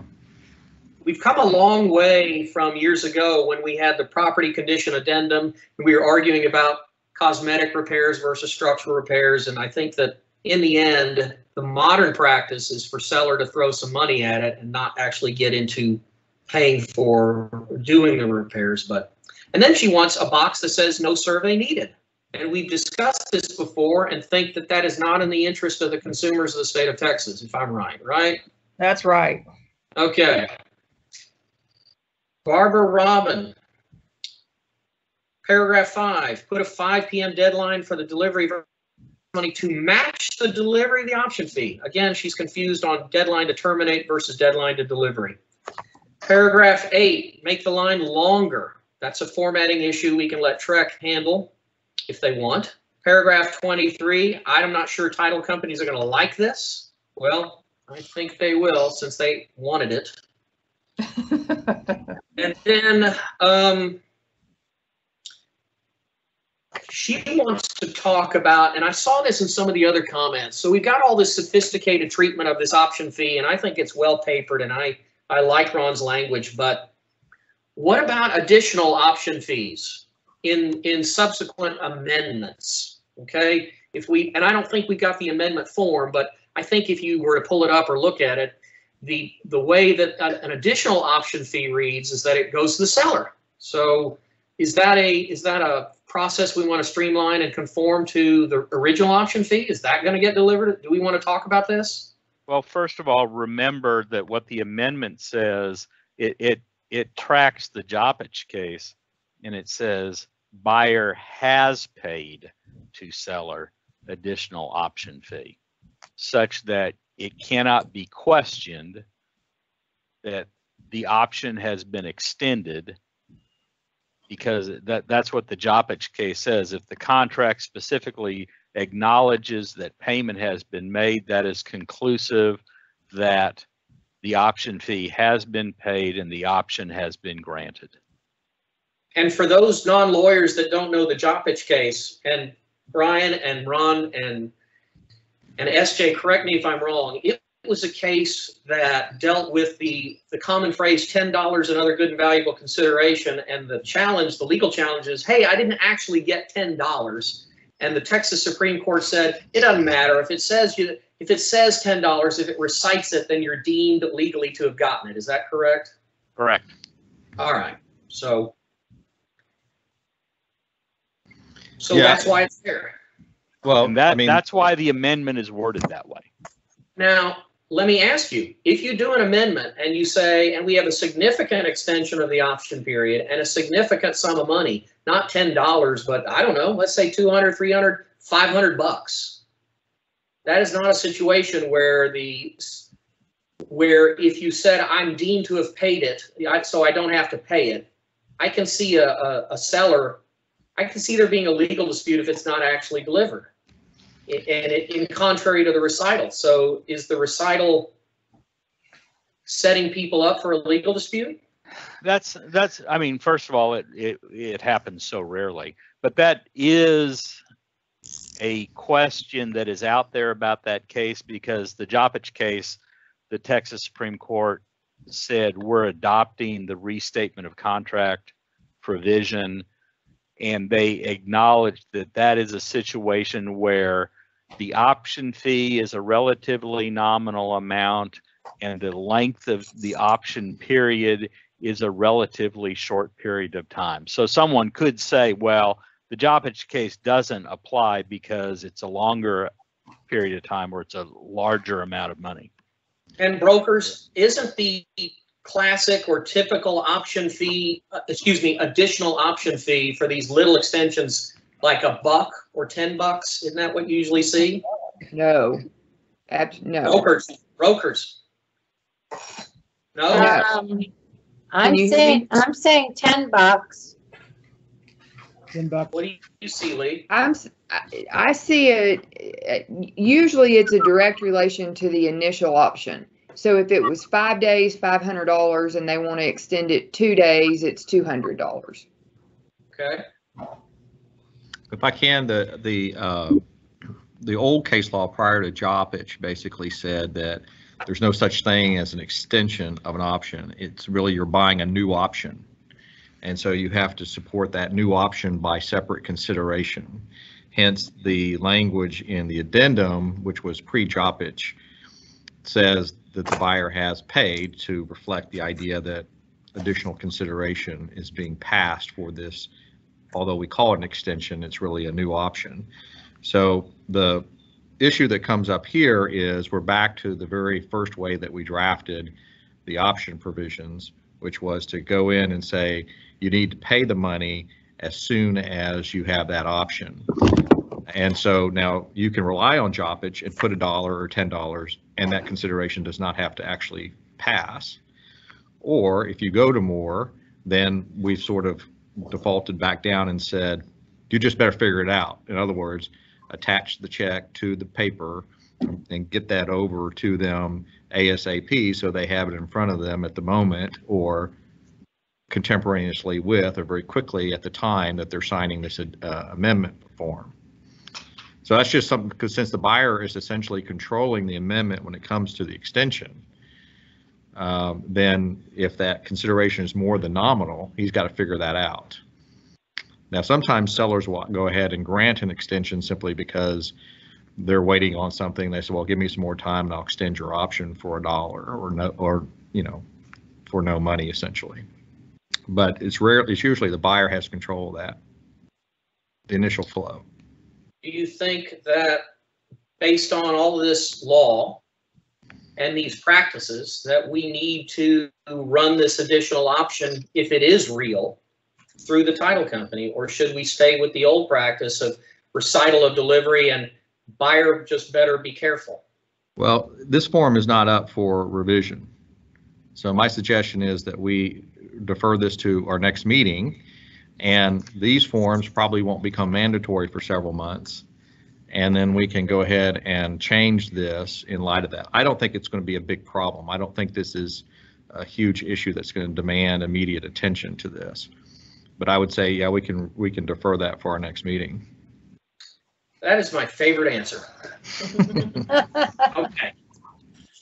But interesting discussion. I kind of learned a little bit. That's interesting. Renee Fobion writes, I think delivery of the option fee would be very beneficial, and she talks about why. Libby Mitchell, top of page 64, says, yes, make the option fee payable to the escrow agent. It's so much better. Gary Russell says, love the proposal to drop option money off at the title company. Is there a way we can make it a box to choose title company or seller? We decline to do that. Lacey Ogburn says, paragraph 23 is amended for the option fee to go to the escrow agent separately or combined with. This may be sometimes these emails are instructional to agents, but I can't tell. I support the change to make the option fee to the escrow agent so much easier. And then she has comments about the intermediary relationship notice, which is not a TREC form, and the non-realty items addendum should be added to page 22. We're going to protect them from their vicious lenders. Benjamin Lotzer. Any way to allow electronic deposit of these funds? Only for Yes. you, Benjamin. Yeah, okay, if you say so. You know, I don't know if Trek, Mark, if Trek is looking for content to put in their advisor newsletter, you could write a little blurb that says, hey, nothing in the Trek contracts prohibits electronic delivery of option fee or earnest money if the two parties are willing to conduct business that way, just like you could do an electronic transaction. Maybe that's something that they need to know. I'm sure Ashley Cook would love to give a free seminar. Yeah, she's got a. She would, Zaka. All right, Marcus Phipps, howdy. Just a few comments. I don't really care for the way option money's being handled. I'd rather see it go imitate the Texas Realtors commercial contract, just have it bucketed out of the earnest money, or have it go to the seller. Although the broker's fees are not part of the contract, they could be included as directives to the escrow officer as part of the contract. I don't think we want to get into that. We've kind of decided how we want to handle commissions as an informational only sort of thing. Jack Stapleton, Realty Texas is opposed to the contract changes. He's the diametrical opposition. He doesn't like the option period. He doesn't like the renumbering of the paragraphs. He's really not going to be happy about the importation of paragraph 23 into paragraph 5. Why on God's earth have you got crazy with leases? This is only 1/10 of 1%. Why are you doing this? Why are you doing that? I think he's in favor of one change, the prorations change, which we have pulled off the table. So we're going to thoroughly support this agent and all of his company. Janet Smalley, please consider it the same way they do in commercial. Okay. Nick Insalata, great Italian nickname. I love it. This is a lot of words. I am largely in favor of this change and feel it is necessary. And then he talks about problems he's had. Title companies are a popular yet faulty method of exchange for a relatively large number of agents. And he talks about situations where a title company being involved would have helped. And he gives some factual scenarios, 1, 2, and 3. These are just 3 instances where an unbiased party would have eliminated controversy. So he's in favor of this change. Kristen Delgado says, hi, I'm writing to support the proposed changes. I fully support the delivery of the option fee to the escrow agent. Casey Redding, I like the streamlined process. I think being able to deliver it makes sense. Page 69, Christy Gessler, good afternoon. The option fee is a huge mistake if it's allowed to go to the escrow agent. I believe there should be 3 options for who can sign. Seller, I think she means seller, listing broker, or title company. She wants the choice. We're not going to go down that road. Francis May says, I've recently been notified. Oh, she wants the checkbox back about whether you do or do not credit the option to the sales price. Now, did we discuss this earlier? Didn't we talk about this? I don't think so. A little bit. Not at length. Yeah, I brought it up, and I think you even kind of took an informal vote, and they said leave it alone. But I mean, I've had lunch since then. Maybe I forgot. If anybody feels strongly that the need to keep the option fee not credited to the sales price as an option, speak up. I think it's telling that this is the first time anyone's mentioned it going away. Yeah. It's a small amount of money, so I don't see it as hugely impactful on the consumer. Although it's funny, what I think is a small amount of money, some other people might not. But the way we have it presently, it will be credited to It's the buyer. by default credited. Yes, there's no box to check where it's not. So I suppose if it were a huge amount of money and you wanted to make it non-applicable, you'd have to get a lawyer to draft you language. Okay. Yep. Linda Blackman says, I love the fact that this can be received by the escrow agent. I do not like that there is not a choice for it to be credited to the seller. Again, she wants the boxes. That's 2. Tanya Cannon says it should not be delivered to the title company. The fee is paid to the seller. Leave the termination paragraph the way it is. Not only are we changing it, we're moving it. Donnie Beasley, I didn't even understand this comment. Presentation form signed off by accepting party when presented. I think he wants us to create a new contract for the presentation of an offer. Is that what he wants? Yeah, he wants a new form for that purpose. Okay, no, not yet. The subject is on multiple offers. Okay. Brad Rhodes. Morning. I've read over, I overall like them. I like the change for the option fee to go to the escrow agent. I would suggest that it be part of the earnest money, kind of like the TR forms. I have a question. If it's delivered after the time allowed. And again, we've answered this by not answering it. The answer, if an option is delivered late to the title company, it has the same legal consequences if it's delivered late to the listing agent. It's the same, you know, it's just, we're just changing the recipient. So if anything, the time of delivery might be better documented. Trek 1 to 3 contract. Okay. This person, Info, doesn't like the fact that we're taking out the language on agreements for broker commissions. It's hurtful to those who work outside of MLS. And we've taken that into consideration on the farm and ranch. I think that's why we're not changing it on that. Does this convince anybody to make a change? No. Okay. I must deal with other broker to get my commission. Yeah, I mean, that you do. You know, That's it's all. an argument. I think it's a great argument to join Texas Realtors. If you're not a member of Texas Realtors, if you don't want to work in MLS, they've got forms for this, for agreements to share between brokers. Don't use a little board at the bottom of the contract. Use a good, well-drafted form. Next, they're going to require us to have something in writing. Yeah.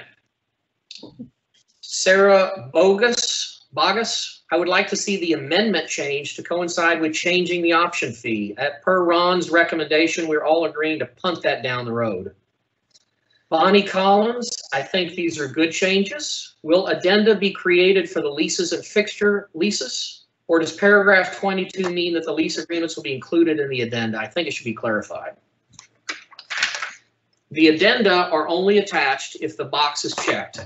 And if the addenda are attached, then they talk about delivery of the leases. So you just got to read the language to see how it works. Jeff Watson, these are comments. He doesn't like the yellow, he wants a darker color. Section 22, I want a non-realty items addendum added, box. Section 23.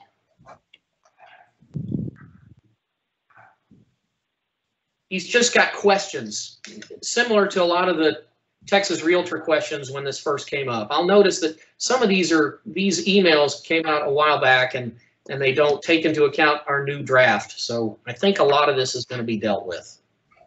Well, I think there's some confusion. He thinks the earnest money in due for 10 or 20 days. Yeah, I saw that. I wrote 3 days, buddy, is what I wrote. No, So. no, guys, it could be, because remember that you can do additional earnest money later. Yeah. So that, I think that's what he's talking about. I don't think he has a valid point, but I think that's what he's talking about. Okay. Well, you can vary these contracts with the assistance of an attorney, and there's always that possibility, but if you start tweaking the promulgated language, you might possibly get different deadlines. That's a consequence. And be practicing law without a license. Well, I'm presuming they're getting an attorney. You're right. Yeah. Tracy Dunlap says, good morning. The wonderful residential contract and do not understand the option money now going to the escrow agent. She does not like that. Julie Winter says, thank you for streamlining the option earnest money deposit process and leveraging the escrow agent. Yes, I'm sorry. Can you go back, Chairman? Ms. Yes. Dunlap had another comment about. Oh, you're right. I'm I know we were sorry, highlighting. SJ. No, that's okay, but I just think we ought to Also, look at it. please consider an addendum for a cash purchase for an appraisal that the seller can opt out and get their earnest money returned if the appraisal does not match the sales price.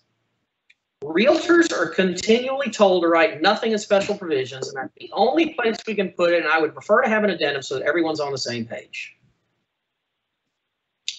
So if a seller in a cash deal sells for too low and they get an appraisal and they're saying, you've made a terrible mistake, we want the seller to opt out of their freely negotiated deal. Is that what she wants? I think it's a the typo. appraisal addendum that we already dealt with, I believe. Yeah. I think she means buyer. It's not uncommon on a cash deal for a buyer to request an appraisal and Sure. say that it has to appraise. And I think that's what she's talking about. I think it's just a typo. Okay. If I recall the appraisal addendum, can you use the appraisal addendum in a cash deal or not? No. No. No? Okay. We had toyed with the idea of a clause. She's gonna need, Well, remember, it's called the addendum concerning right to terminate due to lender's appraisal. that's right. And the appraisal is done by an appraiser that is hired by the lender. Right. I think When I you think have the a answer cash is- deal, you bring into a whole bunch of stuff. Who gets to select the appraiser? Mhm. Yeah. I think that what we said to cash buyers who are worried about value is, why don't you get your appraisal done during the option period? And that's a good answer, I think. Well, Julie? and then I think the other answer, just for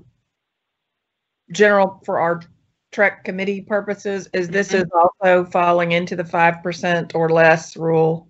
Yeah, feels like it. Yeah. Julie Winter, thoughts? Thank you for, oh wait, yeah, I had gone to this and skipped over some. So thank you for streamlining the process. Also, the inclusion of seller transferring or relinquishing rights to apps like Ring Nest is nice. Adding the fixture leases will be helpful, so we're not surprised by the $18,000 solar panel lease on the Schedule Z. It's exactly what that's what brought this whole topic up. I've always wondered if there was an easier way to include a couple of days post-closing for the seller move out. Closing and funding is a bad idea. Yeah, I don't think we have good options, either a 2-day lease or right at funding. And don't most agents manage that pretty well? Yeah. Yes. Agents, let me ask you, do you commonly do closing and funding, or do you usually give your seller a little 2-day lease to move out? What do you guys do? Occupied or vacant? Occupied, we generally negotiate 2 or 3 days. Okay. A temporary lease, and I always push for security deposit. I know I see a lot of them that have 0 security deposit, and I can't even wrap my mind around that. No, because somebody's going I to damage that. something. They will definitely damage something. This is bad. Well, I think the existing. You have to trust someone to turn over possession of the house at some point. In condition wise, I mean, you're not doing your walkthrough right before they move out, even on closing and funding. So Well, you should be. I mean, sorry, but you should be. They should be out. You should walk through, and then you go to closing. they're not required to be out until it funds. Charles, That's you've right, got a and public You comment can't in the move chat that too. fast. That's And you ridiculous. You Avis. also have the problem where somebody moves out and then they don't have a closing. Mm-hmm. Not Yeah, uncommon. Not We're uncommon. actually not in disagreement. All of the comments from the committee are in favor of no change, including Avis, who said keep it the way it is, closing and funding, or use a lease. We have 2 boxes. I think the tools work pretty well. Yes. Sarah Lyons emails Lee and says, love, love, love, love, love, love. I was jumping for joy. Great job. P.S. I would like to see intermediary and non-realty items addendum references in section 22. Non-realty we've addressed. An intermediary relationship notice is not part of the contract, so there's some learning to be done there. She has John- now learned. Okay, good. John Pritchett says, looking at the proposals, we could use more room for disclosing in paragraph 8 that one or both agents are a party to the transaction. John Pritchett then says, he talks about this language in paragraph 13 that we've pulled, so that's become moot. These are just a series of separate emails all sent out at 4:58. In 18B, what is he referring to 17B? Does anyone know what he's discussing or referring to? I couldn't find 17B. I don't know what he's talking about. I don't know where he's referencing, but I think he's talking about when the title company takes expenses out of the earnest money. I think he meant 12B. Like a survey or, you know, whatever they got the bill for.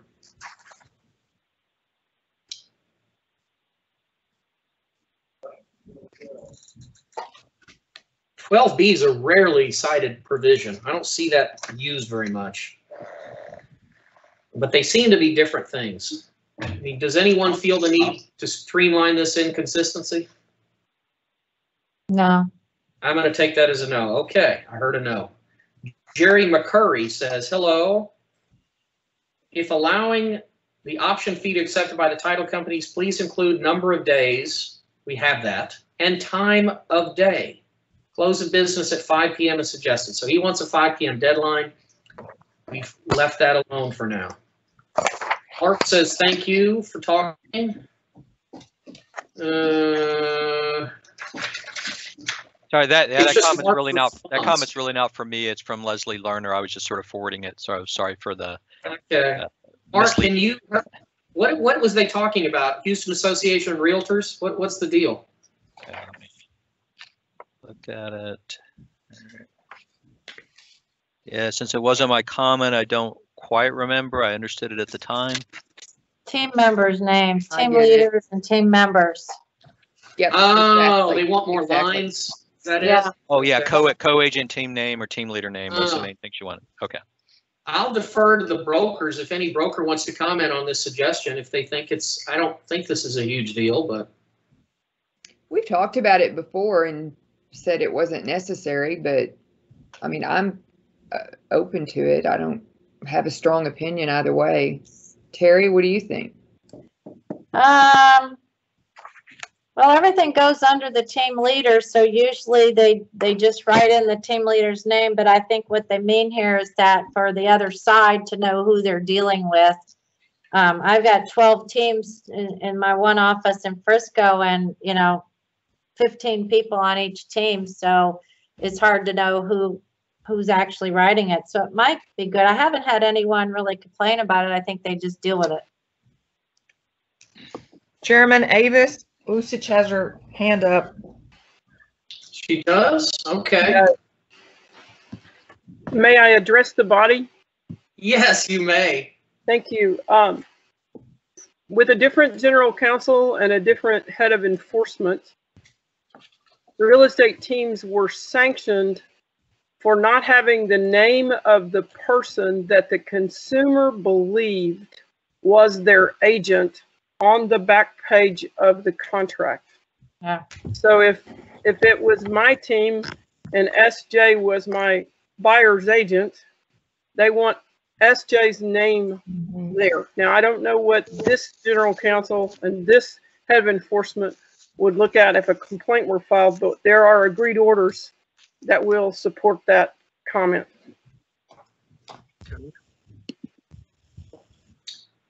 As more agents are starting up teams, it could be something that would be helpful.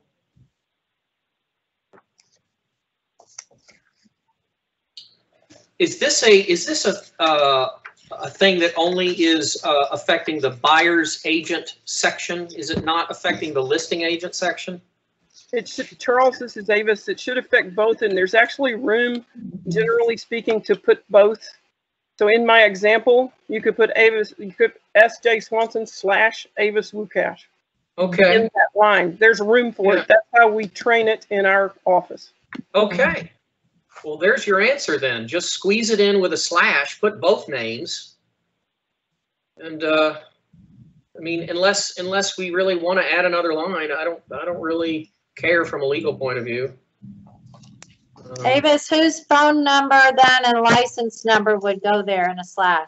the person that the consumer believes is the agent representing them. Okay, not the team leader necessarily. So me. In my example, it would be FJ's. Yeah, not in every contract, but just in this one. Okay. I will say from the perspective of a listing agent who does not have a team, but I get emails quite often that clarify, hey, I'm a member of a team, please report the sale under this information. And it's pretty simple. On the listing side, it says licensed supervisor. Now, would that be the team leader or would that be the supervisor of the entire brokerage? I Depends think on the broker's policy. Okay. With us, it would be me. I'm on every contract. Okay. Okay. Whoever the broker designates as the supervisor for that particular associate. Okay. So some of this Charles, might be, sorry. Charles, there's actually a little more specific than that. There's actual rule that you have to have a designated supervisor in the Trex system. So Terry, if you go to our website, it'll show that she's a designated supervisor. So they have to go through a process and do it sort of formally with Trex to be an official designated supervisor. Yeah. Okay. In theory. We've got a comment from Carrie that probably needs to be read in. Hey, Carrie, miss you. All right. Keep in mind, now I can't read the whole thing. Is there a way to scroll down? Can I do that? More. Click see more. See more. Thank you. All right. See more. So, thank See you. more. Keep in mind that Trek licensing will not give points credit for a broker's license to an agent whose name is not on the contract. And the team leader's name is there instead. So this point scoring system, if you want to go from an agent to get a broker's license, you got to have a certain number of transactions, and those are scored. You got to show your name on the contract. Wow. Okay. That is some interesting stuff you just don't hear every day. Well, folks, if we're gonna redraft, do you want to address this issue? Are we tired and want to move on to the? Do we want to take the slash and just make people wedge it in there? Or do you want to give them an extra one? Sounds like an education issue. There's room to do it. So this sounds like as part of education, the teachers need to just say, this is how you do it. And by the way, as Ms. Lewis just pointed out, you might want to make sure your name's on there. All right. Just something for staff to note. I know there's going to be a contracts class required. If we could, get that added to the curriculum. Good point. These are things I didn't know. Just a note. Okay. All right, I'm going to move on to Robin Crosby's comment. I'm excited for the delivery of the option fee. It's easier for the buyer. Agents are not couriers. I would like to see an expiration deadline added in the future for the seller to respond to an offer rather than the only option to be for the buyer to withdraw. Are we interested in drawing a new form at this time? No, I see a head shaking. That's education. Yeah. Terry Titus says yes. Title gets the option fee. Yes, yes, yes. Joe Buyer says in paragraph 13. Okay, that whole comment's moot because we pulled that language, so we can skip right by it. Melissa Haley has the same concern for PIDs. We've pulled that language in paragraph 13. We're not going to have it at the present time. Penny Cook says, this might not be changed, but in light of COVID, I thought I'd make the suggestion. 6C1 deals with providing the survey and affidavit. Getting it notarized is so hard. Can we just not have it notarized? No. Sorry, Penny, but T47 is actually a title regulation and form number. And so the underwriting principle is that you have to have a sworn affidavit, and an affidavit is something that's signed off by a notary. So, well, now hold on. Okay. You are correct that if it's not notarized, it's not an affidavit. However, title companies don't have a requirement that it be done any time before closing. You're right. In fact, So a title company can choose to insure it without an affidavit if they wanted to. The point is, I mean, The title company doesn't specify when it has to be delivered. That's purely paragraph 6C. Do you want to So could you say, you know, as long as they provide the T47, it does not need to be, however, it doesn't need to be notarized until closing? You could say that. I mean, I don't like it. And let's face it, I think we want to encourage people to get surveys. Well, and the problem is on the T47, if it discloses any changes, you want those before closing so that the title company or lender can say they need a new survey. Sure. Right. Well, and here's the thing, if y'all haven't had to deal with it yet, but since the COVID situation has happened, there have been 2 orders by the governor, and the notary laws have been liberalized. changed. And they are now, you know, there are now mobile notaries, and there are literally online notaries now. So as long as you're in this country, you can do it. And if you haven't found one, you know, that's an education thing, and the brokers need to find one that they can recommend to their clients. But this is not an issue. We have online notary, which is a specific statutory thing. And then we have what the title companies are calling remote inked notary, a RIN, which is where you just hold your driver's license up to the camera, you know, and that's permitted by governor order, and title companies are using both of those tools to notarize people. So and those do require different notary licenses than the regular. I mean, I'm a regular notary, and I can't let you just hold that up, but they're not hard to get, and there's a lot of people with them now. Let's move on to Diane McCoy, and this has got highlighted stuff, which, wow, there's a lot of highlighted stuff. So,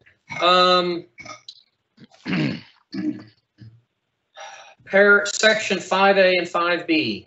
Escrow agents are confused by the use of escrow agent and put in a person's name rather than the name of the title company. In section 6, it is more specific and notes. It would assist agents if escrow agent were changed to title company in both 5A and 6A were referenced. This is a change. This is not anything that's in our drafting. She just wants a new change to the way we describe these terms. Yep. Is that right?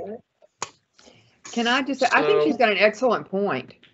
It depends on what part of the state you're in as to what gets put in those blanks. I see in a lot of areas, they do put in the agent's name and phone number, the escrow, the person, your closer, right? And then in the next one, they put in the actual title company.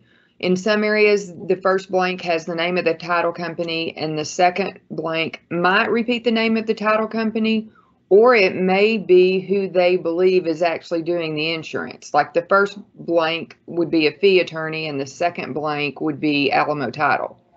I mean, it's not even consistent across the state how they're filling in those blanks. So if we want the name of the title company in both blanks, then we probably need to label it that way. Well, this is an education issue. Let me take an example. John George, what's the name of your company? Hometown Title. Is that the title company? It is. No, it's not. No, it's not. It's the, escrow agent. Yes. It's whoever writes the policy that is the title company. The title company is the underwriter.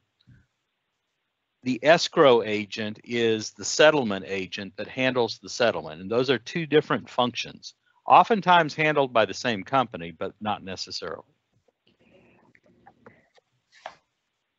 Very good point. I think the agent's point is that those distinctions are not appreciated by agents, and they just don't know what to fill in. And I understand that, but I don't know that we can fix this by using the same term. I don't think that's the solution, because you have to have flexibility.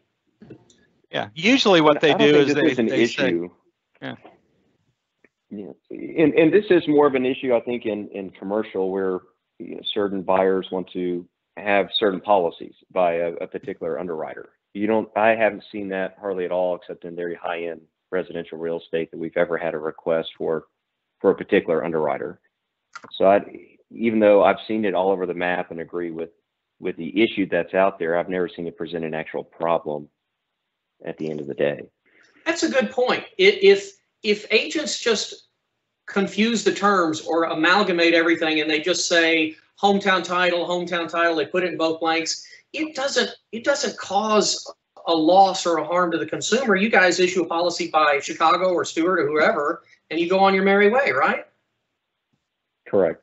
So I don't think the fact that it might be being filled in imprecisely or misunderstood by agents is still, it's not presenting a problem or harm to the public.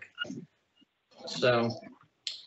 And I've only had one contract actually that listed the actual underwriter they wanted in the second blank. Yeah. I've never had, it's just never done that way in residential real estate. What I like are the title companies that have so many underwriters under their thing that they have to spread their business and they have to promise to write 10 million on Chicago and 8 million on Commonwealth. And so it's sometimes a spin the wheel. And so some closers, commercial closers, will only write on one company. They have to make all their underwriters happy, because if you don't write business and send them premium, they'll stop giving you authority to write on them. They'll just go, you always stick the dangerous stuff on us. You don't give us any good stuff. Needed addition. They want a 5 p.m. deadline to the option, and she talks about why. She doesn't like the way that a buyer can cure the late delivery of earnest money before the seller terminates. She thinks it's confusing. Any comments? Anybody want to do anything on that? That's kind of established in the contract for a while now. She wants the line for disclosure of agent involvement, Section 8, to be longer. Section 18, again, she's focused on the confusion between the term escrow agent and title company. I don't think it results in a real world difference. Section 23.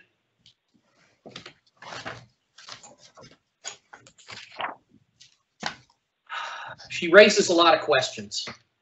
I don't really know where she falls in the end, but she raises questions similar to the bullet points raised by Texas Realtors. Disclosure on page 10. This is the splitting of the fee between the brokers.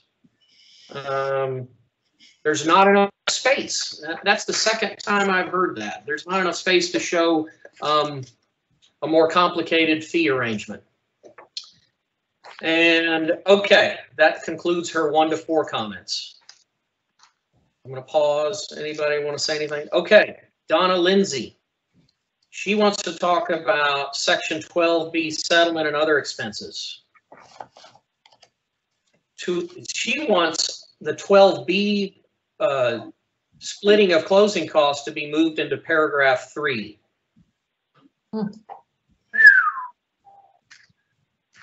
Why? Next. Okay.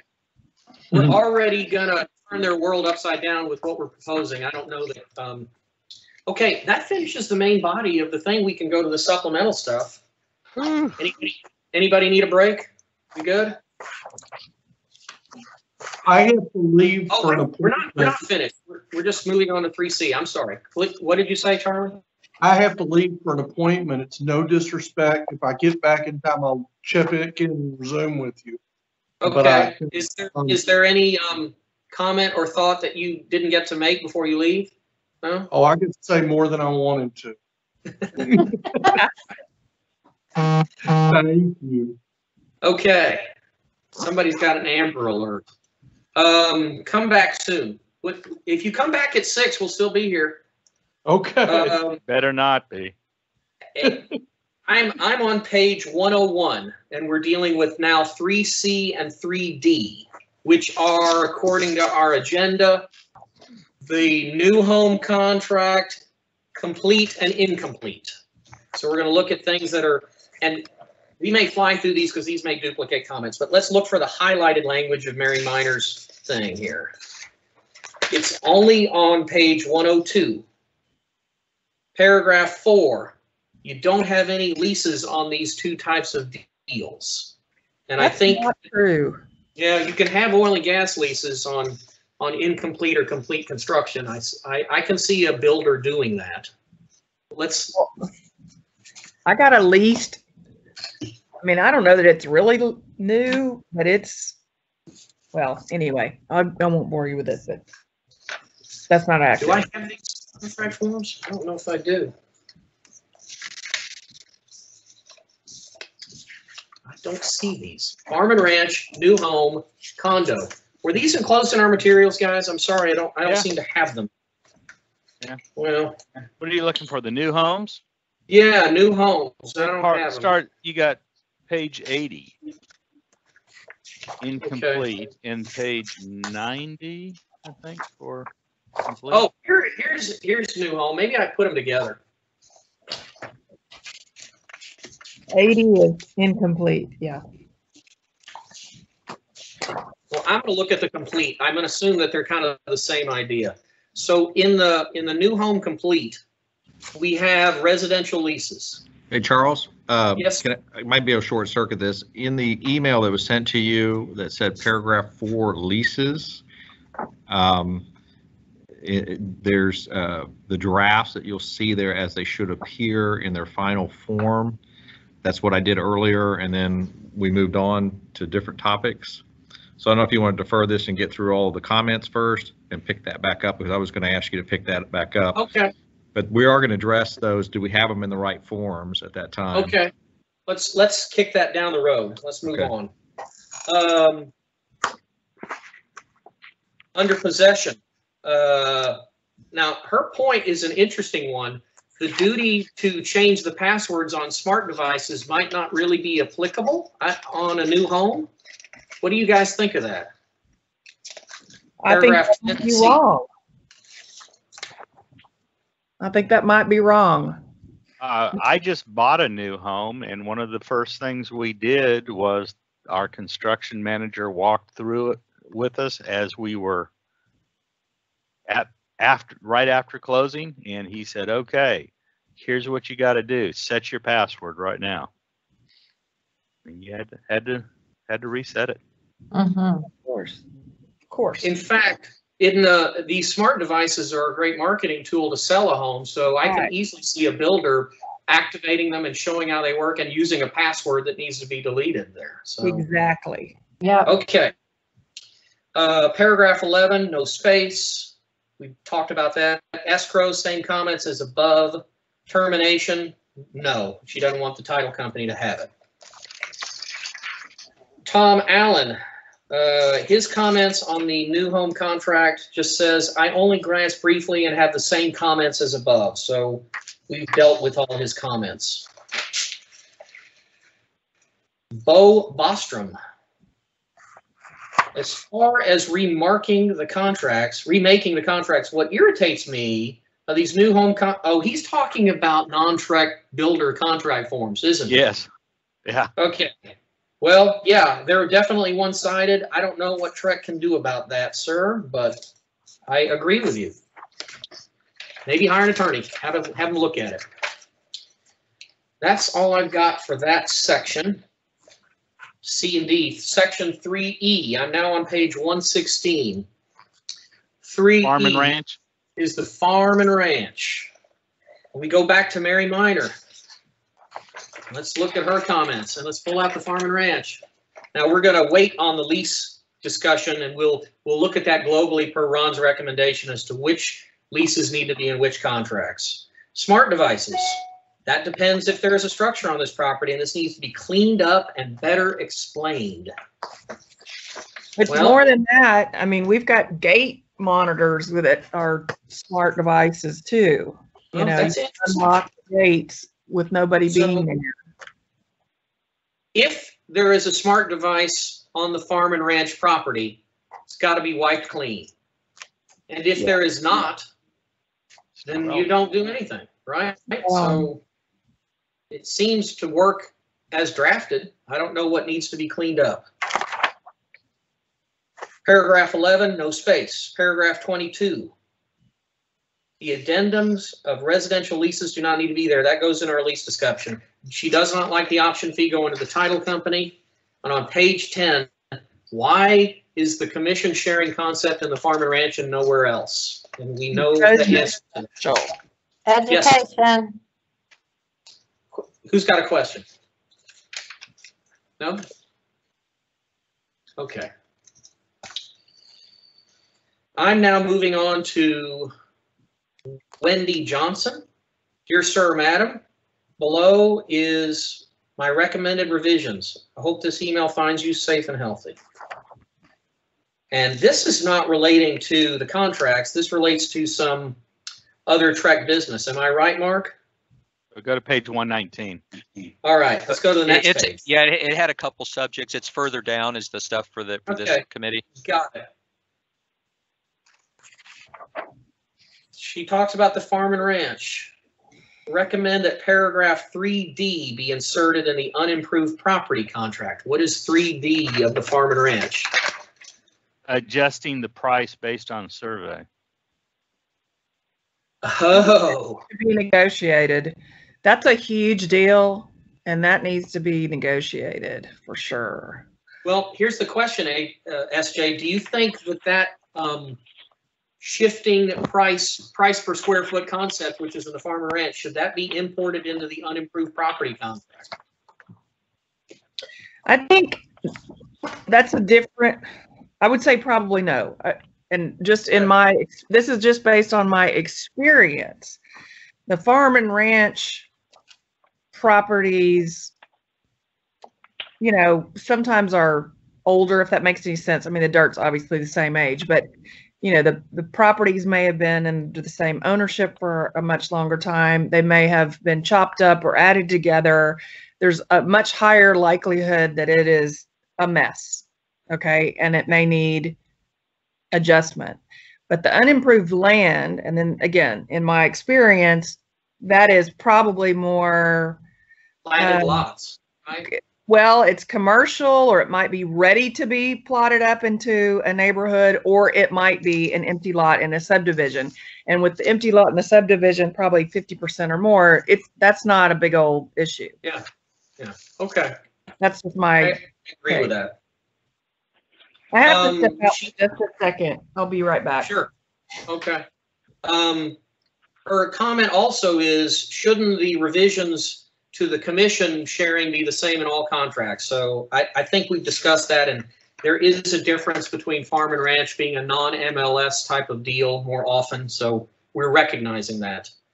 They're old rights. I'm moving on to Jeffrey Schnabel. I've included sticky notes. This was a little tougher to do. No. He's got comments on the 1 to 4. Well, no. Yeah. Starting on page 121. And you just have to walk through the pages. Like he has on page 1 of the contract, he has comments on the next page, page 122. So his first comment is that on the 1 to 4 family, we should have something about grazing and pasture leases. I don't think that's correct. He wants more room for initials. Okay. I'm moving on to page 123 and 124. Time is of the essence applies to paragraph A, not B. That's been fixed. Paragraph 5A, B. That's been fixed. In a separate paragraph now, right? Right. Yeah, that's different now. Okay. Next comment. God, it's hard to do this here. Remove this space and no space for SP input. So remove this space means that's just a formatting thing. Yes. Okay. And then he doesn't feel he needs paragraph 11 bigger. I now see what they're saying. There's hardly anything. Okay. Then his next comment is, finally, we've gotten smart about this. He likes the changes to the option fee paragraph. And then he has one more comment on the Broker information. Listing broker. Yeah, the sharing of commission. If it's informational only, what enforcement or validity? This is confusing. He wants it removed entirely, and we tried, but that is not going to work in our present climate. Okay. If we're ready to move on, I'm on page 147, 3F, which is the resale condo contract. Chris at memorizemyemail.com. That's very clever. On 1-4, does he mean the 1-4 condo? Yeah, okay. On the 1-4 residential condo contract, it says electronic transmissions, but that's not the case on the condo contract. I know what he's talking about, and Ron says this over and over. There are, going back to some statutes, there are some specific statutory rights that condo buyers have to the delivery of certain things and termination rights for those buyers. And they come straight out of the Texas Property Code. And Ron, tell me if this is true. We just copied the language to track the statute. Is that right? I believe so. If it's not exactly, it is extremely close. And so that's why the language on how you terminate and can vary from the other provisions of the contract. He doesn't really understand that the reason it is different and that you can't send an email notice under paragraph 2B is because the statute says that's how you terminate for that failure to deliver. So we're just tracking the statute. Clay Lassiter also needs to be applied to the residential condo contract. Paragraph 23. You just, yeah, it is in the residential. We're going to put that in the residential condo contract. So, okay. Mary Miner, go back to Mary's comment. We're on page 149. Paragraph 4, we'll defer that until we talk about the leases. Paragraph 11, no space, termination. She doesn't like title companies receiving the option fee. Jan McGovern, on all assessments being paid by seller, well, you don't have to worry. We've withdrawn that language, Jan. Barbara Robin says that her comments are the same for the condo contract. So 5 p.m. deadline of earnest money, don't think so. Paragraph 8, need more room to disclose agents. Paragraph 23, I think it's tricky to have the title companies do it. Mr. Finally, Chairman, yes. I just want to note the record here that there have been a lot of broker comments about putting a 5 p.m. deadline back in. I know we don't have it in there at this point, and it's not been in there, and I was corrected about that, but I want to note that a lot of people want it. Yeah, I'd also like to note that what they said was put a 5 p.m. deadline for delivery of the earnest money to match the delivery of the option fee, which is not correct in the first place. All right, it may not be exactly correct, Bill, but people want the 5 p.m. Point being, a lot of people have correctly and incorrectly asked for a 5 p.m. I think it's a good idea. Okay. I'll throw my opinion in there too. I'm in favor more of the 5 p.m. deadline than midnight, just in standard practice. I think it matches the title company's hours better, but I just want to throw that out there. Okay. Well, you've got a new voice in the title business, so I understand. Barbara Robin. Okay. Kind of the same comments she made about the other stuff, and she wants the option fee to be reconsidered. Brian Watts, Grammar Police here.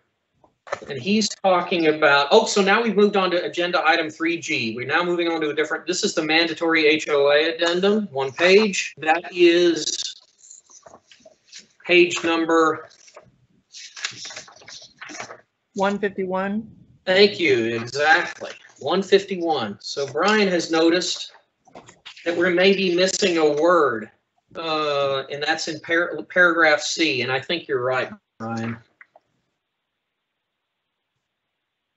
It just now says seller pay any excess. You think it should have a mandatory shall in there? Wow. Yeah, I agree. I think so. Okay. Undelete it. Undelete. It's very Tarzan-like. Seller pay any excess. Okay. Mary Minor. Her comments on the mandatory HOA changes look fine. Okay. Todd Franklin basically is complaining about HOAs being unresponsive and wanting. The complaint here is not so much about the changes to the HOA addendum or the behavior of these HOAs, and sellers should disclose all known HOA fees on the seller's disclosure. Make them research it and disclose it. Okay, that's not our seller's disclosure. Yeah.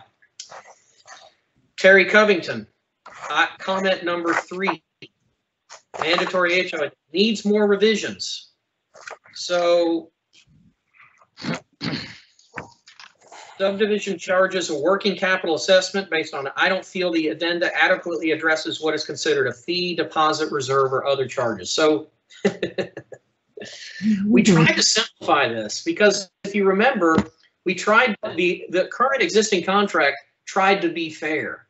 And it tried to say, okay, reserves should be paid by a buyer, and things that are in the nature of assessments that seller owes should be paid by the seller. But the names and variety of HOA charges kept growing and growing, and you had title companies scratching their heads and sellers agents, buyers agents, and we finally said, you know what, rather than trying to cut this, let's just say that buyer will pay X dollars and seller pays everything else. That's what we're trying to simplify things, much in the same way that we did with paragraph 13 and the special assessments. And now we have certain people that want to carve it back into sections again. How do you guys feel about this?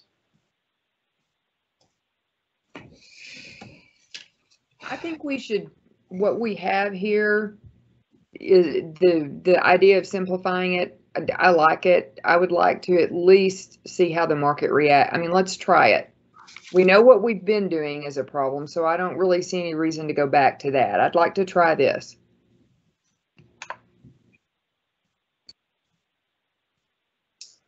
Anybody else? I agree with her. I see Bo nodding. Brian is nodding. SJ, what do you think? Yeah, let's try it. The complaints that I'm reading in the comments are, if we just put a simple cap and say buyer will pay up to X and seller pays any excess, well, the seller doesn't really know what they're going to come out with, and that's not fair to the seller. Again, I don't understand why a seller can't research this or know this ahead of time since it's their property. But that's just me.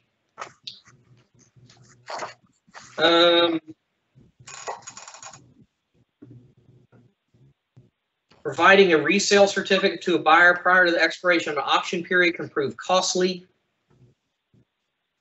Enhancement fees, again, I think she just doesn't like the wording, but I think the consensus of the committee is let's keep it the way it is and see if we can simplify the division of these multiplying and increasing fees.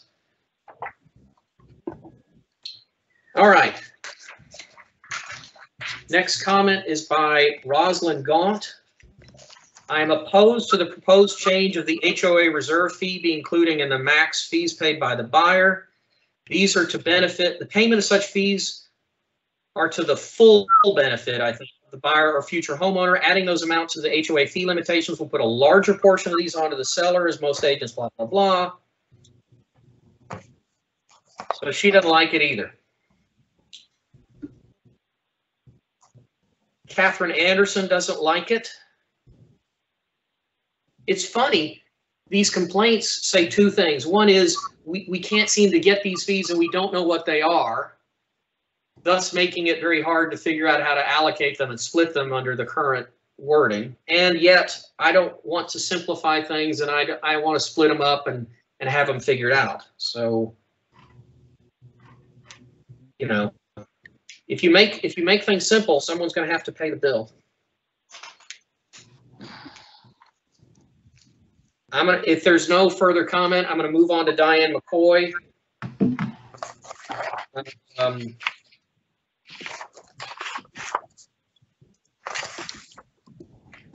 Comments regarding the proposed changes for earnest money. And these, let's see if there's anything specific to, yeah, let's just jump to page 158. Her only comment on the HOA addendum is good changes. So that's really all that is. And now you're moving to item 3H, the residential lease addendum. Could we take a 5-minute? Yeah, let's do that. Try and make it 5 minutes. I know people are getting tired, but we're getting close. I'm gonna get some water.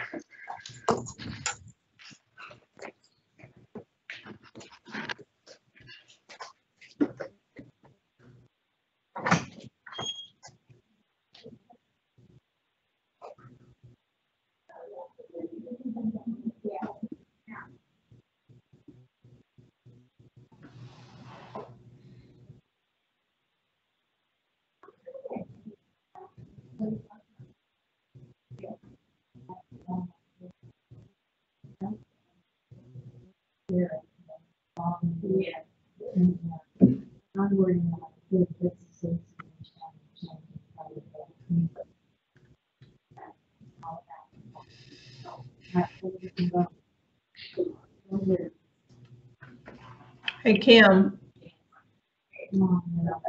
That's like when I go on vacation, it's not worth it. Yeah.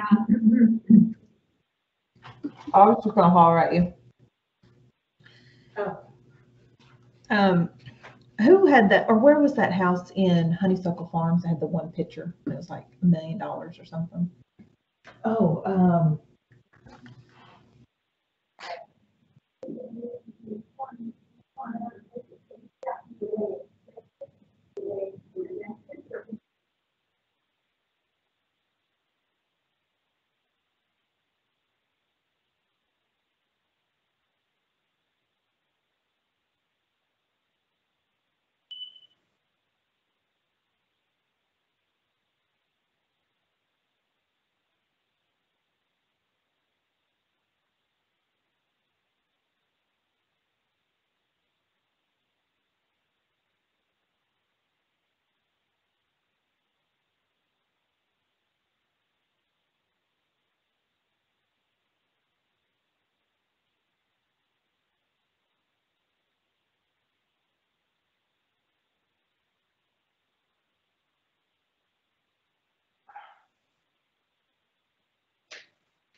Ron, you haven't even taken your jacket off. You are a Trojan. Right on. Avis told me I had to look very well today. And I'm looking sharp. Thing missing is a UT shirt.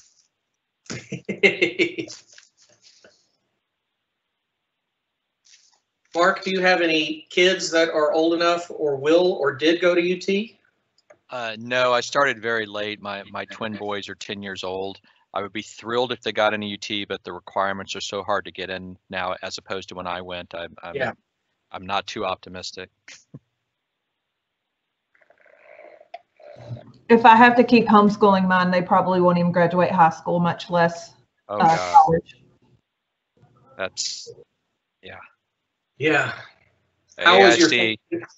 Go ahead. AISD has the first 3 weeks are virtual, and I know that's going around across the state, but yeah, first 2 weeks virtual is just scary for me and my wife. Yeah.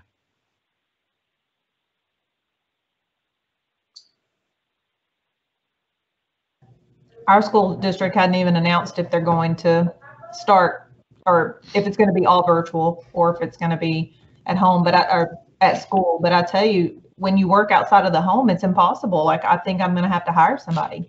I can't do both. I think that's why certain leaders are so emphatic about school starting up, because it is a definite economic impact issue. I mean, it affects everything.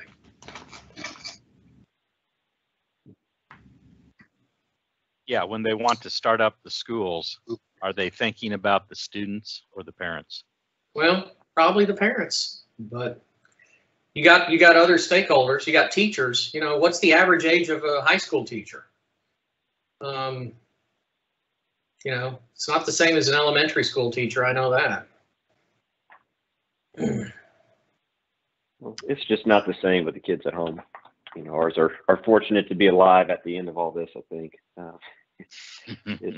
It's been difficult, and I think shared across everybody, with especially the younger kids. It's hard enough to get them to focus in school, much less outside of school. Yeah, that's tough.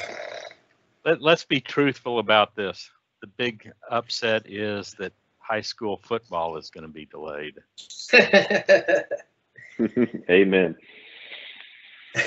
When I grew up in Southern California, and you never started school before Labor Day. Labor Day Did you have a fall break, or did that not exist? No, that didn't exist. That's the difference, I guess. Yeah, I was gonna say that was a long time ago, Brian. Yeah. No comment. Okay, so I only see a few By the faces, way, it was the same for me. You can't see them, Charles, but they're all there. Yeah. Yeah. Greg and Avis is tapped in. Lori, you're there, right? And Terry, you're there? Yes, I'm here. Lori Keyball. Okay.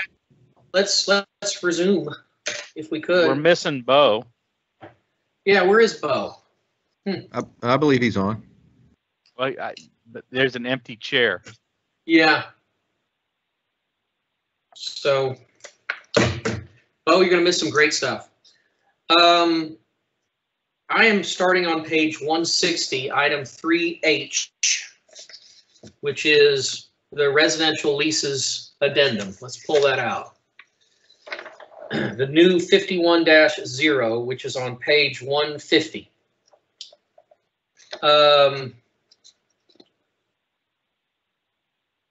Okay, this first comment was repeated several times. And let me see if I can frame this in a way that at least I understand it.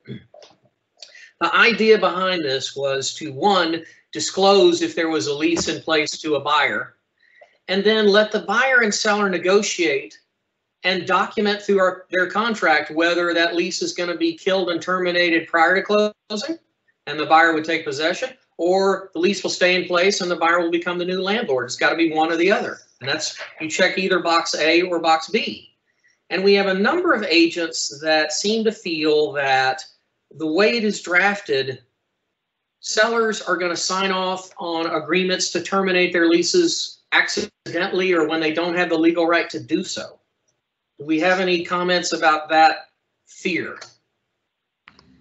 The instructions do say check only A or B. I think it's a legitimate fear. I really didn't realize it when we did it because I never would have thought of doing that. But I think it's possible that the average agent and certainly the average seller is going to read this and go, oh, well, I can just terminate the leases I've got and then I don't have to worry about it. I mean, I feel like that's what these comments are telling us. I think it's legitimate. Yeah. I mean, it's wrong, but that's how they interpret it. I think so.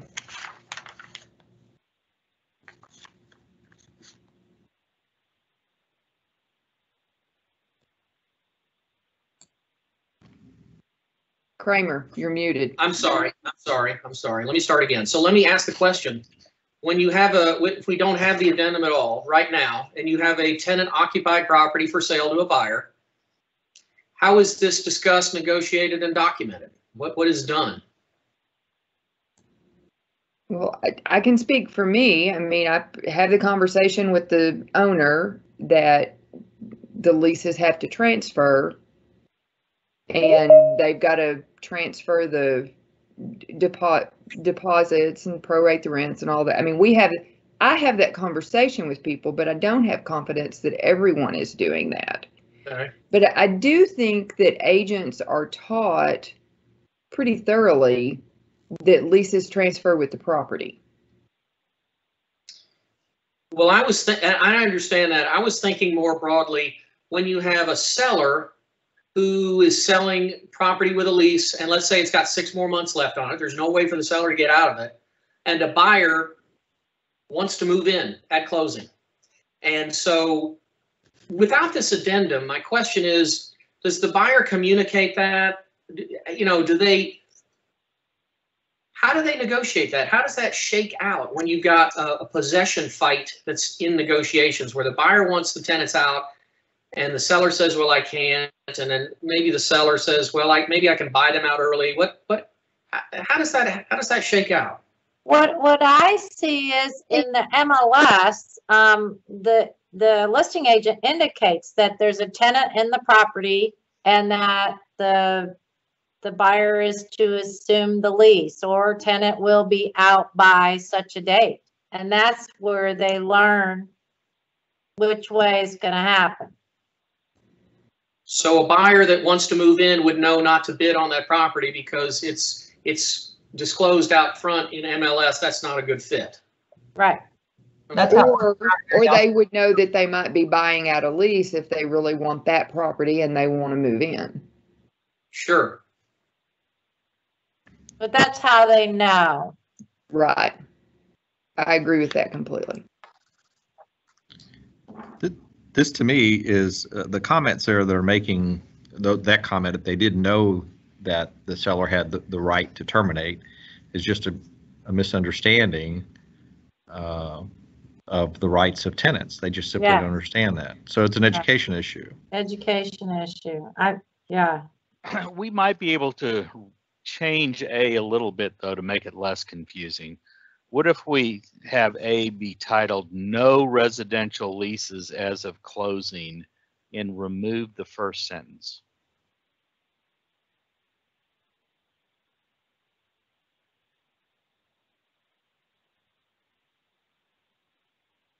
Well, I think that works, actually. So Brian, you're saying get rid of the line, all residential leases must be terminated at or before closing? Yeah, that's not necessary. Well, could you have a misunderstanding with the parties check A and the seller, the buyer is expecting to move in and the seller says, no, I'm just going to deliver to you possession subject to the lease. Paragraph 10. You Well, got it says possession. it says no tenant having rights to occupy. Oh, I see. Okay, you're right. You're right. Or other person in possession or having rights Okay, to occupy the I property. get it. The question still is, and maybe it is just an education issue, some agents are claiming that this choice, it presents itself as a choice you can check, which seems to imply to the agent, well, this is an easy way to solve this problem. I'll just check this box and kill the lease. And they don't bother to understand that this box is not giving the landlord the right to terminate, but they think it is. Is that what they're saying? I guess that's what this is saying, this comment. I think we had a couple of comments that referred to that. Yeah. No, Wendell this is Burris down below.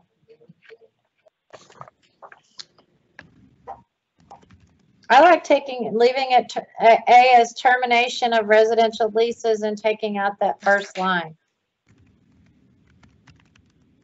I think that would work. If it helps, I mean. But we don't want to get rid of the concept, right? We want to have these two ideas in place. Yeah. Okay. Would it be helpful to switch A and B? Would that matter? I'm afraid if you have a lot of language up top and then a little very important clause down below, they might miss it, or they don't. It's not as visible or salient. I always like the format of small stuff first and then big stuff later, but. I don't know. You know, if we're concerned about agents being confused, I'm not sure removing that first sentence does a whole lot for that, as opposed to maybe taking that sentence and revising it maybe to be the second one in saying seller shall take whatever action necessary to ensure all residential leases are terminated at or before closing. I hate to add more language, but I fear if they're confused with that first sentence, just taking it out is not going to help that much. Because what they really need to do, if there are leases in place, is to go get those terminated. And they need to know they have to go get those leases terminated in advance. So I don't know. This is one where I think if it's a confusion issue, it may be better to add a few more words than take something out. It's more than just terminating. Also, if they're delivering possession, they got to terminate and evict if the person doesn't voluntarily remove themselves. Possession is different than termination of the lease. Yeah, those are different things. And then there's time frames for that as well. Would this section be a nice place to put a bold proviso underneath it that says, notice, sellers should check their lease to ensure that they can comply with this provision or something like that? Is that what they need? I like the thought of that. I'm not sure the exact wording, but I think we need some statement directing the parties that there's additional obligations they might have to do that or that they need to comply with. Yeah. Well, consider the situations that are likely to occur. So I have another month or two left on the lease. So I go ahead and purchase the property, but extend closing out until the time when that lease ends. So it could be as simple that the owner just has to give notice of termination pursuant to the lease, and then it's ended. So the seller should then, of course, assume the responsibility of making sure that the tenant has moved out.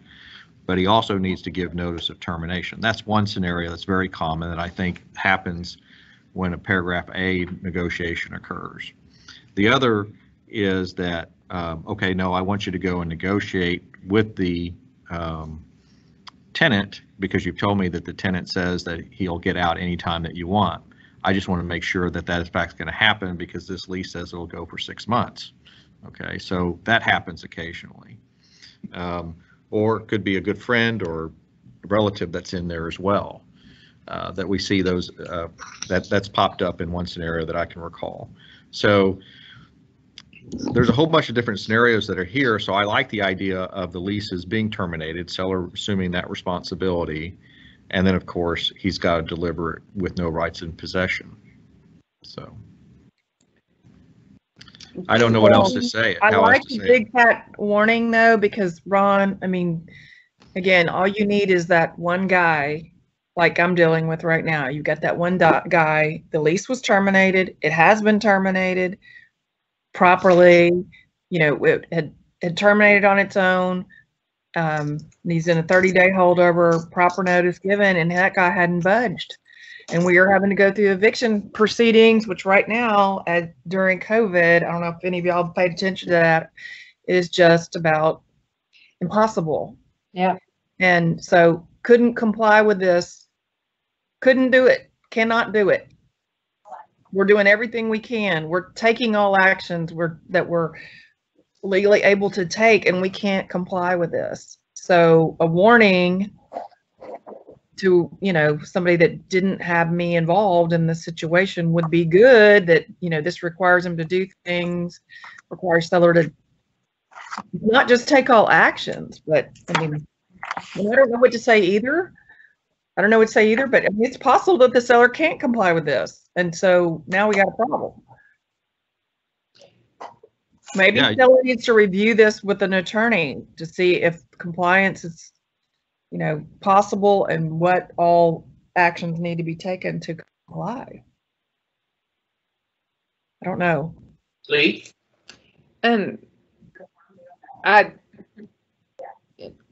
SJ has some really good points there, and I don't know the answer, but I do have a couple of thoughts.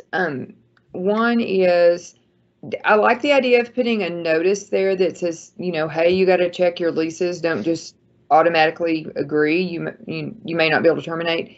But should we add the word in here where we say with no tenant or other person having rights to occupy? Should we also say something about the property needs to be vacant? Yeah, I think it needs to say no tenant or other person in possession or having rights to occupy. Okay.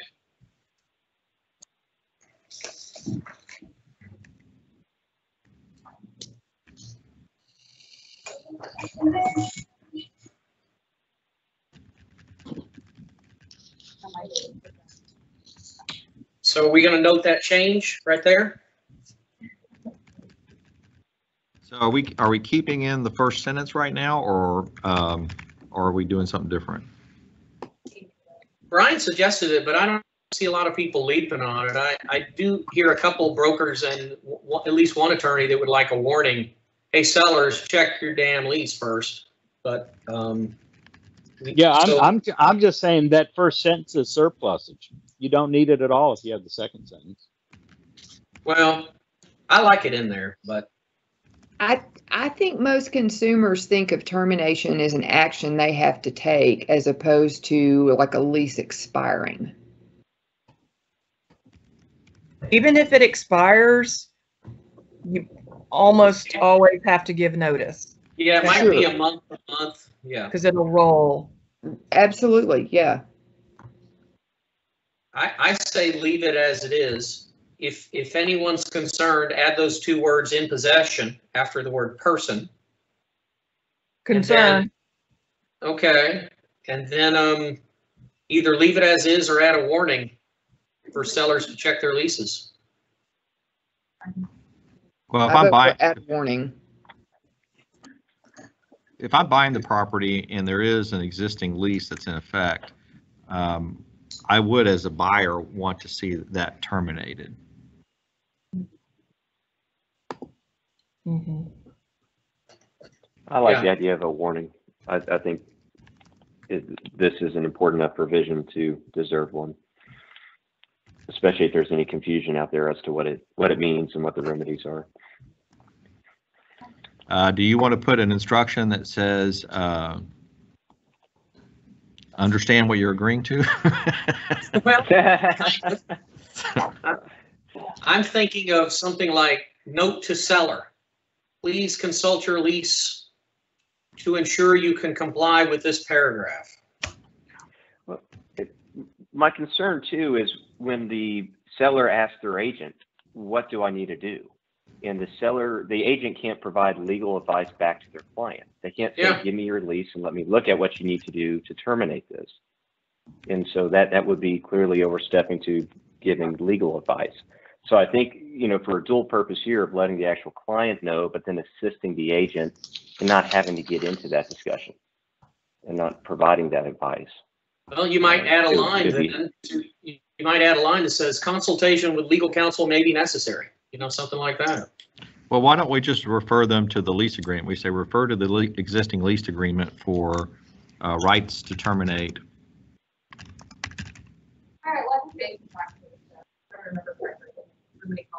And what's another?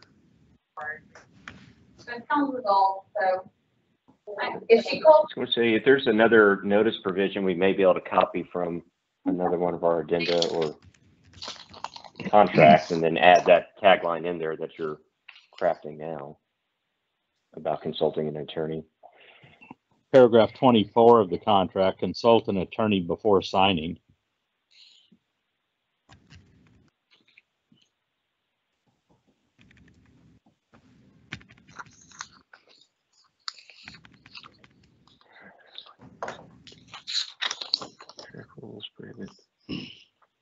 Well, you could just say, refer to the existing lease agreement for the rights and procedures to terminate.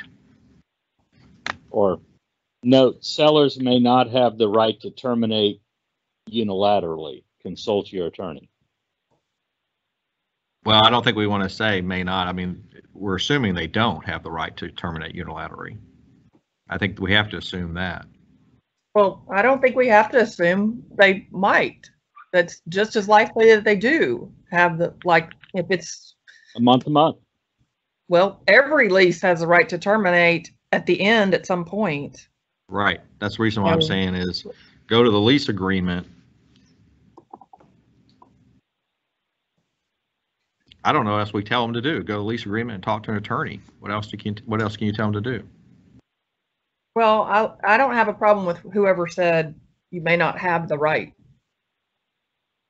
Or, I don't know. Yeah, I don't know either. Yeah, tell them to go talk to an attorney. And check your leases before you sign this. How about refer to the existing lease agreement for rights and procedures to terminate before signing this agreement. Or signing this before agreeing to this provision. And then period, consult an attorney or something like that. Yeah, or we could maybe start off with that. Existing. Consult an attorney and refer. How about that? That's what I was thinking.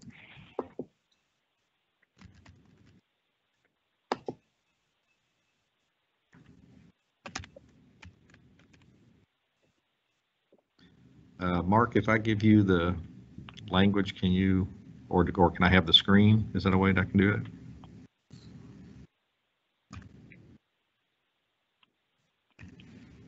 Let me see if I can grab the screen. I can try Ron.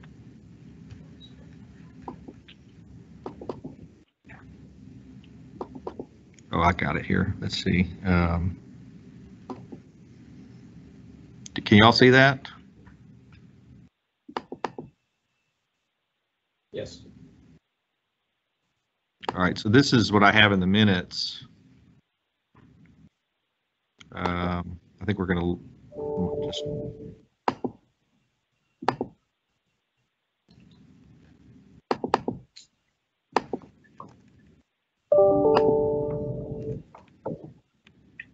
Can everybody see that all right?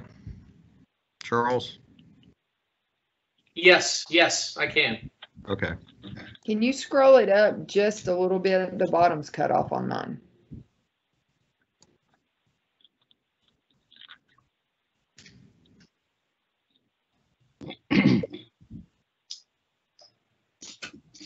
So I think one of the suggestions is, Ron, after, oh, you got it, in possession. Okay. Yeah, right there. Okay. Consult an attorney and refer to the existing lease. Oh, I'm sorry. I got to get this Oh. done. Let me do it like this. There you go. There you go. Now scroll. Consult an attorney and refer to the existing lease agreement for rights and procedures to terminate. That's great. That's a big, bold warning. That'll help. I guess we should say instead of existing lease agreement, we just say the residential leases, since we've. Well, since that's Ron, that begs another question. So, and we can address it now, or we can wait till we see it in the comments, but the question was raised, if you're selling a property with multiple leases, let's say a duplex or a quad, and you want 2 of them gone and 2 of them, you know, is this flexible enough, or does this basically require all leases, more than one, to be killed? This or is requires, that a 5% thing? I mean, I don't know. it does say all, so Yeah. you would have to modify this. And the corollary to that is, if you have multiple leases, do you have to have an addendum for each one, or just a single addendum for all leases? I think you can go with a single addendum, but this is going to have to, if you want this provision to apply just to one unit, you got to change the whole thing up. And I think if you don't want it to be all, then we're falling into that 5% rule. That's what I'm thinking too. I mean, it's an astute observation, but it doesn't seem that it's going to be very common for you to have a partial termination and a partial tenancy in a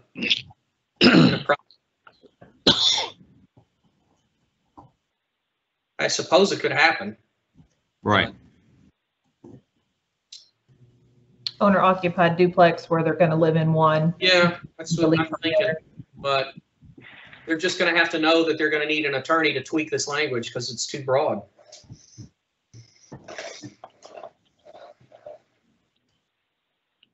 And special provisions is too small. Yeah. Right, so because I assume that what will happen is that they'll have to ignore the instruction which says check A or B only, because they're going to want a termination as to unit A and a continuation with regard to unit B.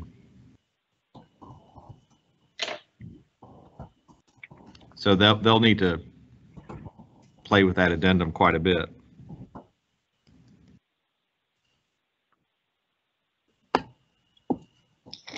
Again, if we want to warn people to this, you could go to the top of the form and you could put another notice that says, in the event of partial termination or partial assumption, consult an attorney, something like that. Well, in the case of a duplex or something, the address, you could probably just do a separate addendum for each one and put 501A on one and 501B if you're going to treat them. Oh, yeah, I see that. That's a good point. Concerning the property at. Works for me. You could do that if you have a separate address. Okay. Shall we return to the, are we pleased with this language, everybody? I like it. I like it. Okay. I don't like that.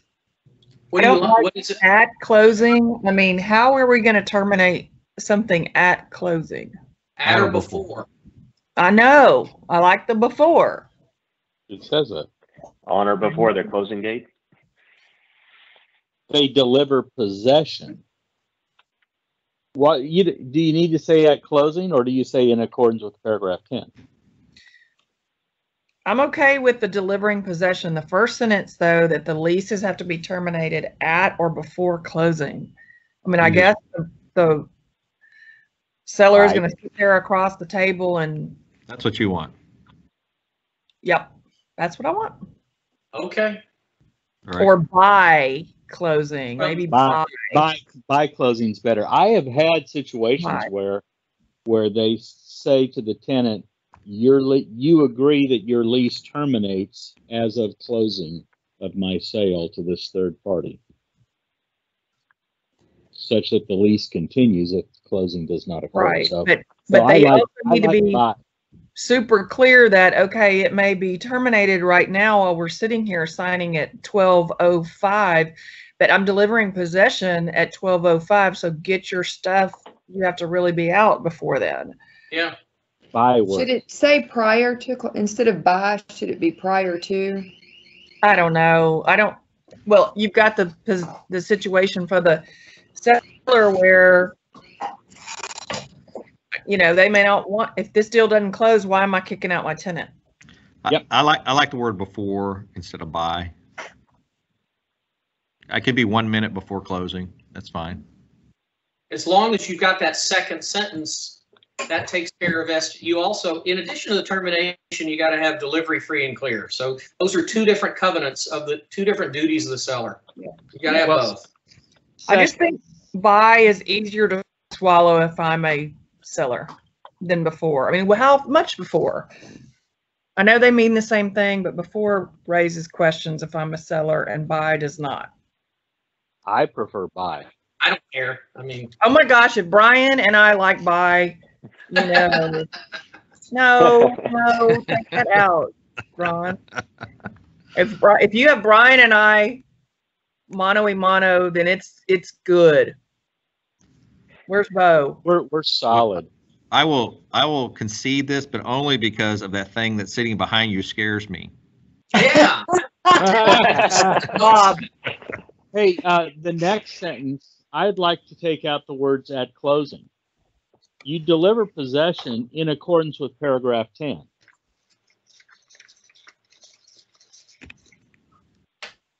I'm okay with that.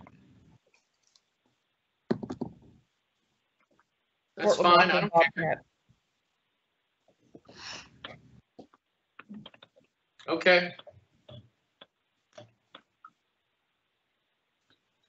Now, the notice thing, the one last comment, one thing that just sort of jumps out at me is, although this is technically correct, do you want to put a 2x4 between their eyes and say, guys, you might not have the right to terminate your lease? No, that's not say whether you have the right to terminate. I don't want to. Okay. Let's stay neutral. I think it's okay. I do too. Because you're checking with them, you're consulting an attorney and referring to lease for rights. All right. That's for rights to terminate. Maybe okay, move and procedures to behind to terminate, rights to terminate and procedures before agreeing. And then that makes it a little clearer that you might have the right, you might not have the right. Say that again. Move and procedures, cut it, and then put it behind to terminate. So it'll now read rights to terminate, and procedures before agreeing to this position. Well, procedures for what? You got to, there are procedures to terminate, right? We could just take it and procedures out. If you want, if you don't like that. It's fine. Yeah, that looks clear. That looks more. Okay. I like that. Do we want to move back to the comment? Are we all good with this language? Okay. Sure. We're section B, we're still on Russ Moore. So section B looks good. My only question is, what does this look like? We are evicting a tenant of an old lease. I don't get this. If you're choosing box B, then I don't know what he's talking about. Oh, he's just saying, how do you prove that you're now the landlord and that you have the right to evict somebody? Well, first of all, there's that notice that you're supposed to give when you're transferring the security deposit. Yeah. Right? You have to deliver a notice that you're the new landlord. So it's an assignment. I mean, would be an assignment of a lease is the true way that this happens when there's a. Or the deed. The deed has the effect of assignment. What? The deed will operate to transfer all of the landlord's interest to the buyer, so. It should. It should. It does. A general warranty deed will. Yes, it does. Okay. I don't know what to make of that comment. If anyone does, stop me, but I'm going to move on to B3. In section B3, which is the little estoppels, it seems like we would not be able to control if the tenant prepays rent. Maybe show an undated ledger so the prorated rent could be accurately expressed. I think people are failing to understand how paragraph 3 works. It says, except as stated below. And so if tenant has prepaid any rent that the new landlord might have to account for, you put it in those blank lines. Last month's rent paid. Yeah, something like that. I think I saw several comments about what are those lines for? They don't, and again, people aren't understanding the mechanism and how it works, but it's just like there are no leases except as checked below. It's the same thing in the lease paragraph. So I think it works. I'm going to move on to, if there's no objection, to Wendell Burris. Thank you. And he makes the same comments. Tenants are in a legal binding lease. Owner can't just decide to terminate just because. You're right. So we're going to have to check the lease. This is something that will have to be negotiated between the parties. I think this is clear. B2 needs to have rent, prorated rent in there as well. Now, this is an interesting thought. If we're going to start moving stuff around and keeping things in logical places, we have a prorations paragraph. Rents are prorated in the prorations paragraph. Do we want to pull that out of there and put it in this addendum? No. Okay. Just thought.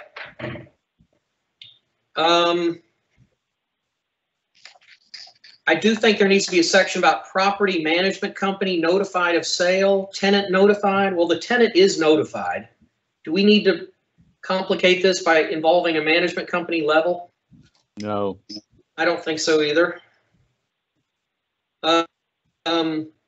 Also a notice about showings and inspections. Oh, yes, comment. I don't know that the tenant is notified. The tenant may not be notified. It says, immediately after the closing, this is in paragraph B2, buyer shall deliver a tenant a signed statement acknowledging that the buyer has acquired the property and is responsible for the return of the security deposit and specifying the exact dollar amount of the security deposit.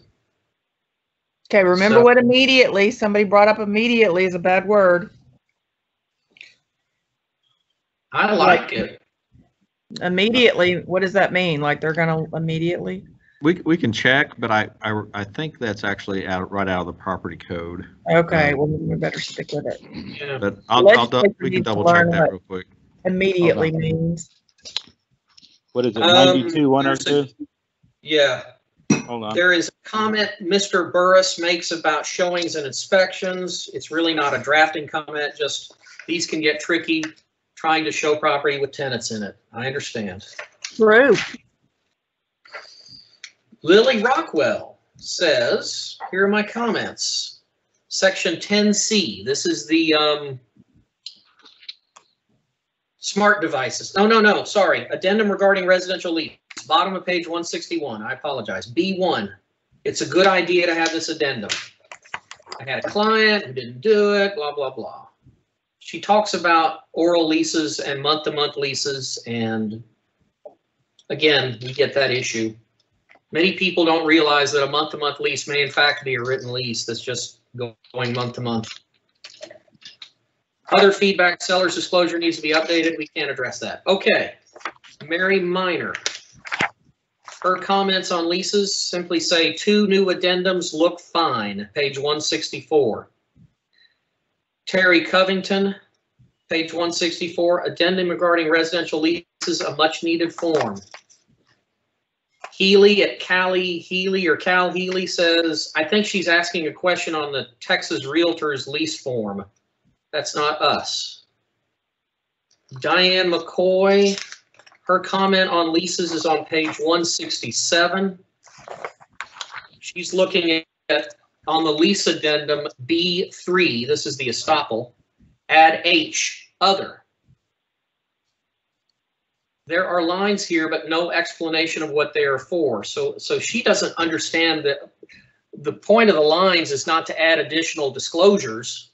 It's to vary the disclosures in A through G, except as stated in below. I mean, if there's something else besides those. Yeah. Or if they're not true. You know. Right. Can I break in? You could dummy this up by saying, except as stated in the lines below, you know, if you wanted to do that. But I think it's clear, and it might have to be taught. This is a new addendum, so you're going to be a massive, there's going to be a phase-in, a 90-day or longer voluntary period. There's going to be tons of lectures on how this works. I think it's drafted pretty well.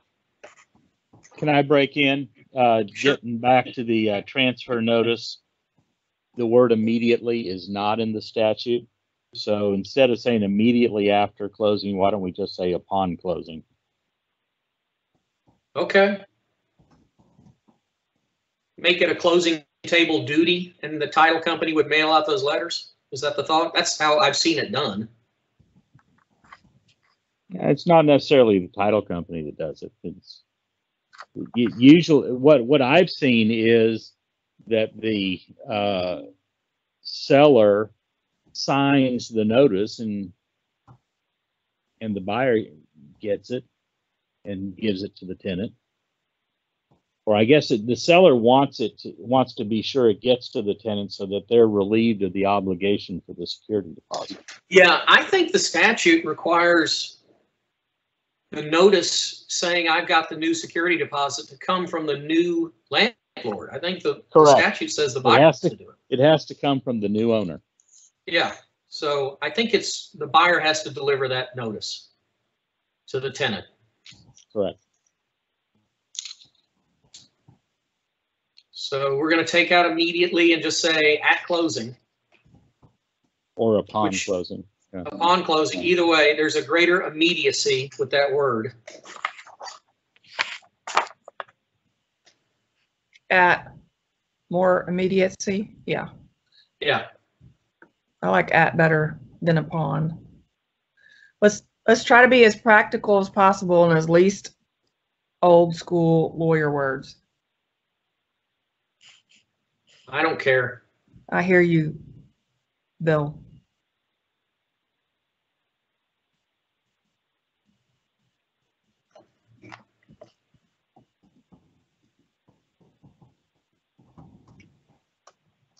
Did we say after? No, I think she said at. She wants at. Take out immediately after and say at. Ron's tired of these M&Ms. Not the at sign. Okay, you got it. That's good. Little at. All right. Mr. George, as a new person in the title business, this is a great teaching tool for your closers. Even though it is arguably not an escrow agent's responsibility, the better title companies will pay close attention to these details and attend to them and make sure that they are done at or before closing. That's what sets you apart. Agreed. All right. Don Moore. Are we on to Don Moore? Yep. Okay. So this is an early comment. And this is fixture leases. We've changed. Yeah. Okay. So now we're on the fixture leases. So I'm really pleased with this document and the changes we've made to it. Let's look at the much simpler fixture leases. She says it has unintended consequences or vague consequences. First, it says the leased items are not part of the property. Then it gives the buyer the right to terminate the contract within 7 days of copies of the leases, unless they're given ahead of time. Why? I guess it assumes the buyer is assuming the leases. But the sentence above says that items are not included. This appears to be in conflict because nowhere in the addendum does it say the buyer is assuming the lease. Well,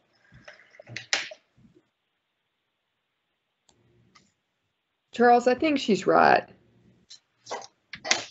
Is she saying that the buyer doesn't need the right to terminate because this isn't real estate and therefore they don't have a problem? Is that what she's saying?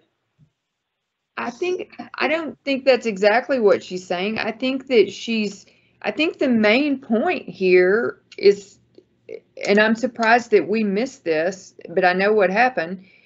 We don't say that the buyer is assuming these leases because we had the conversation that the lessor may not allow it. That's why we added D. So then everything before D, we're assuming that they're assuming the lease, but we haven't stated that they are, and we don't know that they are. You're right. In fact, unlike the residential leases where we give the parties two choices, either kill leases early by agreement of the landlord and tenant or otherwise, or not, we literally punt this on this. And we say, here are the leases. You can terminate after you look at them. And you figure out what y'all want to do. Paragraph D requires further negotiation and documentation. And I think that might be because, at least as far as the solar panel leases, and maybe this doesn't have applicability, but the solar panel leases are harsh. And they are really not like a typical residential lease. And they have the ones that I have read, and there's like 9 generations of them because Solar City's been doing this for 15 years, but some of them simply seem to say, I have an easement right over your house for as long, forever. And whether you use these solar panels or not, you can't take them off, and only I can take them off, and these are the rights, and these leases are tough. They're really tough. And so I think there's a greater danger to a seller and a buyer by saying you'll assume these, or seller, you'll terminate them. I would rather leave it open to negotiation and further documentation because I just don't know what the lease is going to say.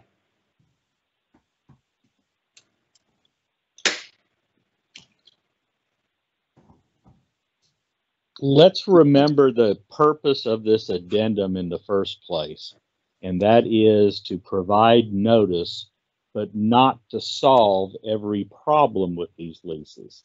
We exclude the leases, they're not a part of the property, and the seller has to give copies to the buyer. But maybe the answer is we just make it really clear that, hey, the lessor is not a party to this contract. So any agreement for an assignment or assumption has to be by separate written agreement with the lessor.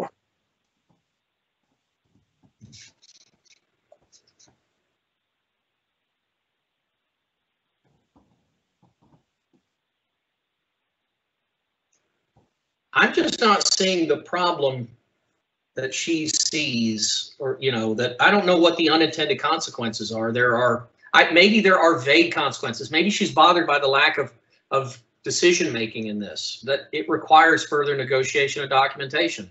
In the same way that people used to be upset about, oh, you got to create an agreement for the pressure test, before we had anything. So maybe that's what bothers her. It's not fully defined. Well, what she's also said a couple times that bothers her is it an automatic presumption of assumption of these leases, and maybe, but it doesn't really say that. It seems it's not. It doesn't say it. So I don't agree with her comment. I don't think she's right. One thing she's right about, though, is in paragraph C, don't we need to have a third option that buyer's not assuming fixture leases and seller's not obligated to furnish copies? of the leases? Because option one is that they've received a copy, or two, that the buyer, the seller has to give them to them, and then the buyer has a free out on the contract. Well, we if they shouldn't give them a free out. if they're out there, if these fixtures are out there, yes, they have to be. Well, or we're back to what we sort of just looked at. Okay, I'm not going to give you any of the information, and I promise to get all this stuff off the property by closing. And then you don't have one. Then you don't have a propane tank. That's a problem. I don't like that option. I mean, maybe we could work it out, but I don't think you get to just, as a seller, say, nope, I'm not giving you any stuff, any info, because some of this stuff is sort of necessary. Some are extras and for fun, but like a propane tank, and you're not on gas from the city, then that's a problem. So if you have box number 3 that says buyer's not assuming leases, and you check box number 3, buyer says, I guess I'm not buying this property. I need a propane. How do they know what they're assuming or not assuming? Because they haven't seen the stuff. Exactly. So it is. Plus, it could be different for different items. What if there's solar panels and propane tanks, and they're assuming the propane tank, but not the solar panels? You might have all 4 of those things, plus the extra thing that we don't even know what it is. Right. So maybe we do need to put a sort of a warning out there, like we talked about with the other situation, where buyer may or may not have the right to assume these leases, or may have to create new leases with the owner of the fixture. There may be fees associated with this. The parties must negotiate these items prior to closing or at closing. Isn't that why we have D on there? I mean, the D advises them that it may not be able to be assigned or assumed. I just thought the purpose was to put it out in front of everybody that we've got this situation, and then you need to investigate it. Yeah. That's all we can do. And if a buyer doesn't want to assume it, they have the right in paragraph C2 to kill the deal. They got to look at it and make it, and they got to negotiate. They got to negotiate something quickly, or buyer's got to kill the deal.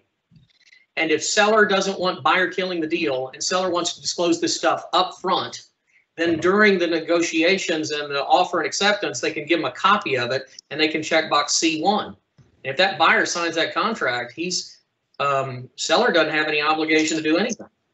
Yeah, I'm back. I think it sounds like all the lawyers are back to being okay with this, but so I'm back on team. But my only additional thought, concerned about it. My only additional thought is, should we add something to D that also throws in the word termination? Because right there, I can see somebody reading this regarding the assignment and assumption of any fixture leases. Regarding this, so it implies that there will be an assignment. Right. I think that's a good idea.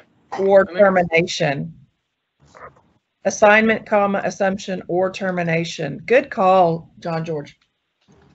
But I still am concerned about Lee, who thought that John's comments were correct. Where are you now? By the way, good job, John. I do like the termination, adding that. I feel like when we execute a contract, the idea is that we execute it when everything's been negotiated. So now we're executing an agreement to negotiate further. And it's not like an easy negotiate, something that people are well versed in, right? I mean, this is going to be complicated for them. So that is my concern. At the same time, I don't have a solution in mind just now. So I think I have to go with it until I have a better idea. Lee, does it feel like the late delivery of a seller's disclosure notice? So you should, in an ideal situation, have a seller's disclosure notice. The buyer looks at it and decides whether to buy the property. But occasionally they don't have their S together, And so the sellers and the buyers say, all right, I'll deliver you the seller's disclosure notice later after the contract effective date. And we can either kill the deal or negotiate. You know, if there's something in there we don't like, then we'll have to. It doesn't feel the same at all. No. At all. Okay. Because Okay. the seller's disclosure, you know, I mean, that they get it, they don't like it. That's between them and the seller. We're talking about having to get information that is not their normal everyday stuff from a third party. Every one of them's different. I mean, there's no consistency in the marketplace. I just see this as being really hard for them, and I wish that another broker would chime in. I mean, Well, let me chime in real quick on that. I think that the complexity and the issue here arises not because of our form, but because of the nature of the leases. And I'm not sure there's anything more we can do to simplify that issue because it was created by the seller and the lessor to begin with. So I think what we're trying to do here is give the buyer the right to see that information, and there's no way to simplify that part of it. The buyer's going to have to look at it. They're going to have to talk to their counsel if it's complex to do it. We just can't address what's already there, but at least we can bring it to everybody's attention. And I do agree with Charles that, you know, this to me feels like the seller's disclosure style of information of we're just providing it to the parties and they can make their informed decision and seek the counsel that they need to make that. We can't take these seller leases and simplify it, after they've been executed like they have. So that's where I see the frustration being. It's not anything we're doing here, but from what other parties did. I think Greg made a good point too. 3 days instead of 5. He put in the chat because we were trying to keep these notices. Oh, that's right. We did. Ron, did you get that change noted in the minutes? Greg. Yeah, we changed that to 3. Okay. But hey, what about Oh, that's right. That do was the the other other. brokers have the same heartburn that I do? Because if it's just me, I'll shut up and we can move on. Well, I have a case going on right now with solar panels. The buyer, they go look at the house, they see the panels on there, so they know there's solar panels and they didn't want them.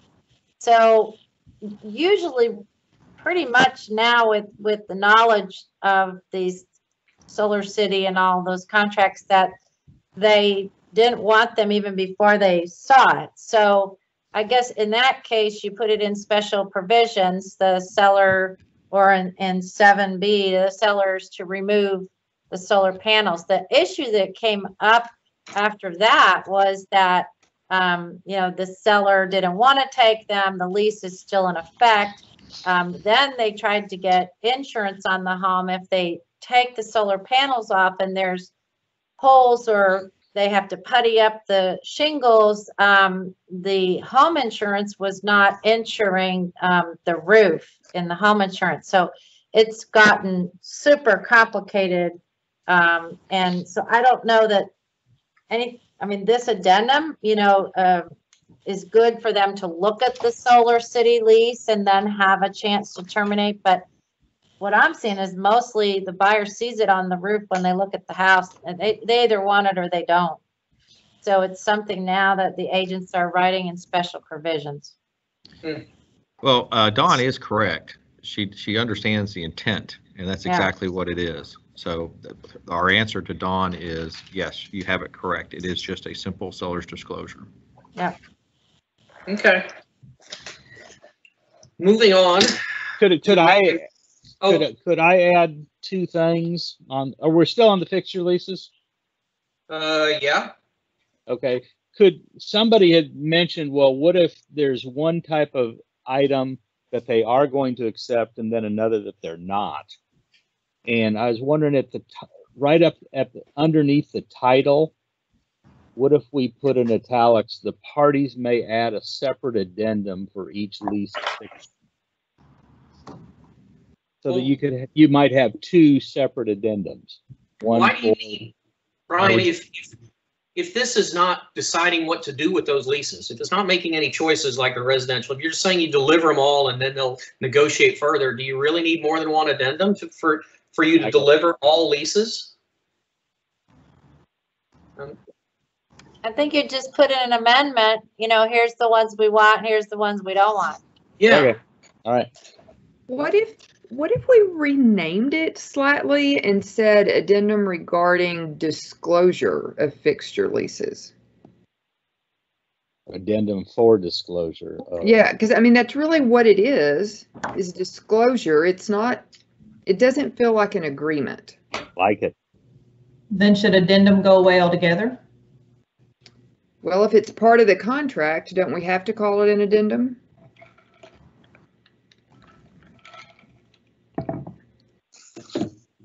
Well, it does have the contractual right of termination.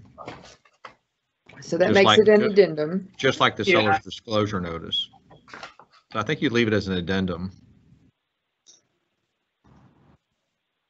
Addendum for disclosure of fixture leases. Y'all like that better? Me and Brian do. Yeah, I like it. I don't care. I like that. Fine. Good.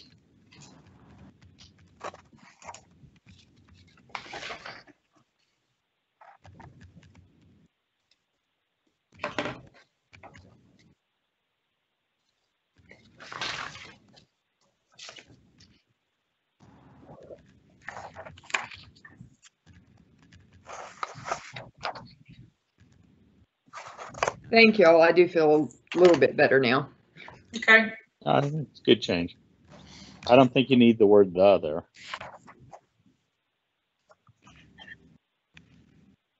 All right, moving on to Mary Minor's fixture leases comment. Let's see what it is. Real quick, before we move on, did we get in the addition of termination in subsection D in the minutes? You talking about Clicking on moving the 5 fixture to 3? leases. Being No, in the notice, and that's subsection D right now in the notice about adding the word termination. Oh. Oh yeah, I did it. It's right here. Yeah. he's- Hold on a second. Okay, I just didn't see that. Right there. It's under H, and I was going to Yeah. put that here since we're dealing with the addendum. Okay. So what I have here is, I don't know if I did this correctly, but here it is. This is the new language, substituting. Assignment, assumption, and termination of any fixture leases. Okay, that takes care of all the possibilities. Mary Minor, are we ready? Mary Minor says about fixture leases, look fine. Okay. Terry Covington says on page 172, a much needed form. And then now we're on to other comments, other things. So do we want to go to the supplemental? Can I make one more comment about fixture leases? Sure. And that is in the main body of the 1 to 4 family residential contract, paragraph 2B on improvements, at the end where it says, "and any and all other property owned by seller and attached to the above described real property." I think we should take out "owned by seller and." So it just reads, "and all other property attached to the above described real property." If it is a lease fixture, it will be carved out down below by paragraph 4 and by the addendum. And what's the problem with leaving it in? If you leave it in, then a seller might not give the disclosure about a fixture lease. And then the buyer says, "Why didn't you disclose it to me?" And he says, "I didn't need to disclose it to you because I didn't own it. And so it was automatically carved out of 2B. And so you can't sue me for failing to disclose." What about paragraph 4, where it says there are no leases? It's not subject to any leases. Aren't you violating that? It's not a part of the property because it is not owned by seller. It's sort of a circular reasoning here. Oh, I It is see what not you're a saying. part of the property because it's not owned by seller. And so that's not a false statement in paragraph 4. Oh, God, Brian, jeez. Okay. Lawyers, what do you think? It should just be "in all other property attached to the above described real property" is the improvement, and then you can carve it out by paragraph 4 in the addendum. And so by taking that out, that obligates the seller under paragraph 4 to attach a lease for fixtures even if he doesn't own the property. Exactly. Ah, okay. I never would have seen that.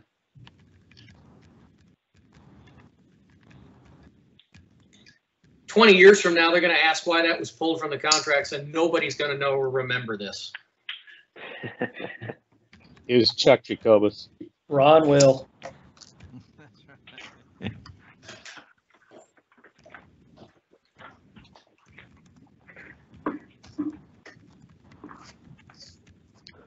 Do I have that right, Brian? Read that. Yes, yes, sir. Yes, sir. Okay. All right.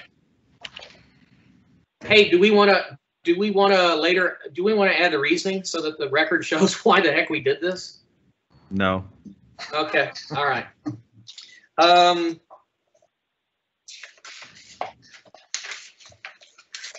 Okay. The next section of comments are on other things.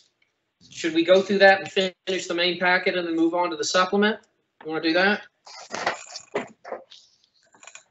So, John Ferraro wants to talk about an addendum that's not on the table. There's no proposals. He doesn't like the addendum for sale of other property by buyer. Do we want to talk about this comment at this time? I would move we defer to the next meeting. I agree. That's what I was looking for. Okay, Amanda Thomas says questions about property condition and repairs. It's really about how to document repair amendments and the problems that are endemic to it. That's not on the table. It's not a proposed change. Let's defer that.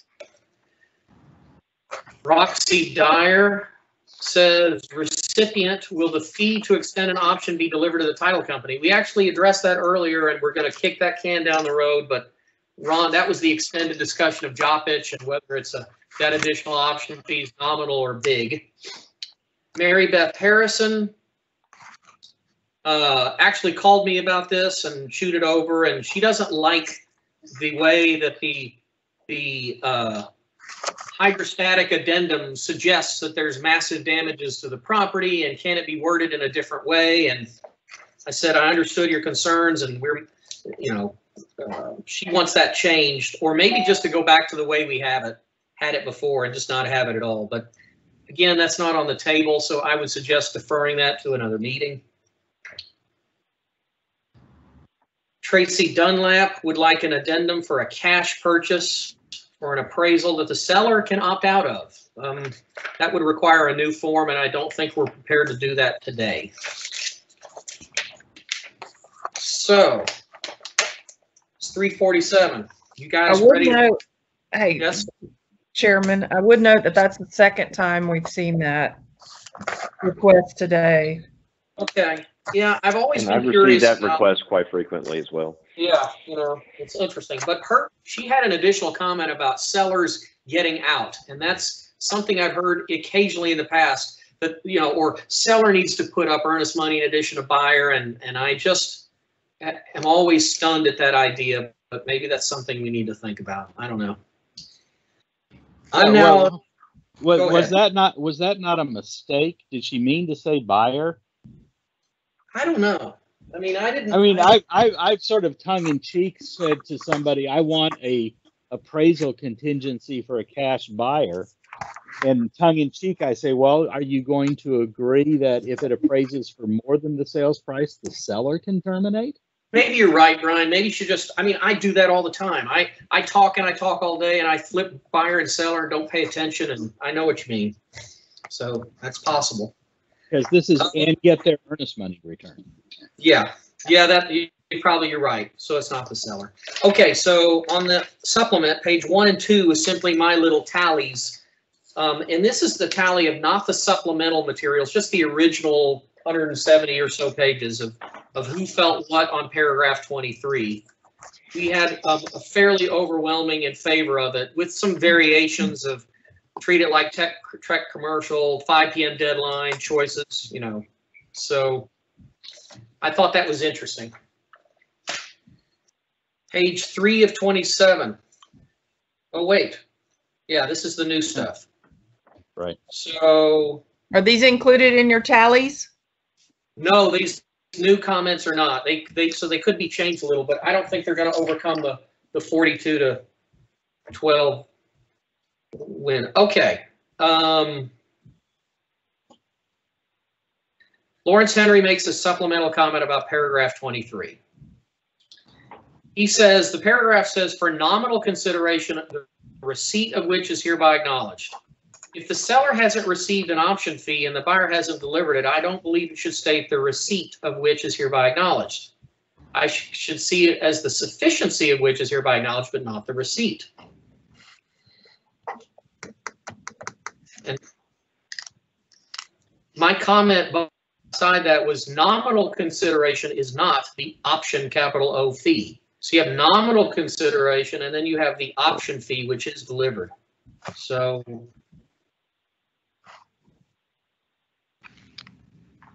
the nominal consideration, the fictional joppage consideration, is in fact received. We're just making it deemed, right? Am I reading that correctly? You know, I've always had problems with this. I think this was written, and I think I remember Chuck saying something about this phrase was put in because of the Joppich decision, but I don't know that it's necessary to say it. Because you then go and say, if the buyer doesn't pay the option fee, then he doesn't have the unrestricted right to terminate. I'm going to make a very practical suggestion and say that all of that may be true, and lawyers can spend a lot of time arguing these very fine points, but this is not a change that needs to be made to solve a problem. There's no public harm being proposed by this language, and so while it might be technically or legally imprecise or unnecessary, I would vote to just leave it alone and move on.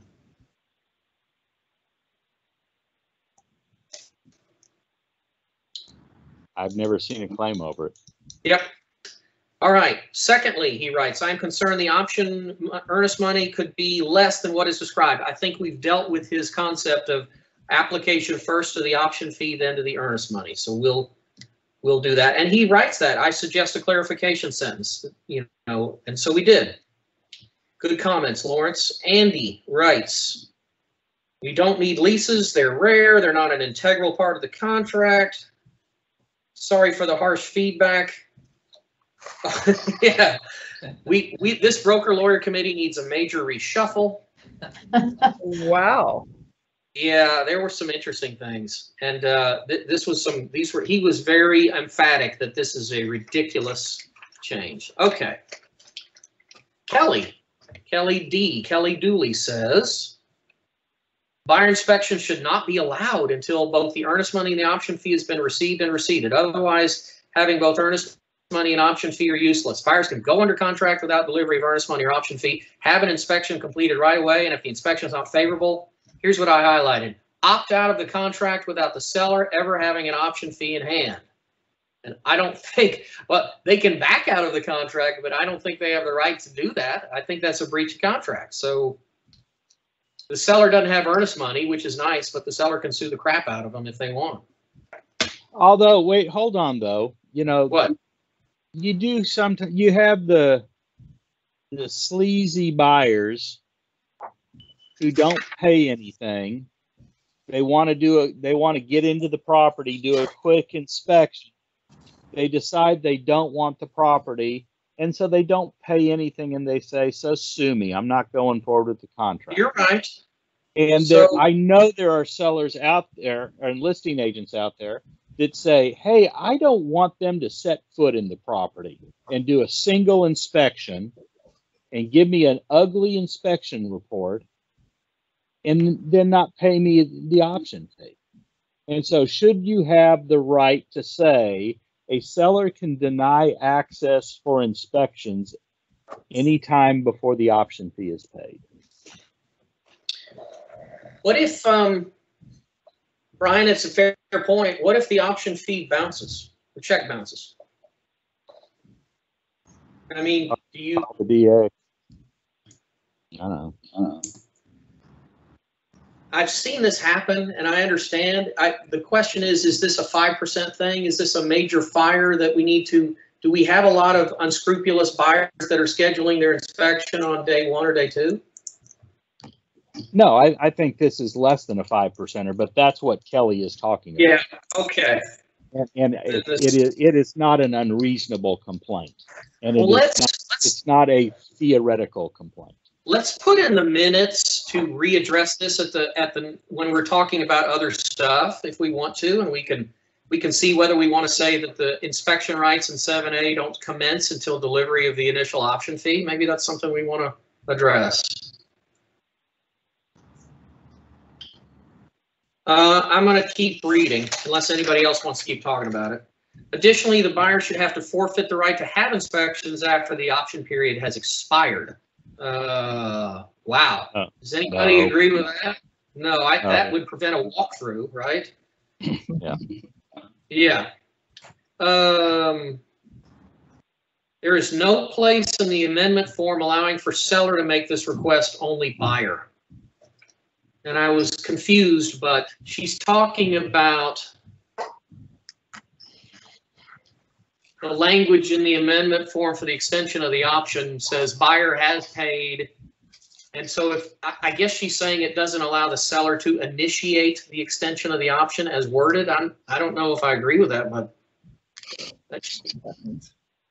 anyone else have a thought? I think we do it every day and it's not a problem. Yeah. So yeah, I'm not getting what the problem is. Lori Gladstone. Ron, do you want me to wait for you to catch up? Well, he's muted. Okay. She says, who do you pay the extension? Oh, go ahead. You go ahead. I'll catch up with you. I'm listening. Okay. Well, if you want me to wait, I will. But this is another question from Lori on the extension option fees and where do they go? And we're going to move that to the next meeting to talk about, but we're not going to change it at this time. Greg Glenn writes, have the following questions. In the case of extending the option, how is the additional fee handled? Greg, we have thought about that, and you're right. We got to figure out what to do, but we're going to talk about it next meeting because it's not a proposed change. How would buyer know how to send funds to escrow agent? Would there be information disseminated?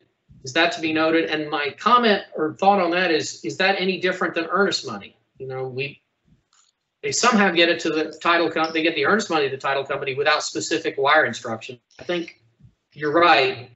It isn't specifically stated, but they managed to get it there. There's an address. Yeah. I'm good. Okay. Brian St. Clair, I serve on the Metrotex Forms and Contracts Committee. I love the changes. Okay, Judith Abbott, I like the change. Deborah France, I have concerns concerning the prorations paragraph. That's the paragraph we took away, paragraph 13, so there's no change. She says that would not be fair to a seller. Okay. Rhonda Croney talks about the listing agreement. That's not our jurisdiction, so we don't have to address that comment. Mary Beth Harrison does not like the seller paying all special assessments on or before closing. Well, that has been withdrawn. Brian says, I like having the option fee in escrow with the title company. Kim Razor says the same thing. Bart Stock says the following. All right. I have a concern in paragraph 4. The language is not explicit enough to prevent the renewal of existing leases, including automatic renewals. The average license will not understand amend to include renewals. So it's the language that prohibits a seller from entering into a new lease after the contract's pending, amending any lease, and doing anything without the buyer's written consent. And his point is, if a seller extends a lease and gives a tenant 6 months or another year to stay there, that's an amendment of lease, but agents don't understand that. Part of the problem is it's an automatic renewal is not an amendment to the lease. It's just an operation of the lease. So you could have an automatic renewal apply and not be in violation. I see. Well, but Is that a month-to-month renewal? Right. So I could want to buy a property and want to assume the lease and have that lease continue on a month-to-month basis. There's nothing wrong with that. Or I might say, no, I want it terminated before closing. And then I'll be checking that box. The provision that he's talking about only says you can't amend it unless I agree that you can amend it. Okay. So I don't have a problem with that, with saying you shall not amend, renew, or extend. Well, under Ron's definition, the seller's not doing anything. The lease is doing that itself. Okay, so then the seller's not violating anything. It Okay, says the so- seller shall not. I think this may be a 5% rule because most of these renewals and extensions are going to be month to month. They're not going to be a lease renews for a year. I mean, it could. That's a pretty rare thing. So the harm caused by an automatic extension to a buyer is not that great if they can terminate in 30 days, right? Okay. Paragraph 4C, leases of natural resources. 3 days is not enough time. Well, we're making the fixture leases 5 to 3 days. 5 to 3. So it's 3 days for everything, right? That's correct. That's what we changed. 3 Okay. 3 to everything. Okay. There is a discussion as to what escrow agent is, and we talked all about that. And yes, it's confusing. And yes, there is not consistent use by the license holders, but that I don't think these errors in nomenclature cause any harm to anybody.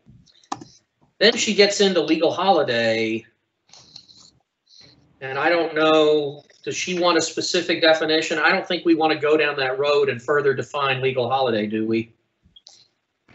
We fought this battle Yeah. a couple of years ago, and I lost.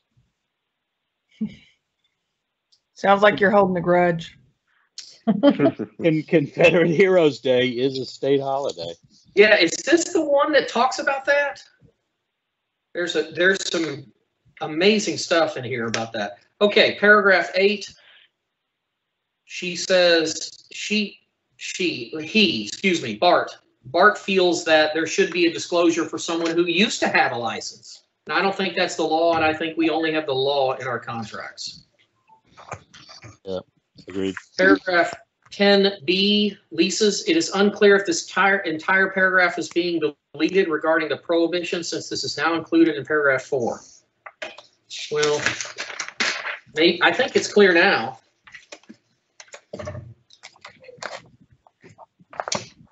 Paragraph, are we on the new home? Excuse me, are we on the resale? Is that where we're on? 10B.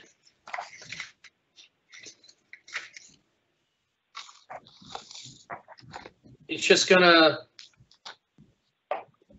just say you can't convey any interest in the property without the buyer's written consent. The leases are dealt with differently. Okay. Paragraph 13, whose proration stuff is kicked down the road, so he doesn't have to worry about any change at this time. He likes the overall efforts, but he has lots of questions. I think we've answered the questions with the new language. He does have concern about title companies that hold earnest money hostage. We'll see. Okay. I'm moving on to page 10 of 27.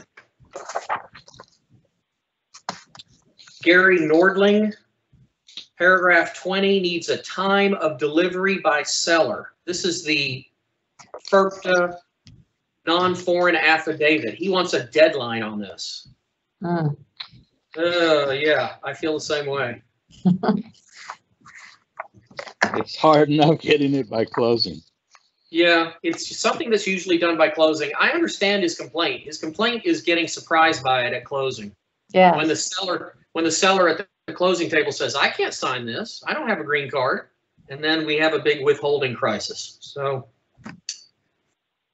I really think that that's something that is a disclosure issue that the needs to be worked on. The disclosure on the bottom of page 10 should be completely deleted. No, we tried that. We're not going to get away with that this time. Cecilia Roberts says, please consider adding the word lease prior to the verbiage. Seller may not convey any interest in the property without buyer's written consent. Don't we address that by the prohibition on entering any new lease or amending it or whatever? Don't we address that already in the lease paragraph?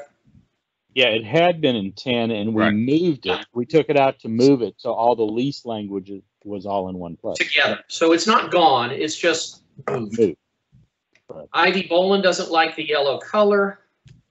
Debbie Kovar says, I like the delivery of the option fee. It's so hard. Thank you.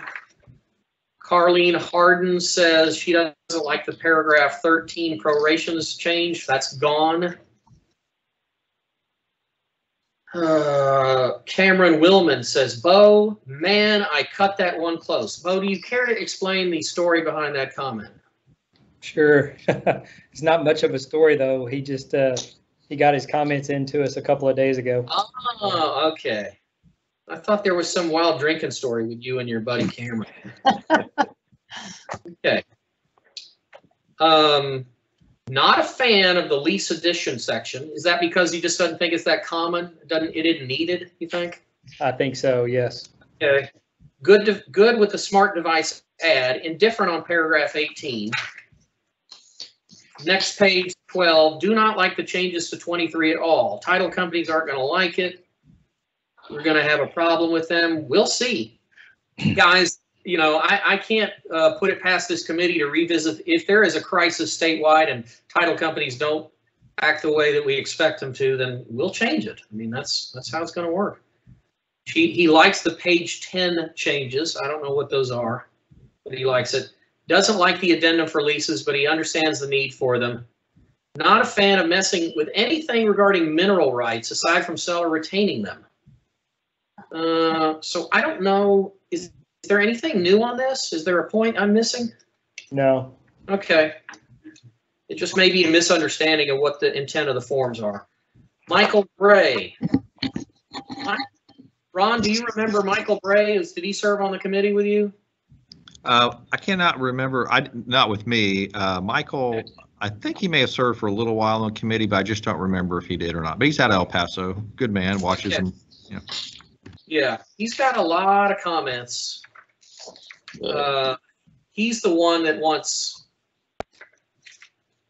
maybe sellers to put up earnest money. He's very proud that he put in the illegal triple damages clause that violates the common law and punitive damages. All of these comments. Oh, this is the one about Confederate war heroes. This just went off the rails. Okay. Let's see if there's any new issue that he raises. He wants a 5 p.m. deadline. I think we're not going to do that. He talks about backup offers. We've talked about that. Now, his comment about leases. How is buyer to affirm they have or have not received copies of all leases unless seller first affirms what leases exist? I don't know.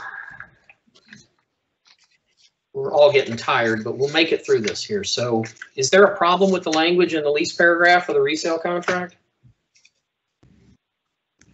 I don't think so. I think this is just, it's the typical clause where you're required to deliver documents. Either you have them or you don't. And if you don't deliver them, you had them, then you're in default. Paragraph 5, he wants calendar days. We're not going to go down that road. He talks about the automatic renewal. And, we talked about that. And I'm so tired, I don't remember if we addressed, did we change the language in this section or not to deal with that? Where are you reading from in the lease addendums? Yeah, he talks about automatic renewals, and is it?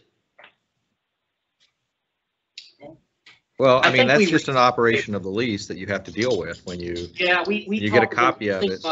Okay, this would be a 30-day renewal in most cases, so we just weren't gonna do anything at this point. Right. Okay, he's got some paragraph 18 comments, which we beat to death. He wants sellers to put up earnest money. That's radical. Non-realty items addendum he wants added, and he appreciates the work of the committee. I think we've gotten through all the comments. Incredibly, this is a marathon session, and I really appreciate everybody hanging in there. We're almost home. Well, Next. hold on. Okay.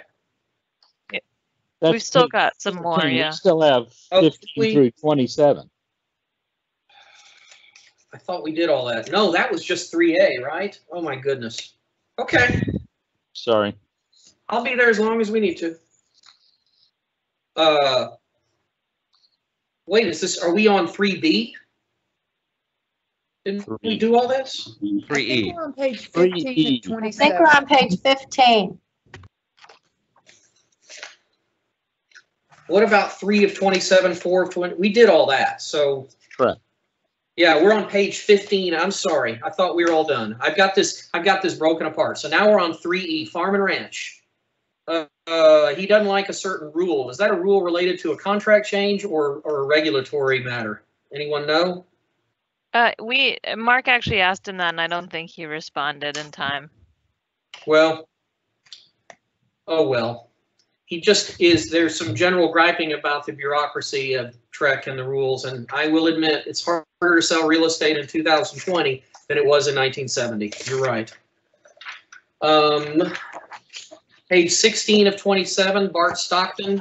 We read some of his comments. The part we're going to look at is the condo resale contract, page 17 of 27. Association fees. He doesn't like the way we've got this dealt with. Did we pull it out? Hey, we pulled that concept out of all the rest of the contracts in paragraph 13. Did we leave this change in the condo contract? Let's look at it. This is actually in the HOA addendum. God, I'm tired. Yes, you're right. Sorry. Oh, this is the overall cap. That's right. So he doesn't like it, but we've addressed this and said we're going to try it and just see how it shakes out. We're going for simplicity. So he's opposed to the concept because I don't know what those charges are and it's not fair to the seller. Well, he says we're reversing. Well, we are, because we used to say that the reserves would be paid by the buyer. And now there's a quite likely possibility that if we just put a buyer cap on it, that those reserve things are going to be shifted to the seller. He's right, but we're trying to do that to just make it simpler so that we're not trying to read the tea leaves and figure out what's a reserve and what's not a reserve. It seems to be a challenge. The consequence of making the change is the seller is going to take it upon himself to properly price his contract. Yeah, I think it's going to require more awareness of what those fees are going to be. It impacts the seller more. As it stands, buyers and sellers argue all day over whether something is a reserve or not. That's all I've got on section 3F. I'm now on section 3G, page 19. Bill Rosenthal says, can assessments and enhancements fees be added to this list on item C of this form? Again, that's going in the opposite direction of what this committee wants to do. We're tired of trying to figure out which fees belong in which category. We're just going to have an overall cap on buyer charges, and seller will pick up everything else. Back to Mr. Stockton, page 20. We're now talking about the residential lease addendum, the new one. Pull it out. He writes,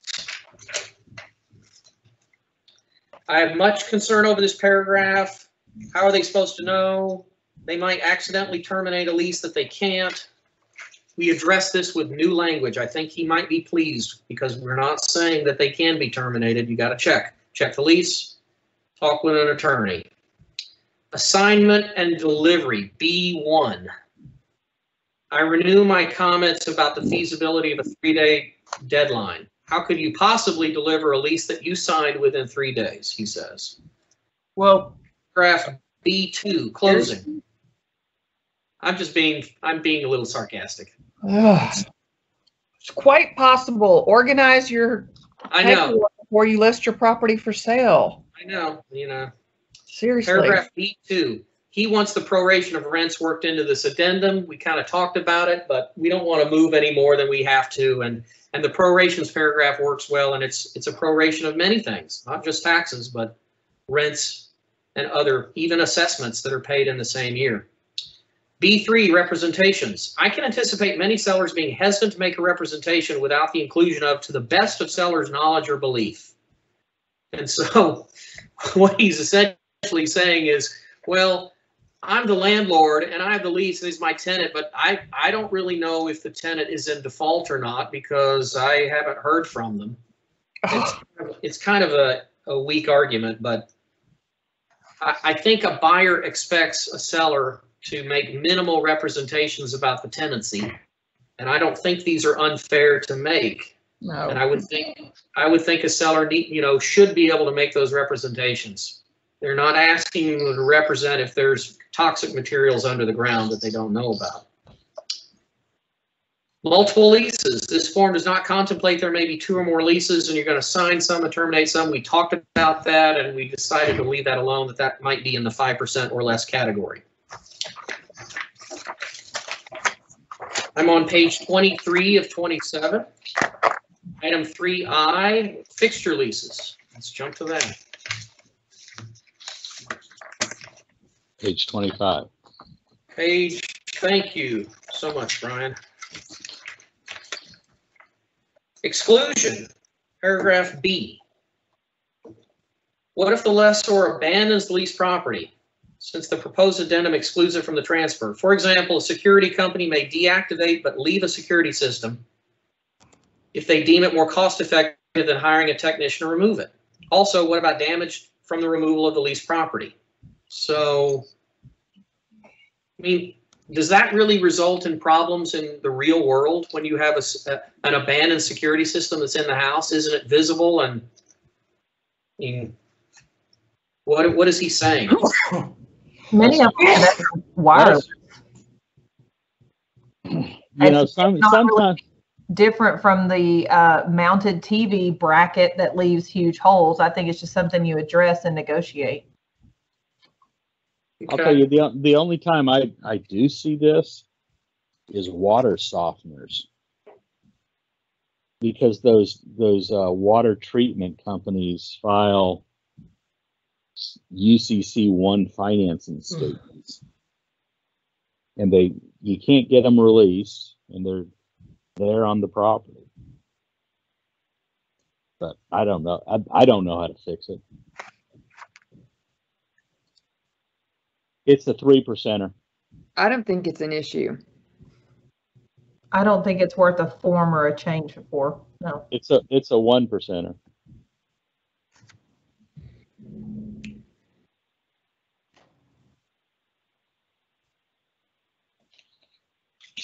Is Charles muted again? Where'd he go? Charles. He's on mute. I'm sorry. He wants more time to deliver the fixture leases. We've given them 3 days. He seems to think the seller needs more time. I don't know why, especially if the seller is the party to the lease. He does thank us for our comments. Agenda item 4, comments on other things. Kathy Schaefer says, can I submit a suggestion when these numbers are changed? They should also be changed on the third-party financing addendum. Would you consider adding a box we could X to say the loan amount will also be part of the loan amount on the financing addendum? So. I see her point, but I don't think it's caused a problem. I would also say, just for simplicity's sake, that the amendment form is not under consideration at this time. And while it is a good point, and maybe we want to look at it in the next meeting, I don't see a need to do any drafting on this issue right now. So basically, what she wants is the amendment where if they change the loan amount on the amendment, a sentence that says, if the loan amount changes, then the amount of the loan and the third-party financing addendum is automatically changed as well. Yeah, just something to tie. I mean, I think impliedly that's what an amendment legally creates, but if she'd like some language that unifies them, okay. Something else to consider that I've, on the addendum for right to terminate due to lender's appraisal, is kind of the same thing. You know, let's say they choose the full, that number 3 option, and this is another form, we can put it on another day, but if they choose that third full option and then they reduce, they have an inspection and they, maybe that says 250 in that blank, 250,000. And then they have an inspection and maybe they negotiate a different sales price after an inspection and it goes down to 240, then the amendment, that blank, if they choose for that number to be then 240, it would need to be the same thing. And many times that's missed. And it happened recently where the appraisal didn't match up to that, but it wasn't changed either. So it's just something to consider. Okay. I'm amenable to that. Brent King writes, the wholesale community has been crazy. Wholesalers are writing cash offers to people that do not have any money, and to me that is fraud when you don't have the cash. They use the option to get out when they do not have any funds. They assign it to someone who does not have the cash, and most of the time that assignee is getting hard money lines. He would like on the third-party financing addendum to have a separate box to indicate that the buyer is getting a hard money loan. We might look at that at a later point in time. He feels that there's a lot of injustice and unfairness going on in the wholesale community. He feels that a cash, this has always been interesting to me. He feels that a cash contract is a implied representation that you have the cash. And I'm not sure I agree with that, but you could do that. This Justin Henry guy called me on all of this stuff, and this is a fairly obscure thing, but it relates to a TSHAC program and basically a special state down payment assistance program that he feels is not fair to sellers if buyers don't disclose to sellers that they're getting down payment assistance. And I had a lengthy discussion with him on the phone trying to understand the harm to the seller, especially if the seller has not agreed to pay any additional costs or absorb them, why they just can't say no. And we kind of ended it there. So I don't know that there needs to be any change, but this is similar to someone who goes and gets a VA loan and the seller is mad going, I'm going to have to pay all these costs. The answer is no, you don't. You can just say, no, I didn't agree to a VA loan. So, well, it's not, I mean, it's not quite that simple.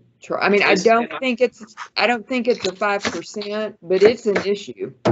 It's an issue. It's a problem, but I don't think it's 5%. So help me understand what I didn't really understand how it harmed the seller if they're not contractually bound to absorb certain special costs. Well, one of the reasons that we make an offer that shares with the seller the financing that the buyer's trying to get is so that the seller can see if they're trying to do something legitimate, right? Also, different types of financing, we can be prepared, take longer to close or have different hiccups. And, you know, the seller considers all those things when they're deciding on whether or not to accept an offer. And so with a number of these programs, there's all these delays that the seller did not know to anticipate because they didn't know it was one of these programs. Or even worse, some of these programs only have so much money each year. So where somebody may qualify for the program then runs out of money between execution of the contract and closing of the contract. So they could be like 2 or 3 days before closing, the program doesn't have any more money to give them that year, so now they can't buy the property. I got it. So like I said, I think it's less than 5%, but it is important. We are moving, the general philosophy of this committee in making these changes is to promote greater disclosure and greater transparency from everybody, what you're doing, what you're intending to do, what is the status of the property. So that falls definitely into that category. And I don't think it's a bad change to make if it's not unduly burdensome and promotes greater transparency. So that's fine. I've tucked away here's my agenda. Okay. We got through a ton of comments, guys. Are there any recent court cases to discuss? Agenda item 5. I don't think so. Oh, well, there's Cochran, but that's a lawyer thing. We'll talk about that later. Future agenda items and meeting dates. Proposed Friday, October 9th. Oh, I'll stop. Anybody want to say something? Yeah, we need to go back on a couple of things just to verify that we have agreement on these. So the first one is in this paragraph 5 is I added this sentence or changed this sentence right here. And I wanted everyone to kind of make sure that they looked at that language and are okay with that language.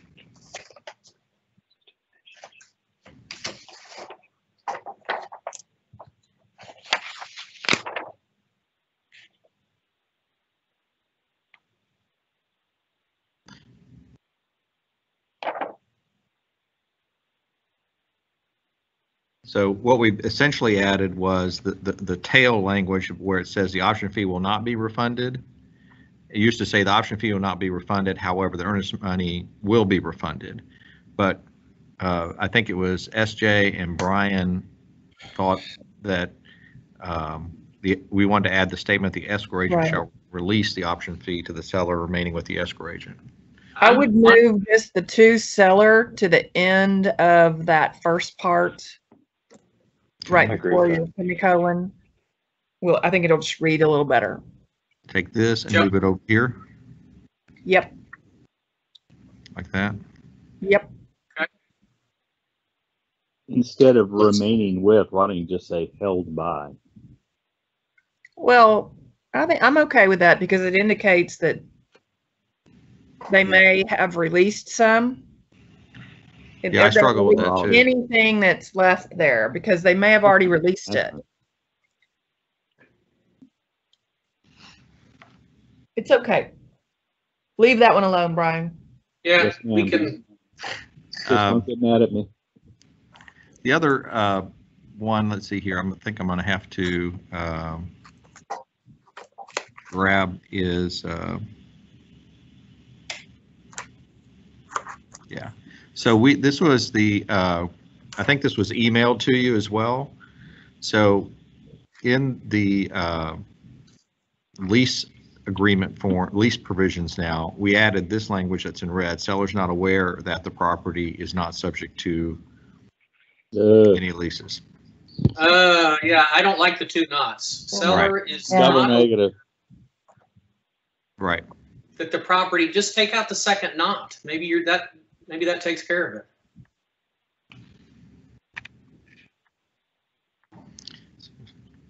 Yeah. Yeah. Okay, I'll make that change. And then notice for these 3 forms up here, the farm and ranch, the new home incomplete, and the unimproved property, all we have is this A and B.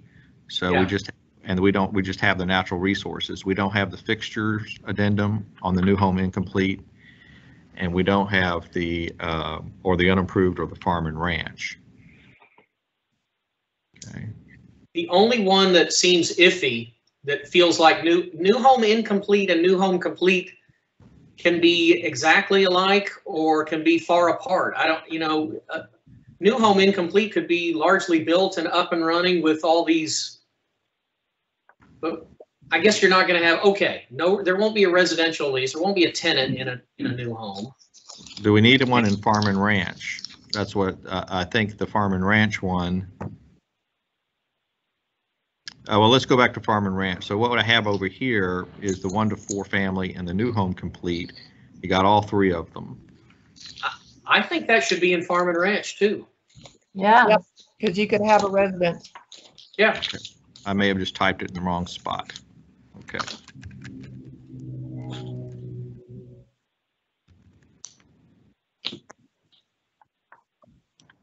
Okay. And then the last one is the condominium, where we just have the residential leases and the fixture leases, but not the natural resources leases. Correct. Now, the only kind of fixture leases that are going to be in a condo, probably not solar panels, because those would be on the common areas. You might have a water softener or security system, right? Right. Okay. Are you going to fix the double negative there? Oh, thank you. I got to do it on the other page too.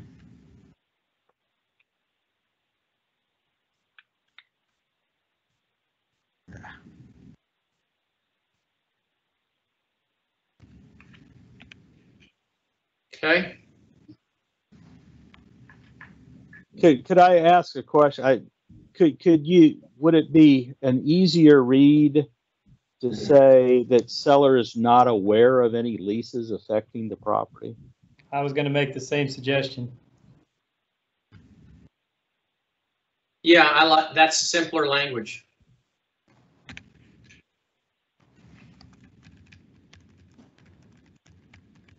Got to put the word of in there. Is not aware of.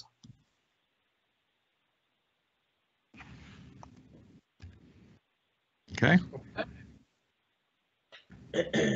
I'll make that change on the other 2 pages as well. Okay.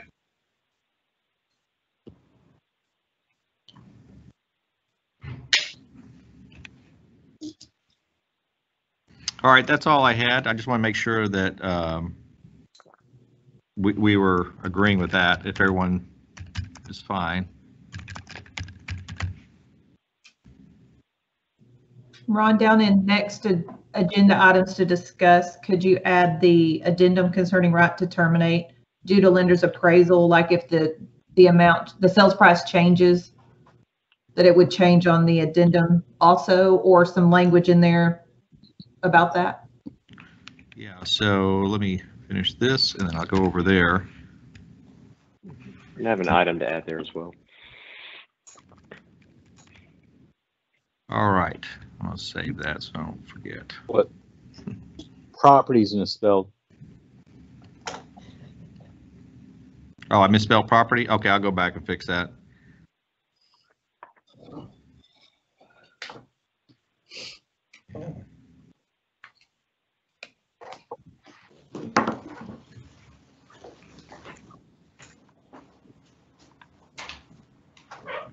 All right, so here I'm in the minutes. So we wanted, I had It here. might go with your number 6 because it's on the same lines as that. Okay, what did you want to add there, Lori? Well, that if you have chosen the third option, the additional right to terminate on the addendum to terminate concerning lender's appraisal, that if there's a change in the sales price negotiated in a subsequent amendment, that the amount there might change as well. I think I meant to, I just didn't phrase that correctly. I think it's the same point.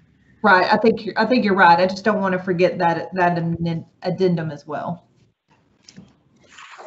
And on number 8, should we expand that to say, in addition to the down payment assistance program, should we want to say, or other non-institutional lender? Hard money lender, Well, or is that in 7? no, it's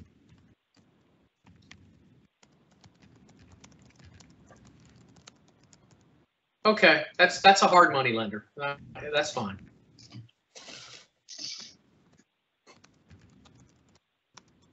Woo. All right. All right. So I'd like just to add. Yeah. Oh, go ahead. Go ahead, John. On the seller's temporary residential lease, a discussion on paragraph 14 about tenant's responsibility for payment of damages. There's been a situation that I've had several times here where a tenant has had somebody like a drunk driver has driven in and destroyed an expensive brick fence. And the concern that's been raised is how it reads right now, the tenant would be responsible for those damages. But in many cases, and this is one thing I need to look more into, they can't secure homeowners insurance since they're no longer the owner of the home. And renter's insurance doesn't cover those damages. So we're exposing the tenant to potentially having a situation where they have to pay for those damages out of pocket. I agree with you, and this is something I brought up 2 meetings ago, and I was told that everyone agrees that the form is just fine. I've had some concerns. If I was on the other side, I've changed to your side now, because I've had 2 cases here recently where that's happened and caused tens of thousands in damages, and the renters are left without insurance. So the casualty provisions in the property code don't control there? Well, you just have several different paragraphs in the seller's temporary residential lease that tie together, along with paragraph 10 of the contract as to the condition to be delivered. So you got the contract provision, then you got paragraph 9 that says upon termination, tenant shall surrender to landlord in the condition required except normal wear and tear and any casualty loss. And then you got paragraph 14. Okay, let me, we'll defer to another time. We'll defer to and whether casualty loss is tied into the negligence of the third party, whether that's... It's difficult. Okay. Okay. Ron, are we going to add muds, PIDs, and PUDs? And were we going to talk about that? I'm sorry, which one? Muds, PIDs, and PUDs. Is that in there? Yes. Oh my. Oh my. Oh, I have that, yeah, in paragraph 13 right here. Okay, good. Okay. Just so that a quick reminder here on what we've done here, really starting in paragraph 5 of the minutes. So what we're doing here is that we're now proposing we're pulling down all the forms that are currently before the commission, and we're going to re-propose new forms with these changes here. So we'll have that merger of paragraph 5 and 23. We'll also have the removing the last sentence of the paragraph 13.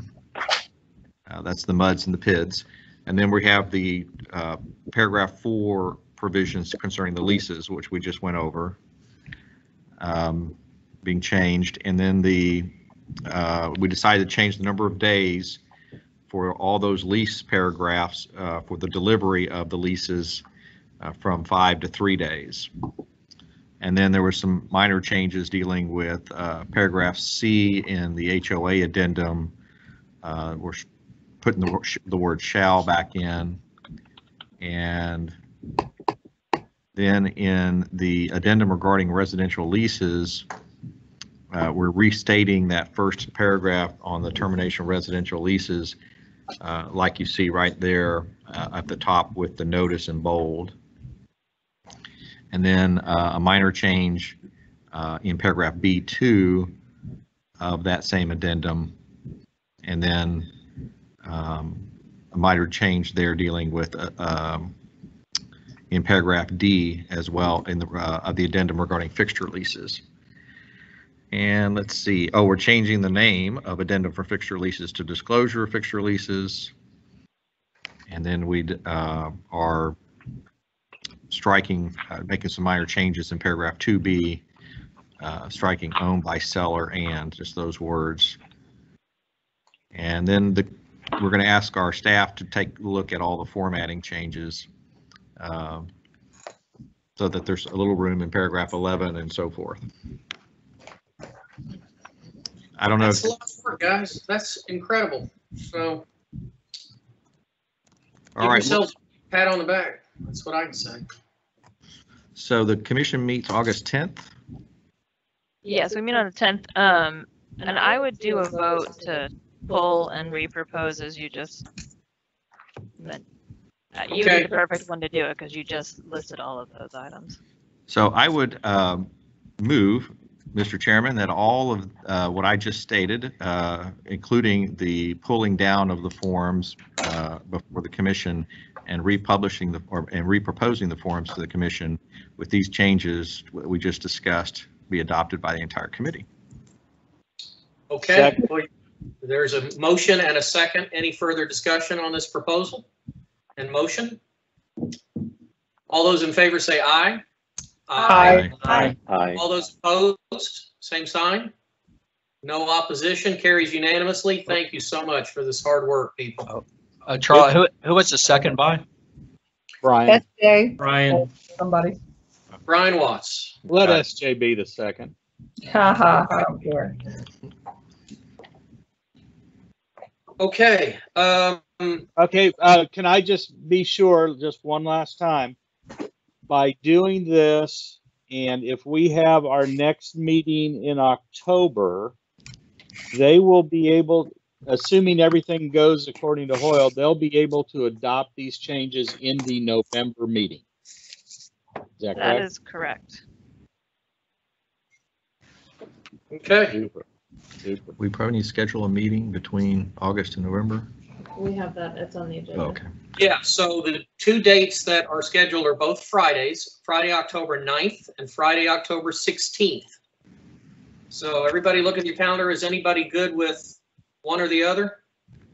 Oh, I am out of town. I have PTO theoretically on the 9th. Okay, so I move- we have one. Go ahead. Could you repeat the dates, please? I'm sorry. They're on the screen, 9 and 16, October. Since Brian won't be here, let's choose the 9th. Yeah. I will make sure I'm there. I'm okay with either one. I'm good with either. I'm good with either one. 16th, a problem for anybody? Okay, 16th with it either one. is. 16th it is, 9 o'clock. Aloha. In person? Well, I hope we can all, you know, we can always hope. I do enjoy in-person meetings better than this, but we can do it if we have, we can do it this way if we have to. We'll see. Is there any thoughts from the Trek officials of even the possibility of that happening? There's a possibility. We just don't have any guidance on it. And it Yeah, I think we should check in September, maybe 30 days before, to see what they're at and take their temperature. But we can. Yeah. I know people have to make travel arrangements, but we have posting deadlines, so we'll know prior. But to the extent we can, we will. I love that. I don't know what's going to happen. Right. I did notice on our break that there had been a rumor here in Houston, at least, that the governor was going to shut down everything in Harris and Tarrant and possibly Travis and maybe Bexar counties. And I didn't get to listen to the whole thing, but the governor got on with the local Fox station and said, no, that's not true. So I haven't listened to all of it, but the bad news I thought was coming today apparently didn't. It was supposed to be a total shutdown of all the restaurants and everything. That's a week-to-week thing. That could change at a moment's notice. You're right. So. Right. The explanation I got, SJ, is that they were discussing the shutdowns of the schools and whether or not he should shut the schools down statewide or let the individual schools systems make those decisions. Well, that may have been part of it too, but the rumor around here was that the actual, like all the restaurants that could be open right now at 50% were going to get shut down to 0. And, you know, really back to the sort of the beginning, at least with the local regs, where if you were not an essential business, you were shut down 100%. Yeah. Right. I heard the same rumor twice in the last week from different sources. Yeah. And that's what he had. Anyway, I don't know. I haven't listened to the whole thing. Hopefully he addressed everything. He said the same thing last night to an Austin reporter. Okay. Yes, Charles. Yeah, all right. So if there's no further business, we've actually taken care of the minutes a little bit out of order. We've agreed on our date. I want to thank everybody. This truly is service to the state, and we gave up a lot of time and thus money for doing this. So thank you all for your participation, your hard work, for listening. I'm very proud of this committee. We're doing a good thing, and we'll get there, I promise. So thank you all. Okay? Thank you, Charles. Thank you. Good. Thanks. Thank you, everybody. Good size. Bye. All right. Bye, everyone. Bye, guys. Bye, everybody. Bye.